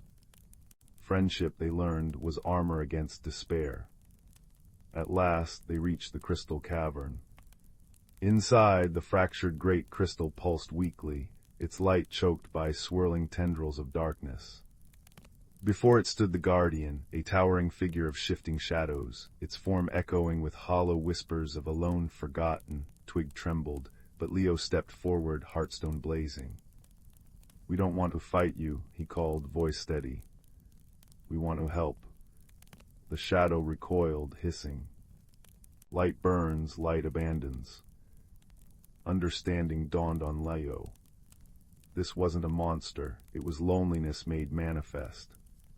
He recalled his own invisibility, the ache of being unseen. "I know what it's like to feel forgotten," he said softly, extending the stone not as a weapon but an offering. But you're not alone now. Lumina needs you. We need you.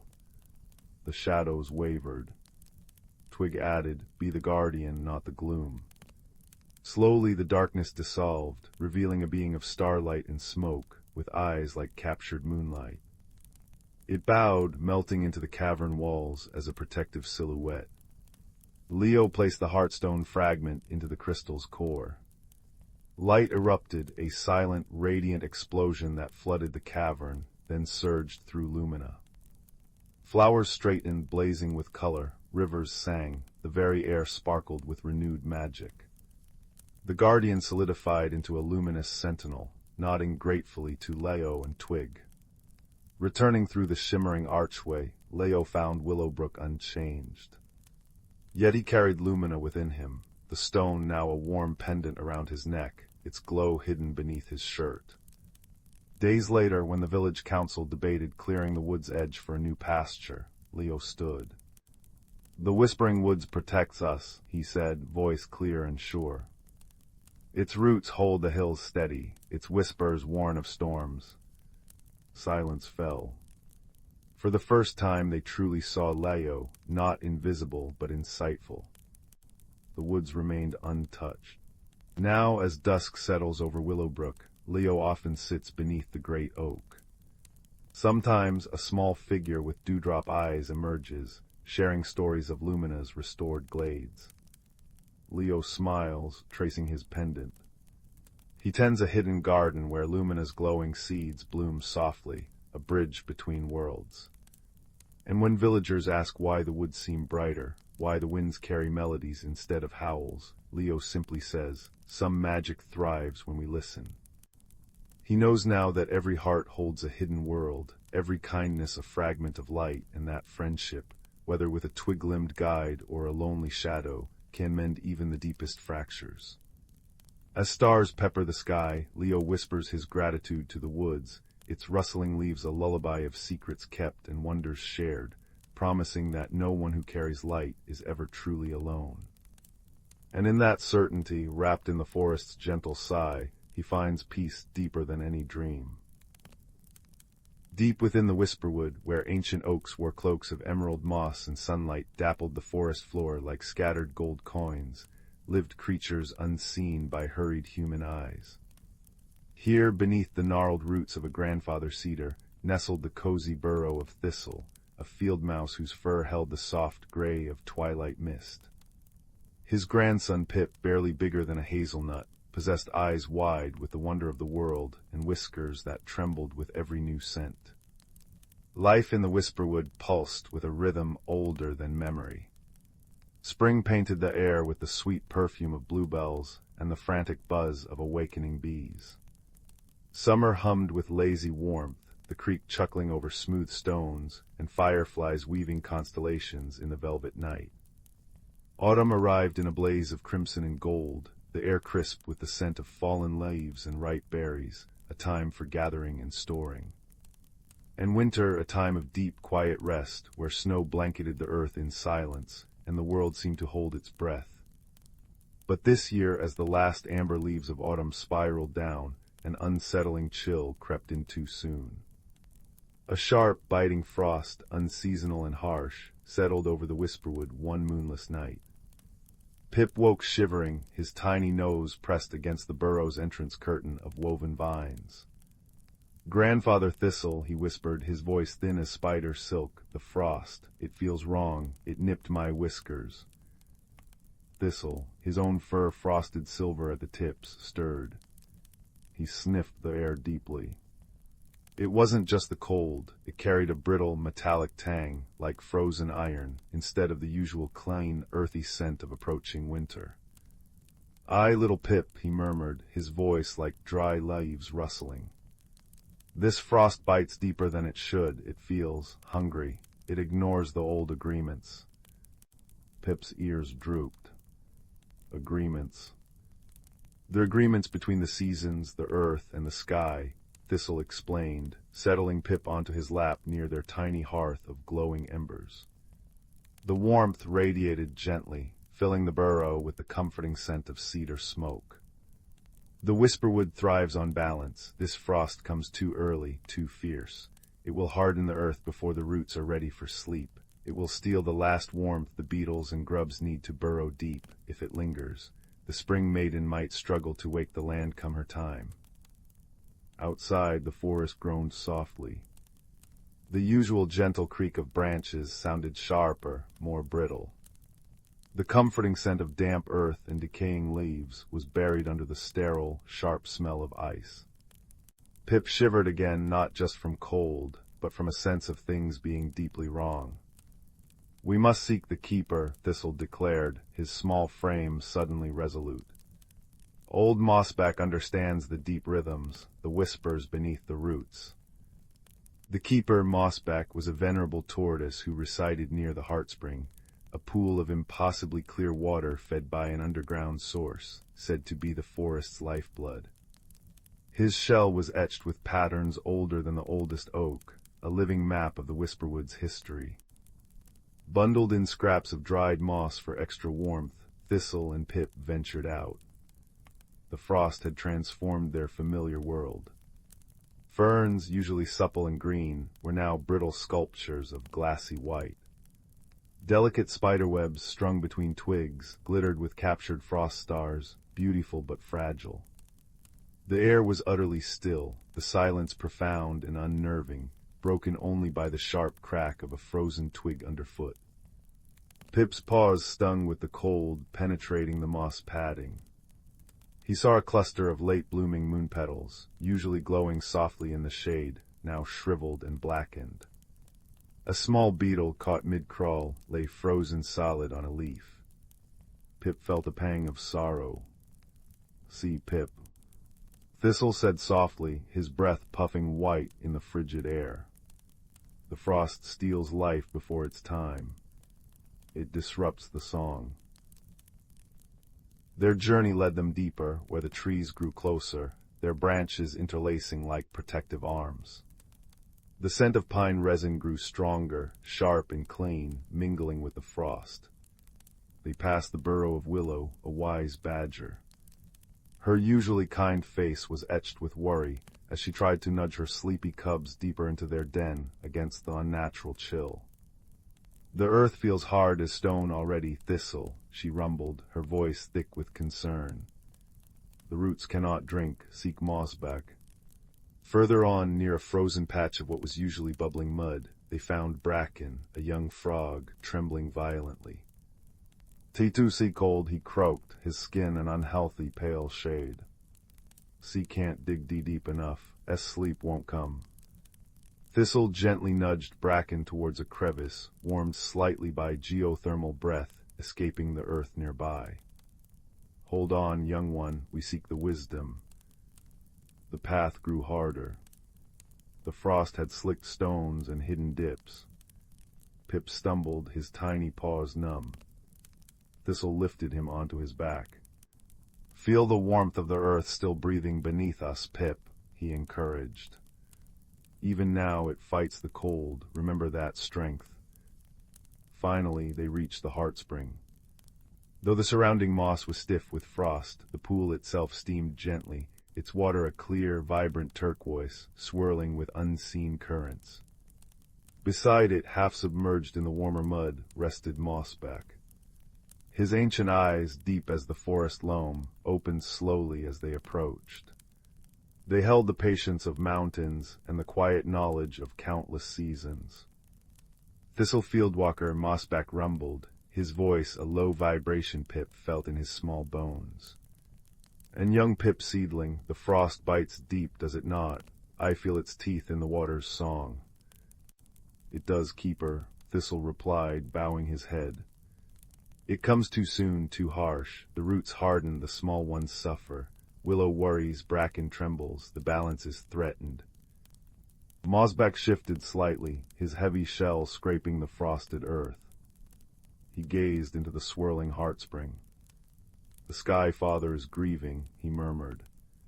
"A great storm raged far beyond our borders, unseen by us. It tore a hole in the high winds, a wound that lets the deepest cold spill down untempered. His sorrow chills the world." "Pip, emboldened by the tortoise's presence, piped up. "But how do we fix the hole, keeper? How do we warm the Sky Father's grief?" A slow, almost imperceptible smile touched Mossback's beak. "We cannot mend the sky, little seedling, but we can remind the earth of its own warmth. We can weave a song of comfort strong enough to reach even the grieving sky." "What song?" Pip asked, mesmerized. "The song of the forest's heart," Mossback explained.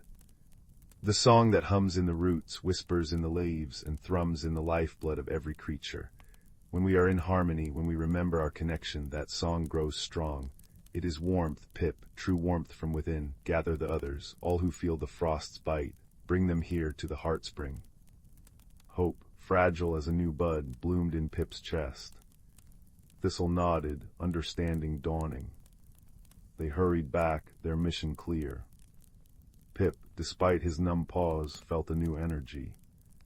He scurried to Willow's den, explaining Mossback's words. He found Bracken, urging him towards the spring. Thistle sought out the families of voles, the solitary hedgehog, the drowsy bats clinging upside down in a frost-rimed hollow. One by one, drawn by shared concern and Thistle's gentle summons, the creatures of the Whisperwood made their way towards the steaming heartspring. Field mice, rabbits, badgers, frogs, beetles who had found shelter, even a family of squirrels with their fluffy tails held high against the cold. They gathered on the banks, their breath pluming white in the still air, their small bodies shivering. Mossback spoke, his voice carrying effortlessly in the hushed clearing. "The cold comes from a grief beyond our woods. But the warmth we seek lies within us, within the living heart of this forest we share. Close your eyes. Feel the earth beneath you. Though frosted, it lives. Feel the warm breath of the heartspring. Feel the life beside you, friend, neighbor, fellow child of the Whisperwood." He began a low, resonant hum. It was a sound like wind through deep canyons, like water over ancient stones. Thistle joined in, his hum softer, like rustling leaves. Willow added a deeper, grounding rumble. Pip, closing his eyes tight, tried to hum too. At first, it was just a tiny vibration in his throat, but he focused. He thought of the cozy burrow, the scent of cedar smoke, the taste of sweet berries in summer, the softness of his moss bed, the sound of Thistle's stories. He thought of Willow's kind eyes, Bracken's hopeful croak. He thought of the Whisperwood, the dappled sunlight, the chuckling creek, the scent of pine after rain. A warmth not of fire but of pure belonging began to glow in his tiny chest. One by one the others joined. The squirrels chittered a rhythmic counterpoint. The frogs managed a soft, resonant croak. The beetles clicked their shells. The bats fluttered their wings, creating a soft, rhythmic breeze. It wasn't a perfect melody. It was a tapestry of sound, deep rumbles, soft hums, gentle clicks, rustling fur, the rhythmic beat of wings, the steady pulse of the heartspring's currents. It was the sound of the forest remembering itself, remembering its connection. As the combined song swelled, filling the frosty clearing, something magical began to happen. The steam rising from the heartspring grew thicker, swirling upwards in graceful spirals that seemed to catch the faint, unseen threads of their collective harmony. The air directly above the pool shimmered, like heat haze on a summer day, but radiating a gentle, golden warmth. Pip opened his eyes. He saw the steam spirals rising higher, higher than they ever had before, weaving together like luminous ribbons. They carried the song, the hum of the badgers, the chitter of squirrels, the croak of frogs, the beat of wings, his own small thrum, and the deep, ancient resonance of Mossback. Up into the still, cold sky they climbed. High above the Whisperwood, where the unnatural frost gnawed, the woven song of warmth reached the grieving Sky Father. The frigid current seemed to pause. The harsh, metallic tang in the air softened. And then gently, slowly, like a sigh of relief, the biting frost began to lift. It didn't vanish, but it receded, drawing back like a blanket being carefully folded. The air lost its cruel edge, replaced by the crisp, clean chill of a proper late autumn day. Below, the creatures felt it. The oppressive, unnatural cold eased. The brittle rigidity left the ferns. They softened, shedding their glassy coats. The sharp crack of freezing sap ceased. The scent of damp, living earth and pine resin returned, strong and reassuring. Pip gasped. He looked at the moon petals. Though still touched by frost, they were no longer blackened. They held a faint resilience. Bracken stopped shivering, his skin regaining a healthier hue as he settled deeper into the warm mud near the spring. Willow nuzzled her cubs, a deep rumble of contentment vibrating in her chest. Mossback lowered his head, the humming fading to a contented sigh. "The balance is remembered," he murmured. The Sky Father heard the heart song of his earth. Grief remains, but cold born of despair has been soothed by warmth born of unity. The creatures dispersed slowly, carrying the warmth of the song within them. Thistle and Pip walked back through the whisperwood. The frost still glistened on the grass, but it was a normal frost now, sparkling harmlessly in the weak afternoon sun that finally pierced the high canopy. The crunch under their paws was familiar, not threatening. They passed Bracken, already digging a proper, deep burrow in the softened earth. They saw Willow leading her cubs out to sniff the returning, healthier scents. Back in their burrow beneath the grandfather cedar, the hearth embers glowed. Thistle settled Pip onto a bed of fresh, sweet-smelling hay. "You see, Pip seedling," Thistle whispered, his voice thick with warmth and pride. "The greatest magic isn't in moving mountains or commanding storms. It's in the harmony of many small hearts beating together. It's in remembering we are part of the forest, and the forest is part of us. That song lives in the roots, in the stones, in every breath we take. Hold on to that warmth." Pip snuggled deep, the unnatural chill of fading memory. He could still feel the gentle thrum of the forest song in his bones, a comforting lullaby woven from the hum of badgers, the croak of frogs, the rustle of leaves, and the deep, ancient wisdom of mossback. Outside, the whisperwood sighed, a soft, contented sound like wind through resting branches. The true rhythm of the seasons, the deep, enduring balance, had been gently restored. The frost now was just a promise of winter's rest, not its harsh herald. And as sleep claimed him, Pip knew the forest's heart beat warmly on, a timeless song of earth, sky, and the enduring strength found in harmony. The gentle steam of the heartspring continued its quiet ascent, a silent testament to the warmth they had woven together, a guardian against the cold, forever reminding the sky of the earth's resilient, collective song. Deep within the whisperwood, where ancient oaks wore cloaks of velvet moss and sunlight dappled the forest floor like scattered gold coins, the boundaries between the seen and unseen were as thin as a spider's silk. Here, beneath the sighing branches and amidst the rustling ferns, lived a community of creatures whose lives were woven into the very fabric of the forest's magic. They were the keepers of the glimmerdew, guardians of a delicate balance tied to the turning seasons. Among them lived Sorrel, a young field mouse with fur the color of damp earth and eyes that held the curious spark of dawn. Her dearest friend was Linden, a venerable red squirrel whose russet coat was touched with silver at the tips, and whose knowledge of the whisperwood's ways was as deep as its oldest roots. Linden often spoke of the glimmerdew, a mystical substance that appeared only at the cusp of seasons, clinging like liquid starlight to the heart-shaped leaves of the moonpetal plants deep within the forest's oldest grove. "The glimmerdew isn't just dew, little Sorrel," Linden would murmur, his voice a comforting rasp like dry leaves skittering over stone. They sat on a moss-covered log, the air thick with the sweet, decaying scent of autumn leaves and the damp, rich aroma of loam. It's the forest's breath condensed. It holds the promise of spring's growth, the strength of summer's sun, the wisdom of autumn's release, and the quiet hope of winter's sleep.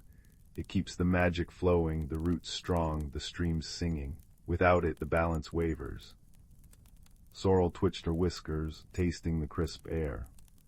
She could feel the subtle shift, the vibrant greens of summer yielding to the fiery golds and scarlets of autumn. The usual symphony of bird calls held a different note, a touch more melancholic. But how does it work, Linden, and why only at the season's turn? Linden's bushy tail flicked thoughtfully. Ah, that's the dance, little one. The magic gathers when the world holds its breath between one season and the next. It needs stillness, anticipation.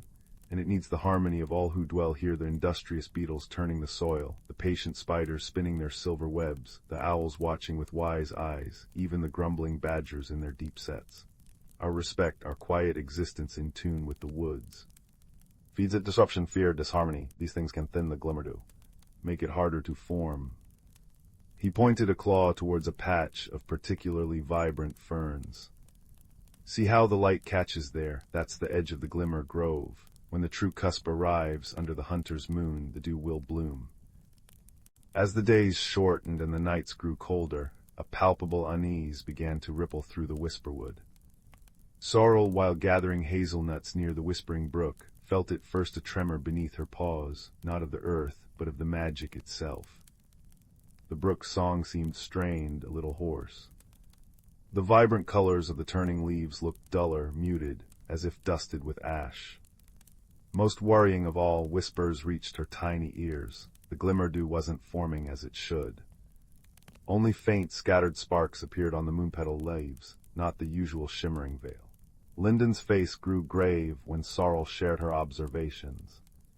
His usual calm demeanor was replaced by a deep, troubled frown.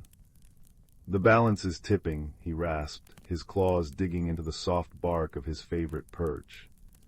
"Something disturbs the deep quiet. Fear has crept in like a cold fog." He explained that a family of newcomers, boisterous young foxes unused to the whisperwood's subtle ways, had been chasing smaller creatures recklessly near the glimmer grove, their loud barks and crashing steps shattering the precious stillness needed for the dew's formation. Their fear, and the fear they instilled, was poisoning the harmony. But the cusp is almost here. Sorrel squeaked, her heart pounding like a trapped bird. Under the hunter's moon, without the glimmerdew. She couldn't finish the thought. She remembered stories Linden told of past imbalances, streams running sluggish, plants wilting prematurely, the very magic of the woods growing thin and brittle. "We must act," Linden declared, his voice firm despite its age. "But not with force, with wisdom, and with the strength of the whole forest." He shared an ancient tale passed down from squirrel to squirrel, about a time when discord silenced the brook. The solution hadn't been confrontation, but understanding and shared purpose. "We must show them the way, Sorrel. We must show them they belong, and that their belonging requires respect." So, guided by Linden's wisdom, a quiet plan unfolded. Sorrel, swift and nearly silent, became the messenger. She visited the warren of Thistle the badger, whose deep, rumbling voice commanded attention. She spoke with Pip, the swiftest kingfisher, whose dazzling blue feathers could catch any eye. She whispered to the venerable owl Orla, whose knowledge of the night was unmatched. She even braved the intricate tunnels of the beetle clans, led by the sturdy elder Korax. Each creature understood the peril. The harmony was their lifeblood. On the eve of the hunter's moon, as the great silver orb rose, bathing the whisperwood in an ethereal, cool light, the forest gathered at the edge of the glimmer grove. The young foxes, drawn by the unusual quiet and the gathering of so many creatures, watched from a distance, their eyes wide with a mix of curiosity and residual boisterousness. Linden stepped forward onto a flat, mossy stone. His voice, amplified by the profound stillness of the expectant woods and the watchful moon, carried clearly. He spoke not of blame, but of connection. He spoke of the whisperwood's heart, the glimmerdew. He described how the fox's powerful paws, meant for swift running, also gently aerated the soil. How their keen noses could find hidden truffles that fed the roots of ancient trees. How their very presence was part of the forest's tapestry, if woven with care. He spoke of the deep, resonant silence needed now, the shared breath of anticipation. As he spoke, Sorrel scurried to the base of the oldest moon-petal plant. She closed her eyes, focusing not on fear, but on the feel of the cool moss beneath her paws, the scent of damp earth and decaying leaves, the distant, gentle hoot of orla, the soft chirr of crickets. She poured her love for the woods, her trust in Linden, her hope for balance into her quiet presence. Around her, the other creatures did the same. Thistle hummed a deep, grounding note. Pip perched silently, a jewel in the moonlight. Korax and his beetles stilled their ceaseless work. Even the wind seemed to hold its breath in the branches. The young foxes, sensing the profound shift, instinctively stilled. Their playful energy melted into watchfulness. One, the boldest, took a tentative step closer, then another, his movements suddenly careful, aware of the delicate ferns underfoot. He lowered his head, sniffing the air, not with hunting intent, but with newfound curiosity about the subtle magic swirling around him. In that deep, shared silence, charged with the focused harmony of the forest's heart, the magic responded. A soft sigh seemed to ripple through the air. Then, as if woven from moonlight and starlight, tiny points of luminescence began to bloom on the heart-shaped leaves of the moon-petal plants. Not just sparks, but a soft, cohesive glow that spread like a living veil. The glimmerdew, pure and potent, formed before their eyes. It pulsed with a gentle, internal light, casting soft, dancing shadows on the forest floor, silver, gold, and the faintest hint of spring green.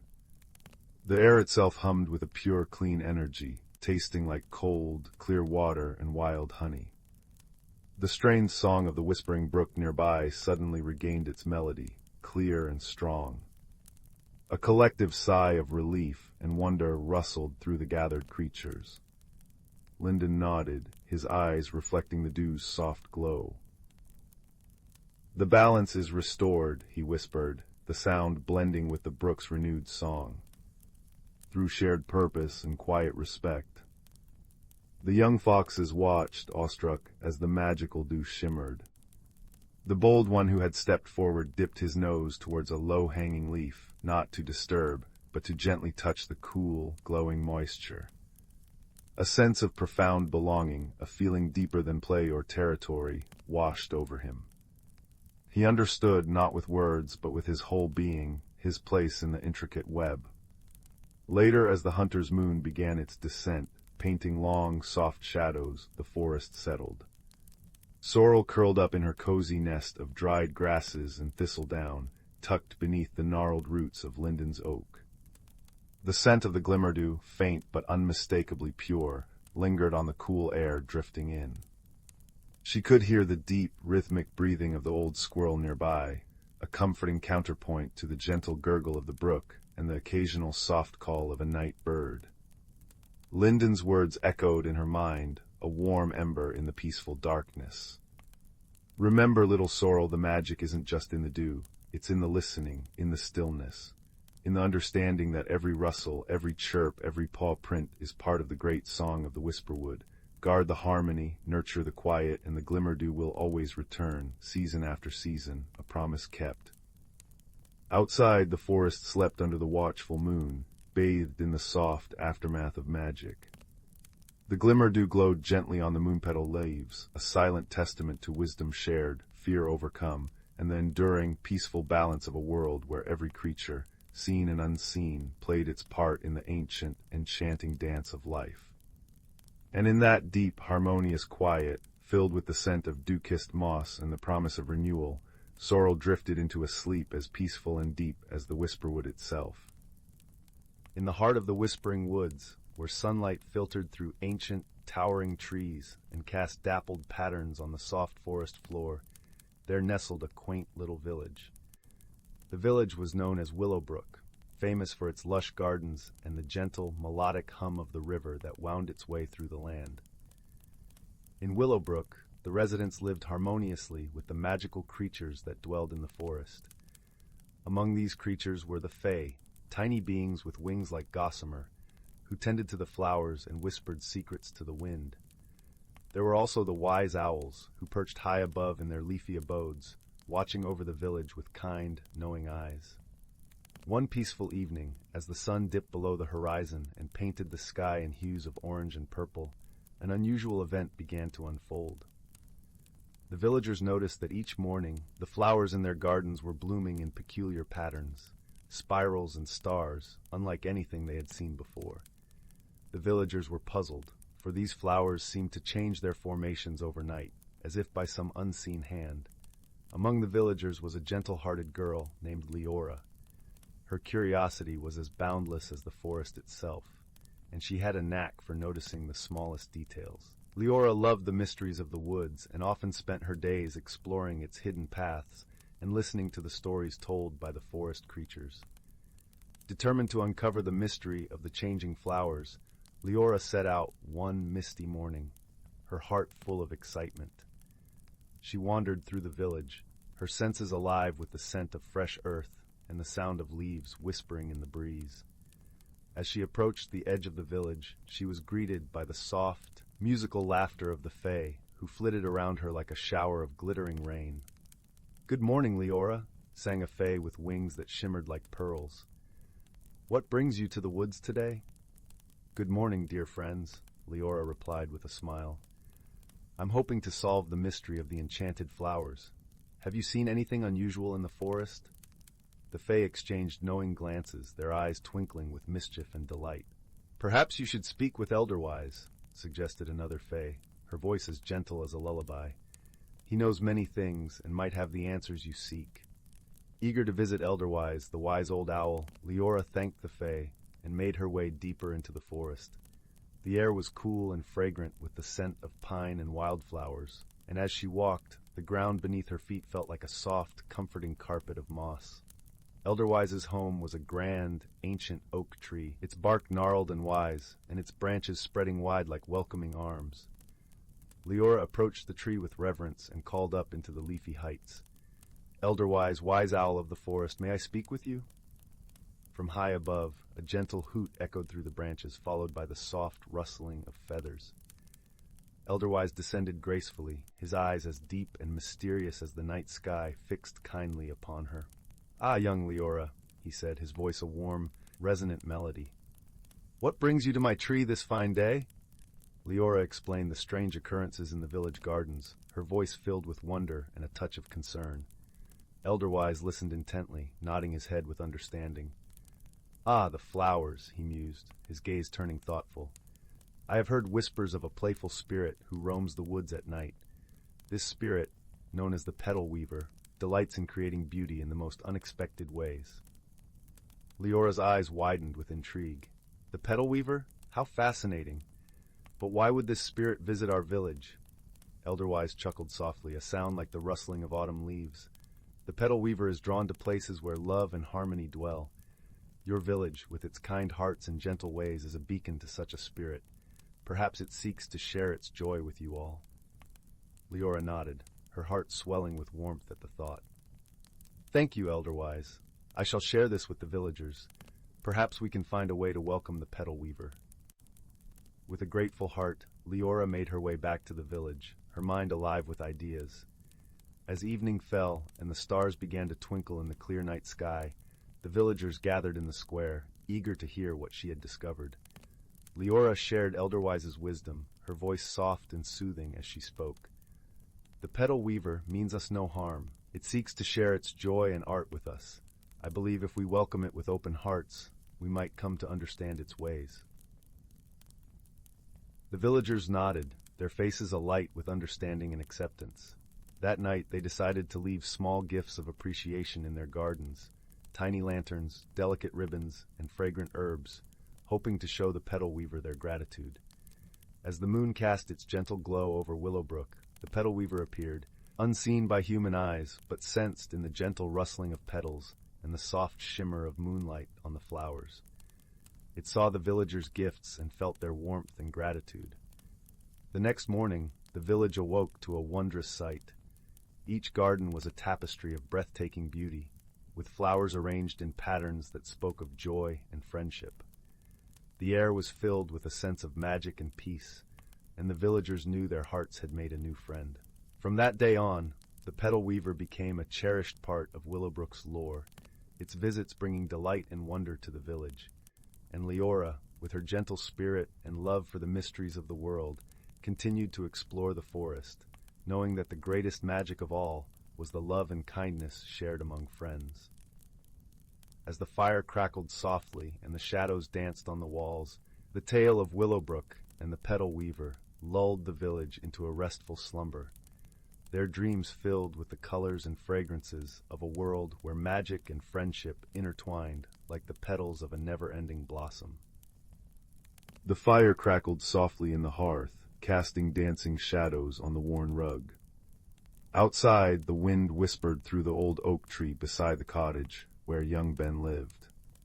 Ben wasn't particularly loud or adventurous, but he noticed things. He noticed the way sunlight caught dust motes, making them look like tiny stars. He noticed the different songs the wind sang through the chimney. And one chilly autumn afternoon, while helping his grandfather clear out the dusty attic, Ben noticed something else entirely. Tucked away in a forgotten corner, behind a box of moth-eaten scarves and a broken rocking horse, sat a small, unassuming wooden crate. Inside, nestled in yellowed tissue paper, was a teacup. It wasn't grand or gilded, it was simple porcelain, painted with delicate, faded blue forget-me-nots. But as Ben carefully lifted it, a strange warmth spread through his fingers, not the warmth of the sun, but a gentle, comforting glow that seemed to hum softly against his skin. "Granddad," Ben called softly, his voice echoing slightly in the dusty space. "Look at this teacup, it feels different." His grandfather, wiping grime from his spectacles, peered at it. "Ah, the forget-me-not cup, belonged to your great-aunt Millicent. Always said it was special, but never said why. Bit of an odd duck, Millicent, bless her. Probably just like the pattern." He chuckled, returning to his sorting. Ben wasn't so sure. He carried the cup downstairs, washed it gently, and set it on his windowsill. As dusk painted the sky in shades of lavender and peach, Ben decided to try it. He filled it with warm milk and a drizzle of honey, just as he imagined Great-Aunt Millicent might have done. As he lifted the cup to his lips, he didn't just smell the sweet honey and warm milk. He smelled something else entirely: damp earth, wood smoke, and the faint, sweet scent of unfamiliar flowers. And when he took a sip, the world didn't dissolve, but it shimmered. Suddenly, the steam rising from the cup wasn't just steam. It swirled and coalesced, forming a miniature, glowing landscape right above the rim. Tiny, luminous mountains rose, veiled in mist. A path no wider than a thread of silk wound through a forest of impossibly small, glittering trees. And standing on that path, looking impossibly real yet impossibly tiny, was a creature. It resembled a badger, but its fur shimmered like moonlight on snow, and it wore a tiny, worried frown. "Hello," Ben whispered, utterly astonished. The tiny badger jumped, clutching a minuscule satchel. "Oh, you can see, most can't, you know, not unless the cup truly chooses. I'm Thistle." His voice was like the rustle of dry leaves, yet clear as a bell. "And you, big one, you hold the cup of echoes." "The cup of echoes," Ben breathed. "Indeed," Thistle nodded gravely. "It doesn't hold tea, not really. It holds echoes of places lost or forgotten, echoes of journeys not taken. Right now it holds the echo of the Whispering Glen, my home.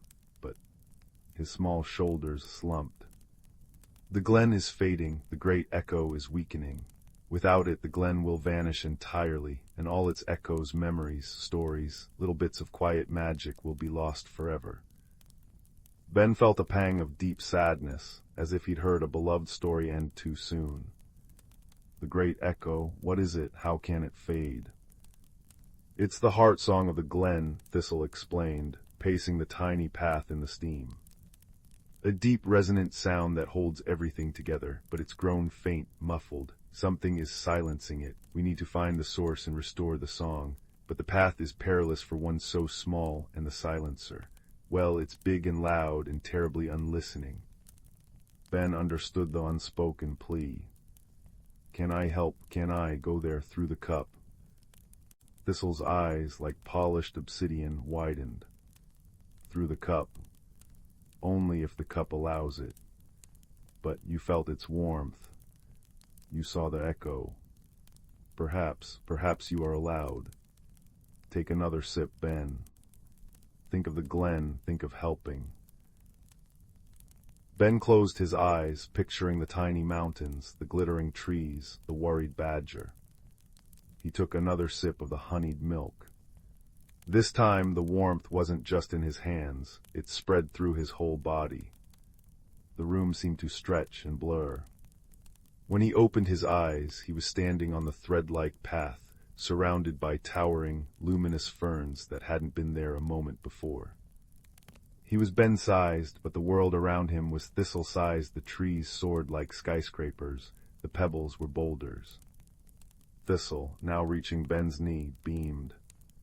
You did it, oh splendid, welcome to the Whispering Glen, Ben. The glen was breathtaking.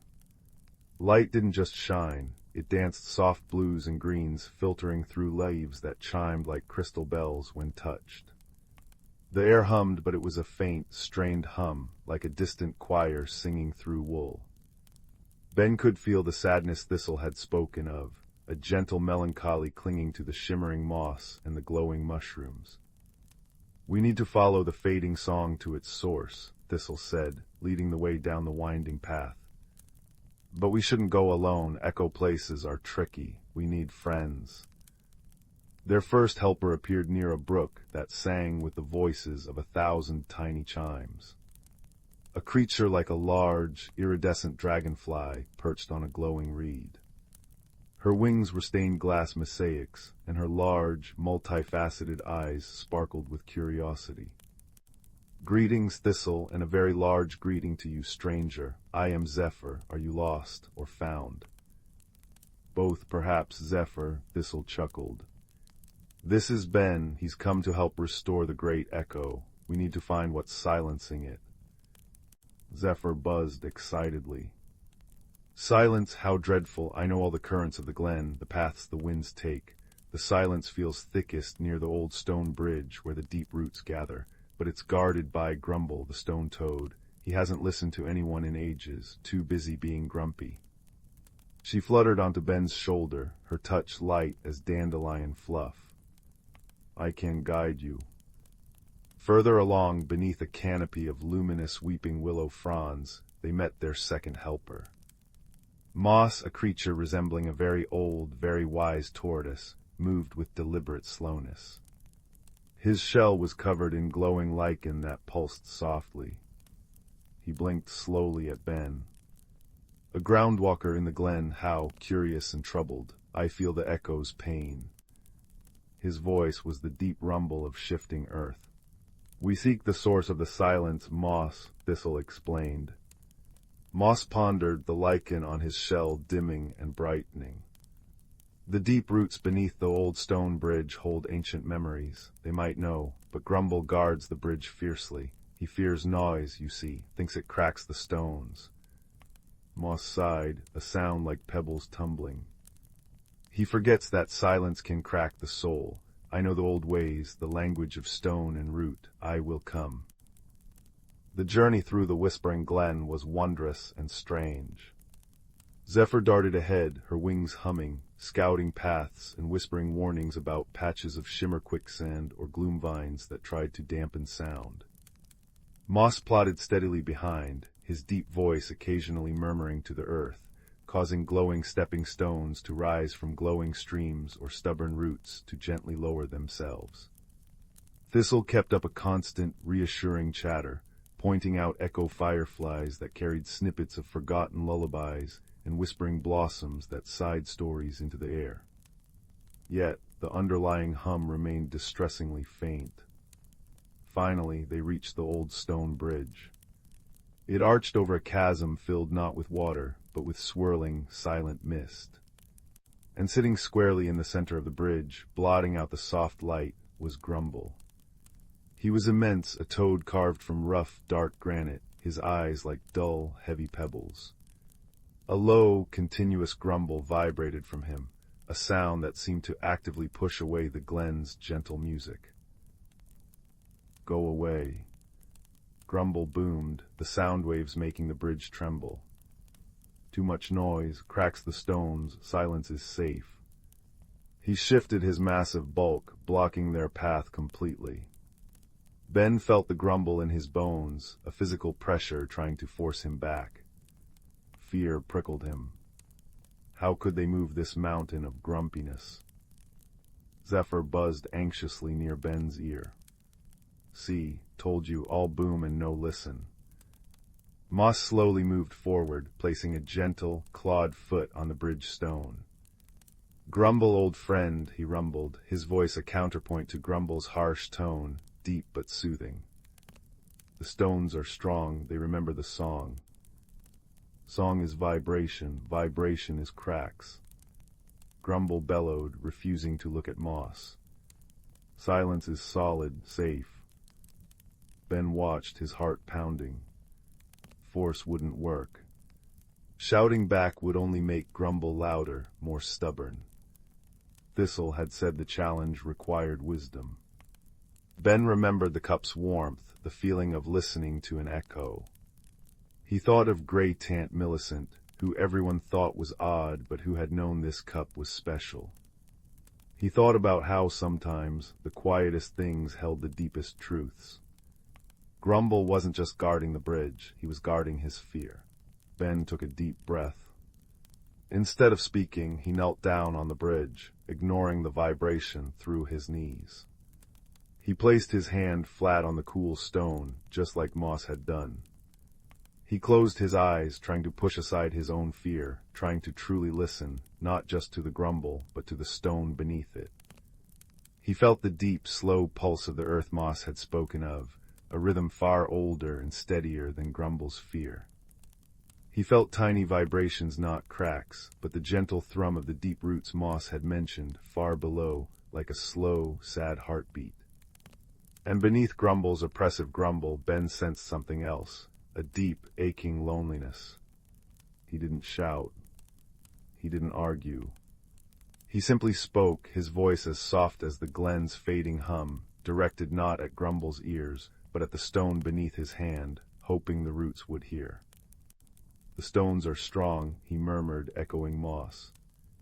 They remember the song that held them together. The silence isn't making you safe, Grumble, it's making you alone, and the glen is fading without its song. He poured all his understanding, all his quiet empathy into those words, picturing the warmth of the teacup, the kindness he felt for Thistle and his fading home. For a moment, nothing happened. Grumble just grumbled louder. Then Moss rumbled again, his voice weaving with Ben's quiet plea, speaking directly to the stone and the roots below. Hear the truth, old friend, the song is strength, not weakness, the silence, it hurts. Zephyr, understanding, flew not at Grumble, but down towards the swirling mist of the chasm. She darted and danced, her wings creating a soft, intricate hum, a counter-melody to Grumble's drone.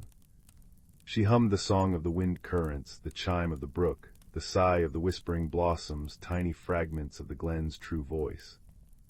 Thistle added his own voice, not loud but clear and steady, telling a simple story of sunlight on moss and the comfort of shared burrows. Sound connects us, Grumble, silence isolates. Slowly, almost imperceptibly at first, the deep, continuous grumble faltered. Grumble shifted. One heavy pebble-like eye cracked open slightly, looking not at Ben shouting, but at Ben kneeling, hand on the stone, his face earnest and kind. He looked at Moss, steadfast and ancient. He listened to Zephyr's delicate hum, Thistle's gentle story. He felt the deep roots below stir, sending a faint, questioning pulse up through the bridge stones, a pulse of remembered music. A deep, shuddering sigh escaped Grumble, like boulders shifting. The oppressive pressure lessened.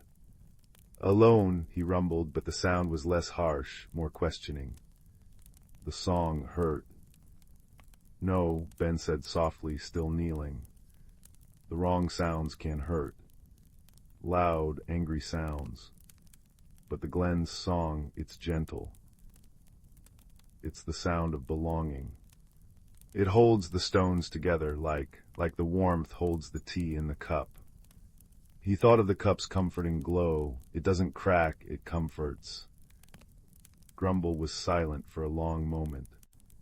Then with a sound like distant thunder softening, he slowly, ponderously, shifted his massive bulk to one side of the bridge, clearing the path. Gentle, he rumbled, the word unfamiliar on his tongue. Comfort. Moss nudged Ben gently. The deep roots beneath the bridge center, they hold the echo of the first heart song. Touch them, remember for them. Ben walked carefully to the center of the bridge. Kneeling again, he saw a cluster of thick, glowing roots emerging from the stone, pulsing with a very faint, slow light. He placed both hands upon them. They were warm, vibrating with a deep, almost inaudible frequency. Closing his eyes, he poured his feelings into the roots, the wonder of the Glen, the kindness of thistle, zephyr, and moss, the newfound understanding for grumble, and the comforting warmth of the forget-me-not cup. He thought of connection, of gentle sounds, of belonging. He didn't force a song, he offered a memory of what song felt like. The roots beneath his hands began to glow brighter. The faint pulse grew stronger, steadier. From deep within the earth, a sound began to rise. It wasn't loud, it was profound. A deep, resonant hum, pure and clear, like the lowest note of a cello played under starlight. It resonated through the stones of the bridge, through the air, through Ben's very being. The effect was instantaneous. The swirling mist in the chasm below began to sparkle with trapped light. The leaves on the luminous trees chimed more brightly. The faint melancholy lifted, replaced by a profound sense of peace and wholeness. The great echo, the heart song of the whispering glen, had been remembered. Zephyr danced in the air, her wings creating joyous harmonies with the renewed echo. Moss let out a deep, contented rumble that harmonized perfectly. Thistle jumped up and down with pure delight. And Grumble, the stone toad, simply sat. But his grumble had ceased. He tilted his head, his heavy-lidded eyes half closed, listening. A low, soft sound, almost like a purr, vibrated from his stony chest. It wasn't silence. It was the sound of deep contentment, a bass note joining the glen's symphony. Ben felt the teacup's warmth surge within him, not pulling him back, but acknowledging the completion. He looked at his new friends. "It's time for me to go," he said softly, the heart song filling him with serene joy. Thistle nuzzled his hand. "Thank you, Ben. The glen remembers. We all remember." Zephyr landed gently on his head, humming a farewell tune. Moss blinked slowly, a silent blessing. Grumble merely rumbled softly, a sound that now felt like a bedrock deep "thank you." Ben closed his eyes, holding the image of the singing glen, the feeling of the heart song, and the warmth of friendship. He felt the world shimmer once more. When he opened his eyes, he was back in his room, the empty forget-me-not cup cool in his hands on the windowsill. The last sip of honeyed milk was gone. Outside, the wind in the old oak tree sounded different, richer, deeper, as if carrying an echo of a faraway song. He carefully placed the cup back on the sill. It no longer glowed, but it held a deep, quiet warmth, like a cherished memory. Ben knew the Whispering Glen was safe, its stories and magic preserved. He knew that sometimes the greatest strength wasn't in being loud, but in listening deeply, not in force, but in kindness and understanding. And he knew that the most extraordinary magic could be found in the quietest, most ordinary of things, like a teacup painted with forget-me-nots, holding echoes of wonder. As he climbed into bed, the wind sang its lullaby through the eaves, a gentle, resonant sound that soothed him to his core. He smiled, picturing Thistle in his burrow, Zephyr dancing on moonbeams, Moss dreaming deep earth dreams, and Grumble, contentedly rumbling on his bridge, part of the song once more. The cup sat on the sill, a silent guardian of echoes, and Ben drifted into a sleep filled with the peaceful hum of a world where kindness had mended what fear had silenced. The fire crackled its own warm agreement, and the night held only gentle dreams. The fire crackles softly, casting dancing shadows that seem to beckon you deeper into the story. Tonight we journey to the heart of the Elderglen, an ancient forest where time moves like the slow, deep breaths of the earth itself. Here, beneath a sky thick with stars, moonlight doesn't just fall. It weaves itself into the very air, turning spiderwebs into silver lace and dewdrops into scattered diamonds. And when the world sleeps, the Elderglen truly wakes, humming with a quiet, profound magic. Our tale begins with a small, rather weary hedgehog named Fern. Fern was usually a creature of dusk and dawn, but tonight, a strange restlessness prickled beneath her spines. Sleep eluded her. Her cozy burrow, lined with fragrant dried clover and downy milkweed silk, felt strangely confining. Outside, the forest sighed a long, low sound like the earth settling. It wasn't just the wind in the pines, it was the trees themselves, murmuring in their slow, woody language. Fern knew this language, as all true dwellers of the Elderglen did. It spoke of deep roots drinking from hidden springs, of sunlight stored in broad leaves, and tonight it spoke of a subtle shift, a sigh of change carried on the cool air. Pushing aside her mossy door, Fern stepped into the silvered night. The air was crisp, tasting of frost to come and damp earth. Moonbeams thick as cream poured through the canopy, illuminating a path of moss-covered stones that gleamed like polished jade. Each step she took released the scent of crushed thyme and damp loam. Nearby, the whispering brook babbled its endless song, a constant, soothing counterpoint to the rustling leaves overhead. Its language was one of movement and connection, tales of mountain snowmelt, journeys through sun-dappled glades, and the secrets carried by minnows. Fern paused by the brook, dipping her snout to drink. The water was achingly cold and sweet. As the ripples settled, she saw reflected not just the moon, but clusters of tiny, soft green lights clinging to the undersides of broad ferns nearby. Moon moss, it was called, glowing with its own gentle bioluminescence, like captured starlight. The sight calmed her a little, but the restless feeling persisted, a quiet hum beneath her fur. Trouble sleeping, little root tapper. The voice was deep, soft, and seemed to come from everywhere and nowhere. It vibrated through the soles of Fern's paws. She looked up into the gnarled branches of an ancient oak, wider than 10 hedgehogs laid nose to tail. High above, 2 great luminous eyes blinked slowly. Silas, the elder owl. He was as much a part of the forest as the bedrock beneath it, his feathers the color of tree bark and shadow, his face etched with the wisdom of countless seasons. Silas, Fern whispered, her voice small in the vast quiet. The trees, they sigh differently tonight, and the stones feel expectant. She placed a small paw on a large, smooth stone warmed slightly by the day's sun.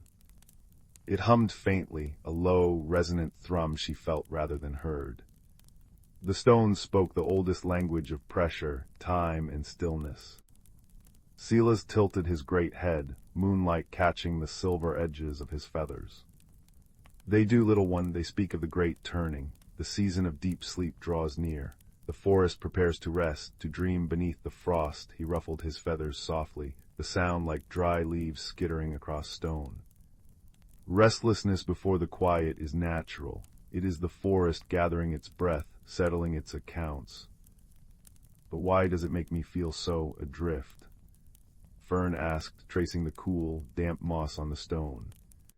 A gentle breeze sighed through the leaves above, a susurrus that sounded like distant, whispered secrets. Listen, listen. Perhaps, Silas mused, his voice a soothing rumble, the forest senses you have not yet found your piece of the puzzle. Every creature, every leaf, every drop in the brook has a role in the turning. What small task waits for Fern? Fern thought. She gathered seeds, she tended the moss near her burrow, she listened to the brook's stories. But Silas's words resonated. There was a feeling, a quiet pull, like the tug of the moon on the tides, drawing her deeper into the Elderglen, towards the starlight, clearing a place rarely visited, except on nights of potent magic. Follow the moon path, Silas suggested gently, not commanding, but offering a key. Listen to the stones, they remember the way. With a soft whoosh of silent wings, he melted back into the shadows of the oak, leaving Fern with the comforting sounds of the night. The drip, drip, drip of sap from a pine, the distant plink of a water drop falling into a still pool, the soft crunch of her own paws on the frost-kissed moss. Taking a deep breath, Fern set off. She followed the broadest moonbeam, a river of silver light cutting through the trees. She paused often, placing her paw on the cool, smooth stones that marked the path. Each hummed its own unique note, a deep bass thrum from a granite boulder, a higher, crystalline chime from a piece of quartz. Together, they formed a silent melody guiding her steps. The whispering brook's voice grew fainter, replaced by the deeper sigh of older trees, ancient beeches whose bark felt like cooled leather beneath her touch, murmuring of long summers and deep winters endured. The air grew colder, sharper, smelling of damp stone, and something else, something sweet and faintly electric. The forest grew denser, the canopy thicker, yet the moonlight seemed brighter here, concentrated. Fern pushed through a curtain of hanging moss, beads of moisture glistening like tiny moons, and gasped. The starlight clearing lived up to its name. It wasn't large, but the canopy opened completely to the vast, star-strewn sky. The Milky Way arched overhead, a river of diamond dust. But the true wonder lay below. The entire clearing floor was carpeted in luminous blue and green moss, pulsing with a soft, internal light. Giant, translucent mushrooms like frozen moonbeams glowed with a gentle white radiance, casting long, soft shadows. Fireflies, larger and brighter than any Fern had seen, drifted lazily, their golden light weaving patterns in the air. It was pure, breathtaking bioluminescence, a secret heart of light held within the sleeping forest. In the very center of the clearing stood a figure Fern had only heard tales of, Elderroot, the oldest tree in the Elderglen. Not an oak or a beech, but a colossal willow. Its trunk was a tapestry of gnarled bark, silvered by moonlight and time. Its long, trailing branches, tipped with the last golden leaves of autumn, swept the glowing moss like gentle fingers. The air around it shimmered faintly, humming with an ancient, peaceful power. Fern approached slowly, awestruck. The humming of the stones was louder here, harmonizing with a deep, resonant vibration that seemed to come from Elderroot itself.